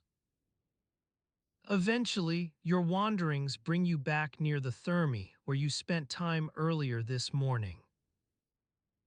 The air inside feels almost cool now, a welcome change from sweltering streets outside. You shed your tunic and sandals before stepping into one of the public baths for another round of hot water treatment. This is just part of life in Rome. It seems to you as you soak and scrub away at layers built up on skin over days spent walking through city streets. People around here seem accustomed to such a pace, so focused on daily routines that they hardly notice anything peculiar about the air, light, or temperature itself. As you submerge yourself beneath warm water once more, sounds of public life fade into the background, lost among splashing waves and gentle lapping against marble steps outside your little pool. You breathe in deeply, feeling stress seep out with each exhale as the hot water envelops tired muscles. Eventually, it's time to reemerge from this soothing environment back into city heat once more. The coolness of the Thermi seems lost now that you're dressed and ready to face sun-baked streets again, even though just a few minutes ago its air felt almost refreshing compared to sweltering outdoors. You move through narrow alleys, walking on stone flags worn smooth by countless footsteps over centuries past. In your wake lies a trail of fine dust, collected from every surface encountered during this part of the day's journey. Every step carries you closer still to nightfall, even though sun is high overhead right now and shadows barely reach across cobblestone streets. You pass beneath awnings that cast long ovals on stone below, their worn wooden supports creaking faintly in gentle breeze from nearby rooftops. Sunlight dances through thin gaps between shutters or hanging curtains, an odd sort of rhythmic pattern created by uneven sunlight filtering through these narrow apertures above your head. You continue walking along this particular route as city sounds blend together into a cacophony that's almost soothing, despite being anything but quiet. Merchants call out their wares to passers-by, Children play in alleyways off major streets while others sit on low steps leading up to houses or shops nearby, watching world go by from small perches. As you make your way further into city proper once more, the waterfront having only been a temporary reprieve, buildings around you grow taller and closer together. Narrow alleys begin to seem like tunnels between these closely packed structures, casting deep shadows across stone that can swallow entire figures in their depths during times when sun is low. Eventually, the heat becomes almost unbearable. Even your accustomed pace of walking seems too slow a way to escape it now. You've been out for hours, time itself lost among various tasks and daily routines. Your skin feels hot, sticky with sweat, and you're hungry from missing lunch amidst all this city exploring. You spot an eatery nearby, its owner standing outside touting his latest batch of fresh bread just arrived by a vendor's cart that had been passing through earlier today. You recognize the smell, enticingly fragrant compared to stale air inside houses or crowded streets, without proper ventilation systems available for poor households like yours back home. You stop before entering this small food shop, listening as vendors nearby continue calling out their wares and city sounds blend together into an almost pleasant symphony of human life going on all around you here in the heart of Rome. As you pause beneath a faded awning outside that eatery, its canvas fabric worn thin by years exposed to sun beating down relentlessly each day, now tattered from hanging loose more than usual due to recent winds passing through these narrow alleys. As you pause beneath a faded awning outside that eatery, its canvas fabric worn thin by years exposed to sun beating down relentlessly each day, now tattered from hanging loose more than usual due to recent winds passing through these narrow alleys, the scent of cooking oil and roasting meats wafts out into the evening air. The sounds of merchants calling out their daily specials, the clinking of pots, and the murmur of patrons enjoying a late meal mingle with the distant rumble of the aqueducts as they channel water from afar to slake the thirst of this bustling city. You breathe in deeply, letting the aromas carry you away for a moment. The rich smell of olive oil on bread, the savory tang of salted meats and herbs, it's all so familiar now that you almost don't notice it anymore. But as your stomach growls softly in response to these enticing scents, you realize it's been hours since lunchtime. Perhaps it's time for a snack before attending tonight's play at the Theater of Marcellus. You push aside thoughts of hunger and focus on preparing yourself for an evening out. First things first, getting dressed. You've had this tunic washed and mended several times already, but there are still some telltale threads fraying from last night's outing to a friend's villa in the countryside. A gentle tug here, a smoothing of wrinkles there. It won't take long before you look respectable enough for public viewing. As you dress, your gaze wanders out into the alley.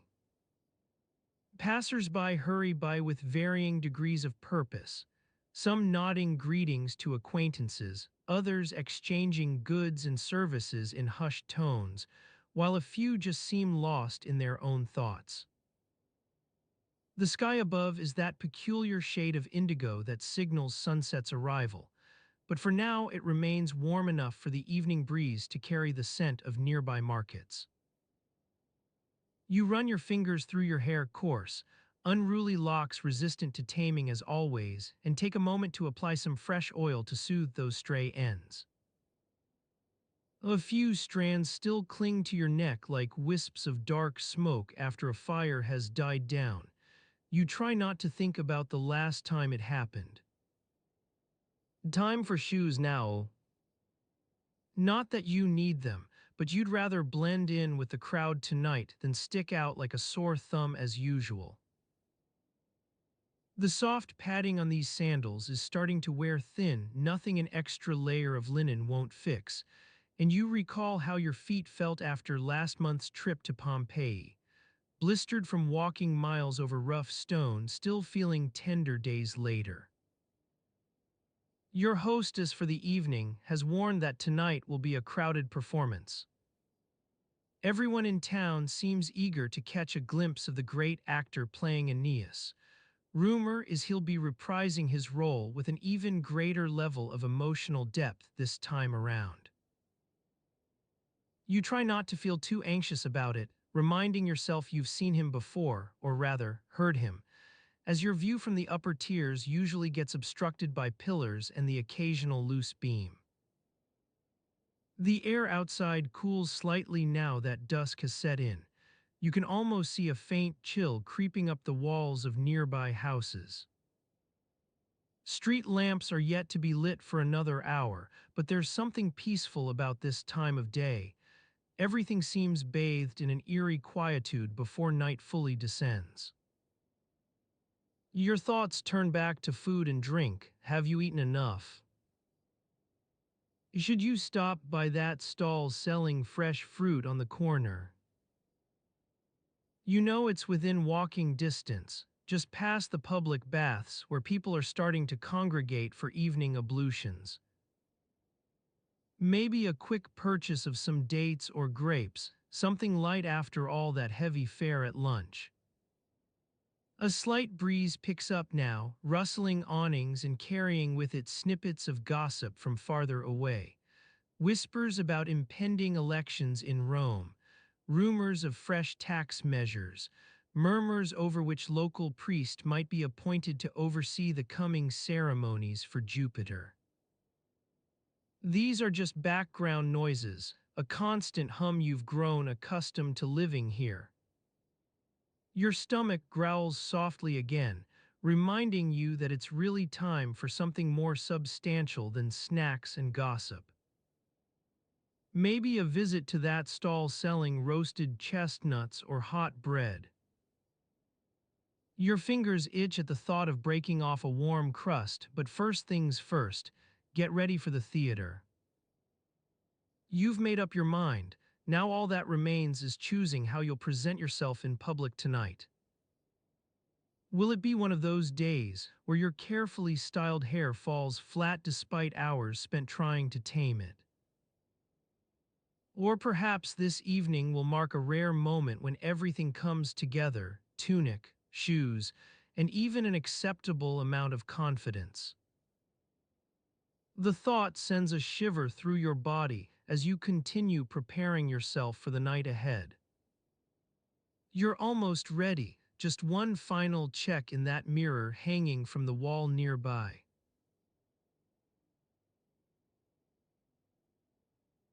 You glance up at the small bronze mirror attached to a wooden dowel on the wall, its surface reflecting the flickering light from the nearby oil lamp.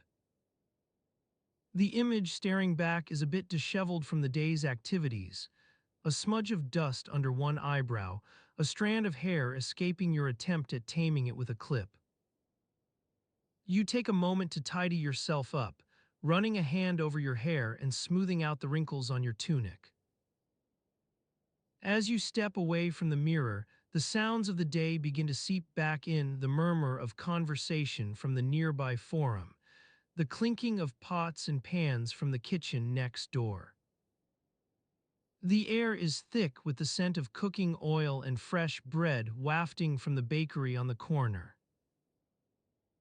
You make your way out into the public square, where people are gathered to socialize, conduct business, or simply take in the atmosphere. Some passersby nod in greeting as they hurry about their day. Others barely acknowledge you at all, too caught up in their own affairs. The sounds of haggling merchants and gossiping townspeople fill the air, a constant hum that's both soothing and overwhelming. Your stomach growls softly, reminding you it's almost time for dinner. You spot a food vendor nearby, expertly juggling skewers of roasted meat on his grill.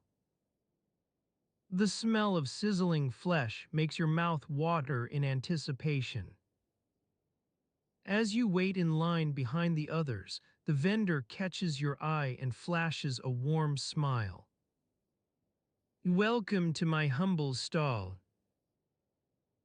Tonight's special, freshly caught fish from Lake Lucrinus. Only a few coins for a filling meal. You nod at his offer but hold up one hand. Not tonight, thank you. I'm not quite ready yet. You glance down at your clothes, which are still dusty from the day's work in the fields. The vendor chuckles knowingly and leans in close. Ah, yes, a quick wash might be just what you need before eating. Off to the nearest public fountain, perhaps. You nod thoughtfully as he hands over a few coins for his advice. The sound of running water is always inviting, especially after a long day under the sun. As you continue on your way, the sounds around you shift and change, people calling out greetings or hailing friends, children's laughter carried on the breeze, the thud of mallets against stone walls as nearby construction workers tidy up for the night. You weave through the crowds with a practiced air, navigating the narrow alleys and passageways that crisscross the city. Eventually, you arrive at one of Rome's many public fountains, an unassuming spot tucked away near the forum's edge. The sound of rushing water grows louder as you approach. Droplets sparkle in the fading light on your skin like tiny diamonds. You take a moment to gaze around the area, noticing how people from all walks of life have gathered here. A young girl is dipping her hands into the water, washing away the dirt and grime of the day. An older man stands nearby, watching with a bemused expression as he chats with someone you recognize, one of the local bakers. The cool mist on your skin feels wonderful after hours in the sweltering sun. You take your turn at the fountain's edge, letting out a sigh of contentment as the water washes over your hands and face. For a moment, all is right with the world. You pause for a second to watch others using the fountain, an elderly woman carefully rinsing her hair, two young lads splashing each other in a playful game. Their laughter carries on the breeze, mingling with the gentle gurgle of water and the soft clinking of nearby pots as people begin their evening meals. The setting sun casts long shadows across the surrounding buildings, the flickering light of torches casting eerie silhouettes against walls already worn by time. The sounds around you grow softer, conversation dwindles, replaced by quiet murmurs as night falls over Rome. You finish your wash and step back from the fountain's edge, taking a moment to notice how clean and refreshed you feel after this brief interlude in nature's midst. Your skin glows with dewy softness, hair lies neatly against your scalp once more, all signs of the day's weariness washed away. As the stars begin their ascent above, casting a pale glow over the city, you take one last look around at those gathered near the fountain before moving on to complete any remaining tasks for the evening. The water flows gently into its stone basin. Droplets cling to your skin like tiny threads of silver as you make your way off into the quiet night. It's almost time for dinner now, and perhaps later tonight, a leisurely stroll along the city walls as moonlight casts an ethereal glow over Rome's rooftops.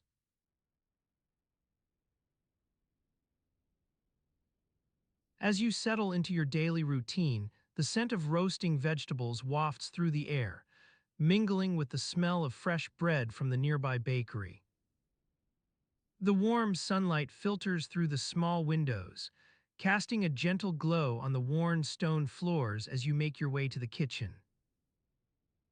You've been tasked with preparing dinner for the household, a simple meal of boiled lentils and vegetables, but one that requires attention to detail if it's going to be edible.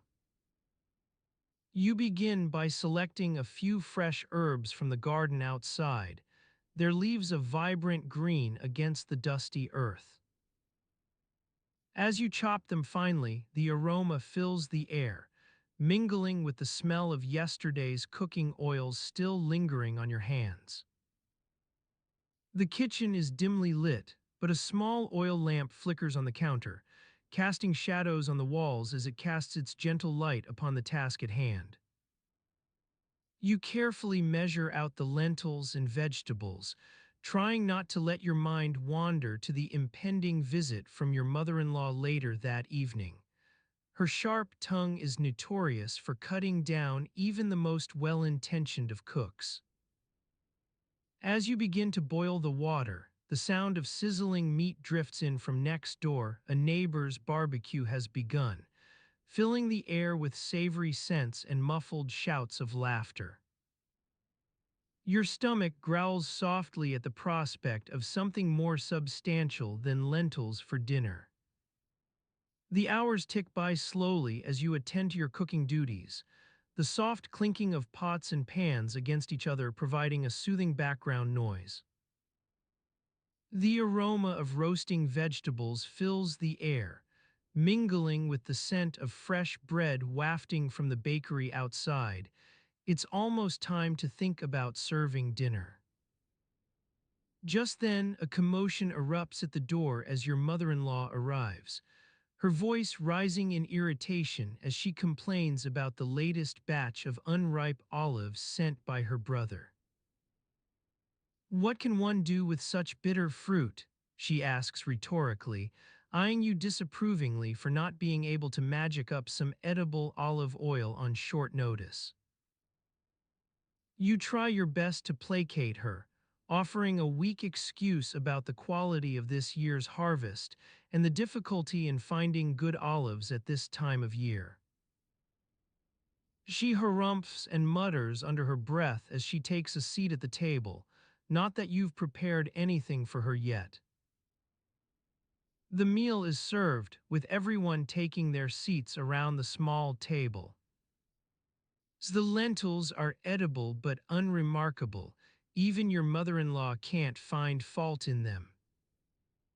Conversation flows easily enough if somewhat strained by her presence. As dinner wears on and the discussion turns to politics, as it inevitably does, you begin to feel a creeping sense of unease. It's not just that everyone seems to have an opinion about something or other. It's also that, try as they might, no one can seem to agree on anything. The debate rages on for what feels like hours, with each side presenting their arguments and counterarguments in turn, all the while sipping wine and munching bread. Your mother-in-law occasionally interrupts to offer a pointed remark or two about someone's logic or lack thereof. But otherwise, it's just the steady drone of words as one argument leads inexorably into another. It wears on your nerves, making you feel like a referee in some never-ending game of verbal tennis, with no clear winner in sight. Eventually, after what feels like an eternity, dinner draws to a close, and everyone begins to disperse to their respective duties for the evening. You breathe a quiet sigh of relief as your mother-in-law rises from her seat, pronouncing herself unimpressed by the meal but willing to forgive this time. The evening wears on in a haze of warmth and contentment, with the smell of roasting meat still wafting through the air outside. You wander over to the window, idly watching as the moon begins its ascent into the night sky above Rome's rooftops. As you gaze out at the twinkling lights below, a thought strikes you. What would it be like to walk among those people down there? The sounds of laughter and music carry on the breeze. Couples stroll hand in hand through the narrow streets, their shadows dancing across the pavement. It's peaceful in its own way. The stars begin to twinkle overhead as night deepens over Rome. Shadows grow long and dark outside your window, a reminder that it's getting late for those who still walk under moonlight. It would be pleasant enough simply to stand there, lost in thought, but duty calls. You recall the household tasks left unfinished after dinner. Laundry needs doing, water needs hauling from the nearby well. The list is endless and will only grow longer with time. In a way, it's good that your mother-in-law has gone off for her walk, leaving you to the peace of an almost empty house. The air feels thick with anticipation as night deepens outside, though not so much in Rome, where life carries on despite and because of its own imperfections and quirks. You let yourself relax into this quiet stillness, letting your eyes linger on the world beyond the window before returning to more mundane concerns. After all, tomorrow is another day filled with yet more chores, perhaps even some unripe olives in need of attention.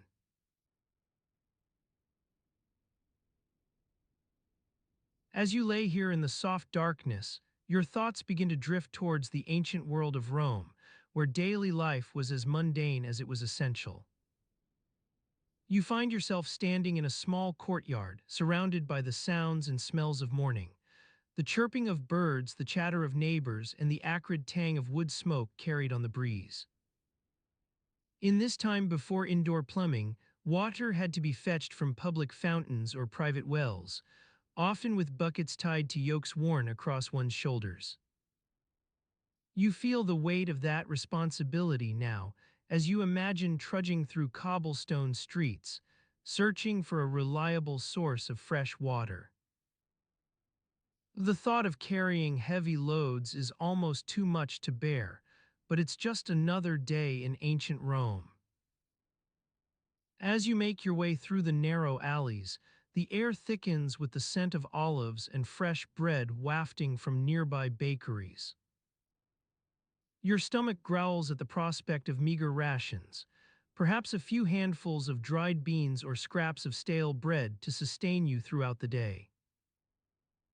You come upon a group of women carrying loads of firewood, their faces reddened by the exertion and smoke. They exchange nods with each other as they pass, their bodies bent under the weight of branches and logs. You can almost feel the fatigue in your own shoulders as you imagine shouldering that burden yourself. In this world without refrigeration or modern storage methods, food was often a daily concern. Vegetables were typically bought fresh from local markets or grown in small gardens behind homes. Fruits like grapes and figs would be picked at peak ripeness to ensure the shortest possible shelf life.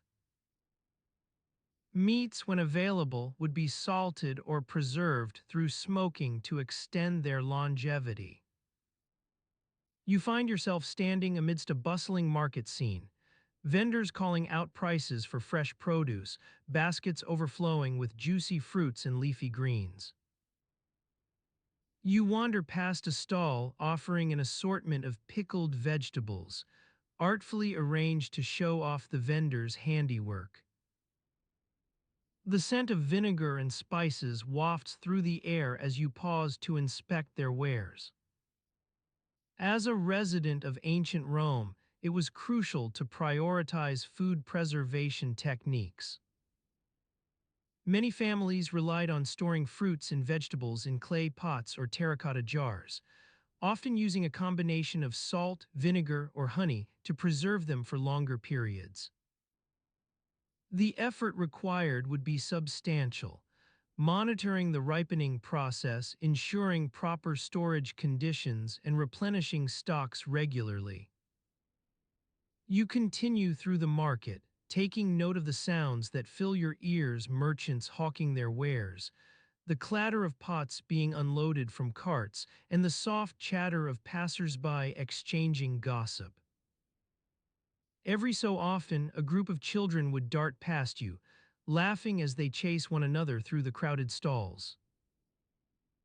Despite its many challenges, daily life in ancient Rome also offered moments of quiet beauty. Watching sunlight filter through awnings above market stalls, or observing how shadows lengthened across cobblestones at dawn and dusk. It was these small comforts that allowed people to endure the hardships of their lives, a reminder that even amidst struggle, there existed pockets of serenity. As you wander further into the city's core, you come upon a public fountain, an ornate structure with spouts for drawing water from deeper sources below ground level. People are gathered nearby, waiting patiently in line to fetch fresh drinking water or fill containers for their households. You join them at the rear of the queue, feeling the weight of expectation as each person waits for their turn. Eventually, your name is called, well, more like a gentle prod from behind by someone who's been waiting too long themselves.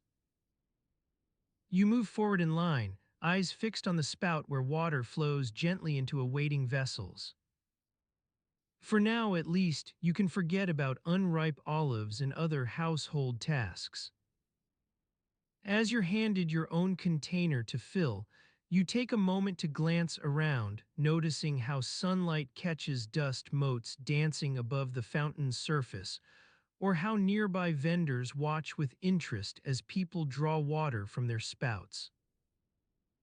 Each person in line is acutely aware of the precious resource being drawn and utilized right before them. It might seem strange now, but drawing your own water was a source of pride for many Romans. They took great care to ensure that public fountains remained clean and well-maintained, often competing with neighboring communities over whose fountain could offer the purest or freshest supply.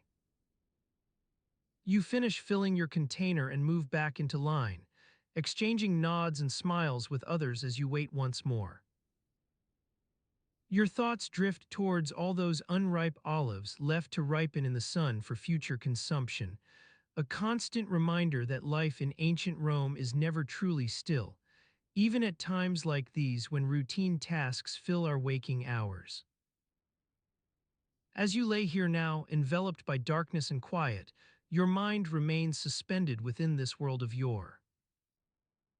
It's easy to imagine yourself back among those cobblestone streets or beneath the awnings of a bustling market stall, caught in the simple flow of daily life as experienced centuries ago. Sleep begins to take its hold. You feel your thoughts growing heavier with each passing moment, like weights slowly sinking into the still waters of a forgotten fountain. The sounds around you grow softer. Wind rustling through trees outside your window, distant chiming from the city's central clock tower, or perhaps even a stray dog in the distance. Your breathing slows as these gentle noises fill your ears, calming and reassuring in their quiet presence. It is late now, shadows creep across walls within the house you've momentarily left behind. You feel yourself drifting further into slumber, carried by memories of an ancient world that lived long before our own.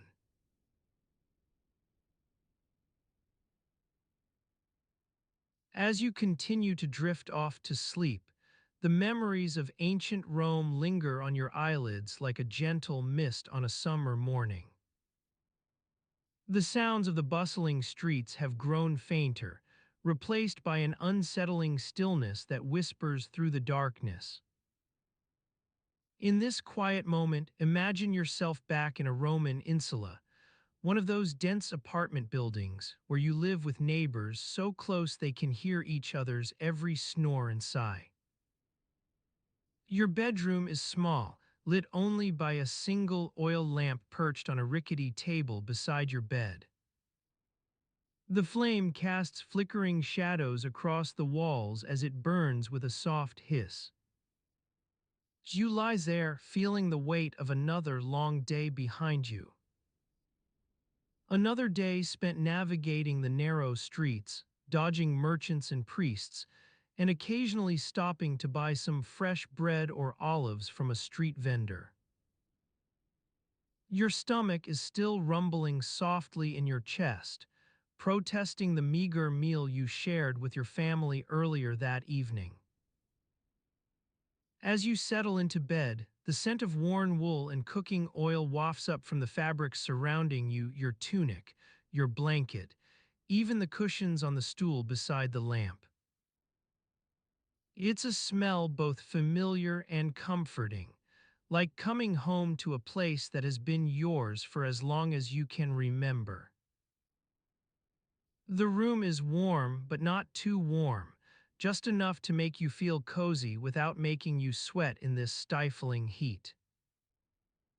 Outside, the city still hums with life, dogs bark occasionally, children cry out as they chase each other through alleys, and somewhere far off a group of musicians plays a lively tune on their reed pipes. But all these sounds blend together into a gentle background noise that allows you to drift further down the path towards sleep. Your eyelids grow heavier still, weighted by exhaustion. The lamp beside your bed continues to cast its soft light across the walls, as if guarding against any dark corners where shadows might lurk and whisper fearsome things. As the moments tick away with each passing breath, you become increasingly aware of the simple pleasures in this quiet moment, like feeling a small breeze rustle through your tangled hair or noticing how the scent of cooking oil lingers on your skin. These tiny details weave together to create an atmosphere both peaceful and ordinary. Your body begins to relax even further as your mind unravels its daily worries, letting go with each passing breath. Your thoughts grow vague and indistinct, like sand grains shifting in a shallow pan of water when the current slows down.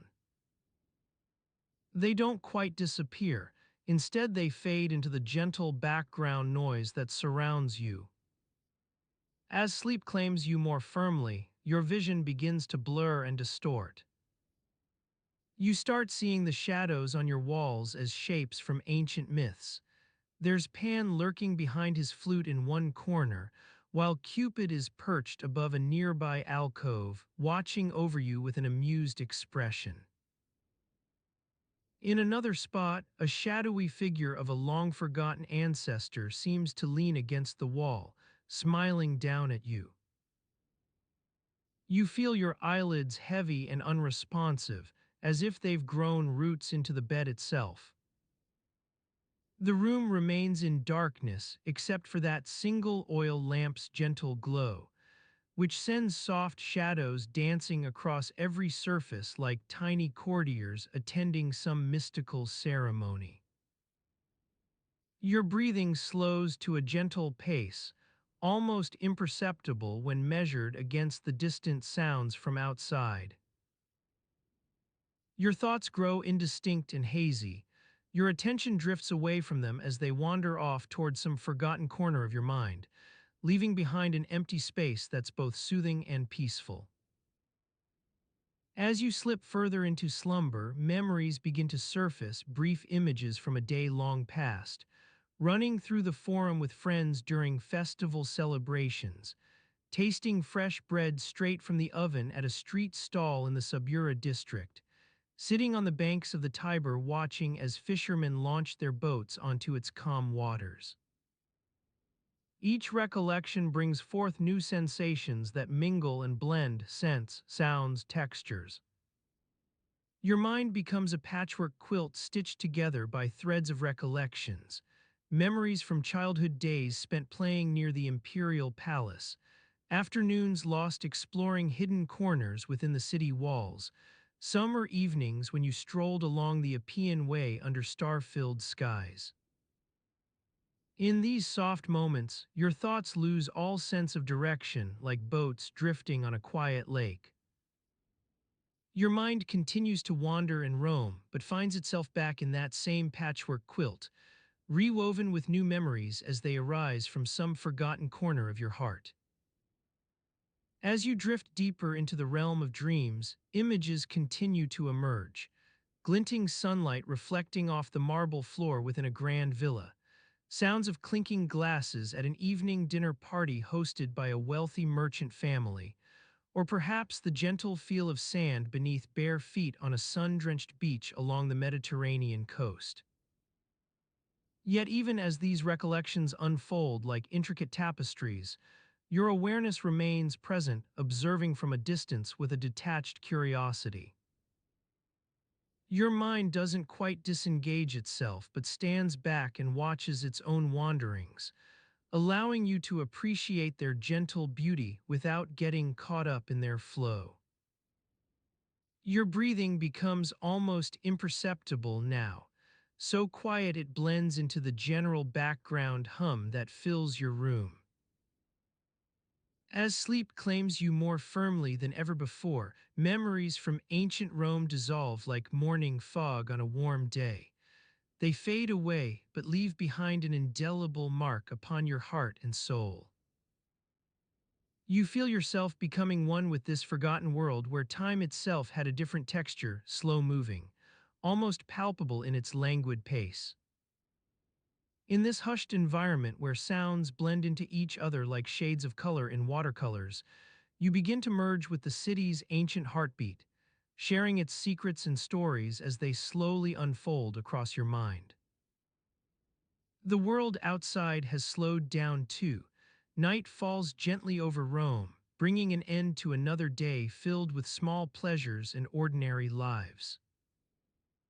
The darkness gathers around buildings like a warm shroud that wraps everything in silence, except for the sound of crickets chirping softly from nearby gardens and alleys. As you slip further into slumber, your memories become indistinct but remain there nonetheless, woven into the fabric of this quiet world where history lingers within every stone and shadow. You continue to drift away on a tide of gentle recollections, carried by an atmosphere both peaceful and ordinary, until finally, like water flowing over smooth stones in a still pool, you sink beneath the surface of sleep itself. And so your journey through ancient Rome comes full circle, from bustling streets filled with life to quiet moments where memories blend together into an indistinct past. In this forgotten world that lived long before our own, you find yourself at peace, carried away by currents both soft and soothing as a summer breeze on a warm Roman evening. Your breathing slows further. The room grows darker still except for the single oil lamp's gentle flame, which flickers softly like a tiny candle guarding over your slumbering form. The shadows dance and weave across every surface, whispering ancient tales that grow indistinct but never truly fade away, lingering in your heart like embers from an old fire. And so you sleep on, cradled by memories of a world long past, yet somehow still present within the curves of this gentle night.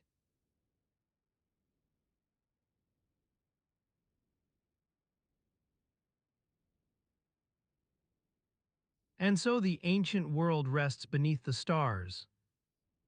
As do you. Let the silence carry you now. Sleep well.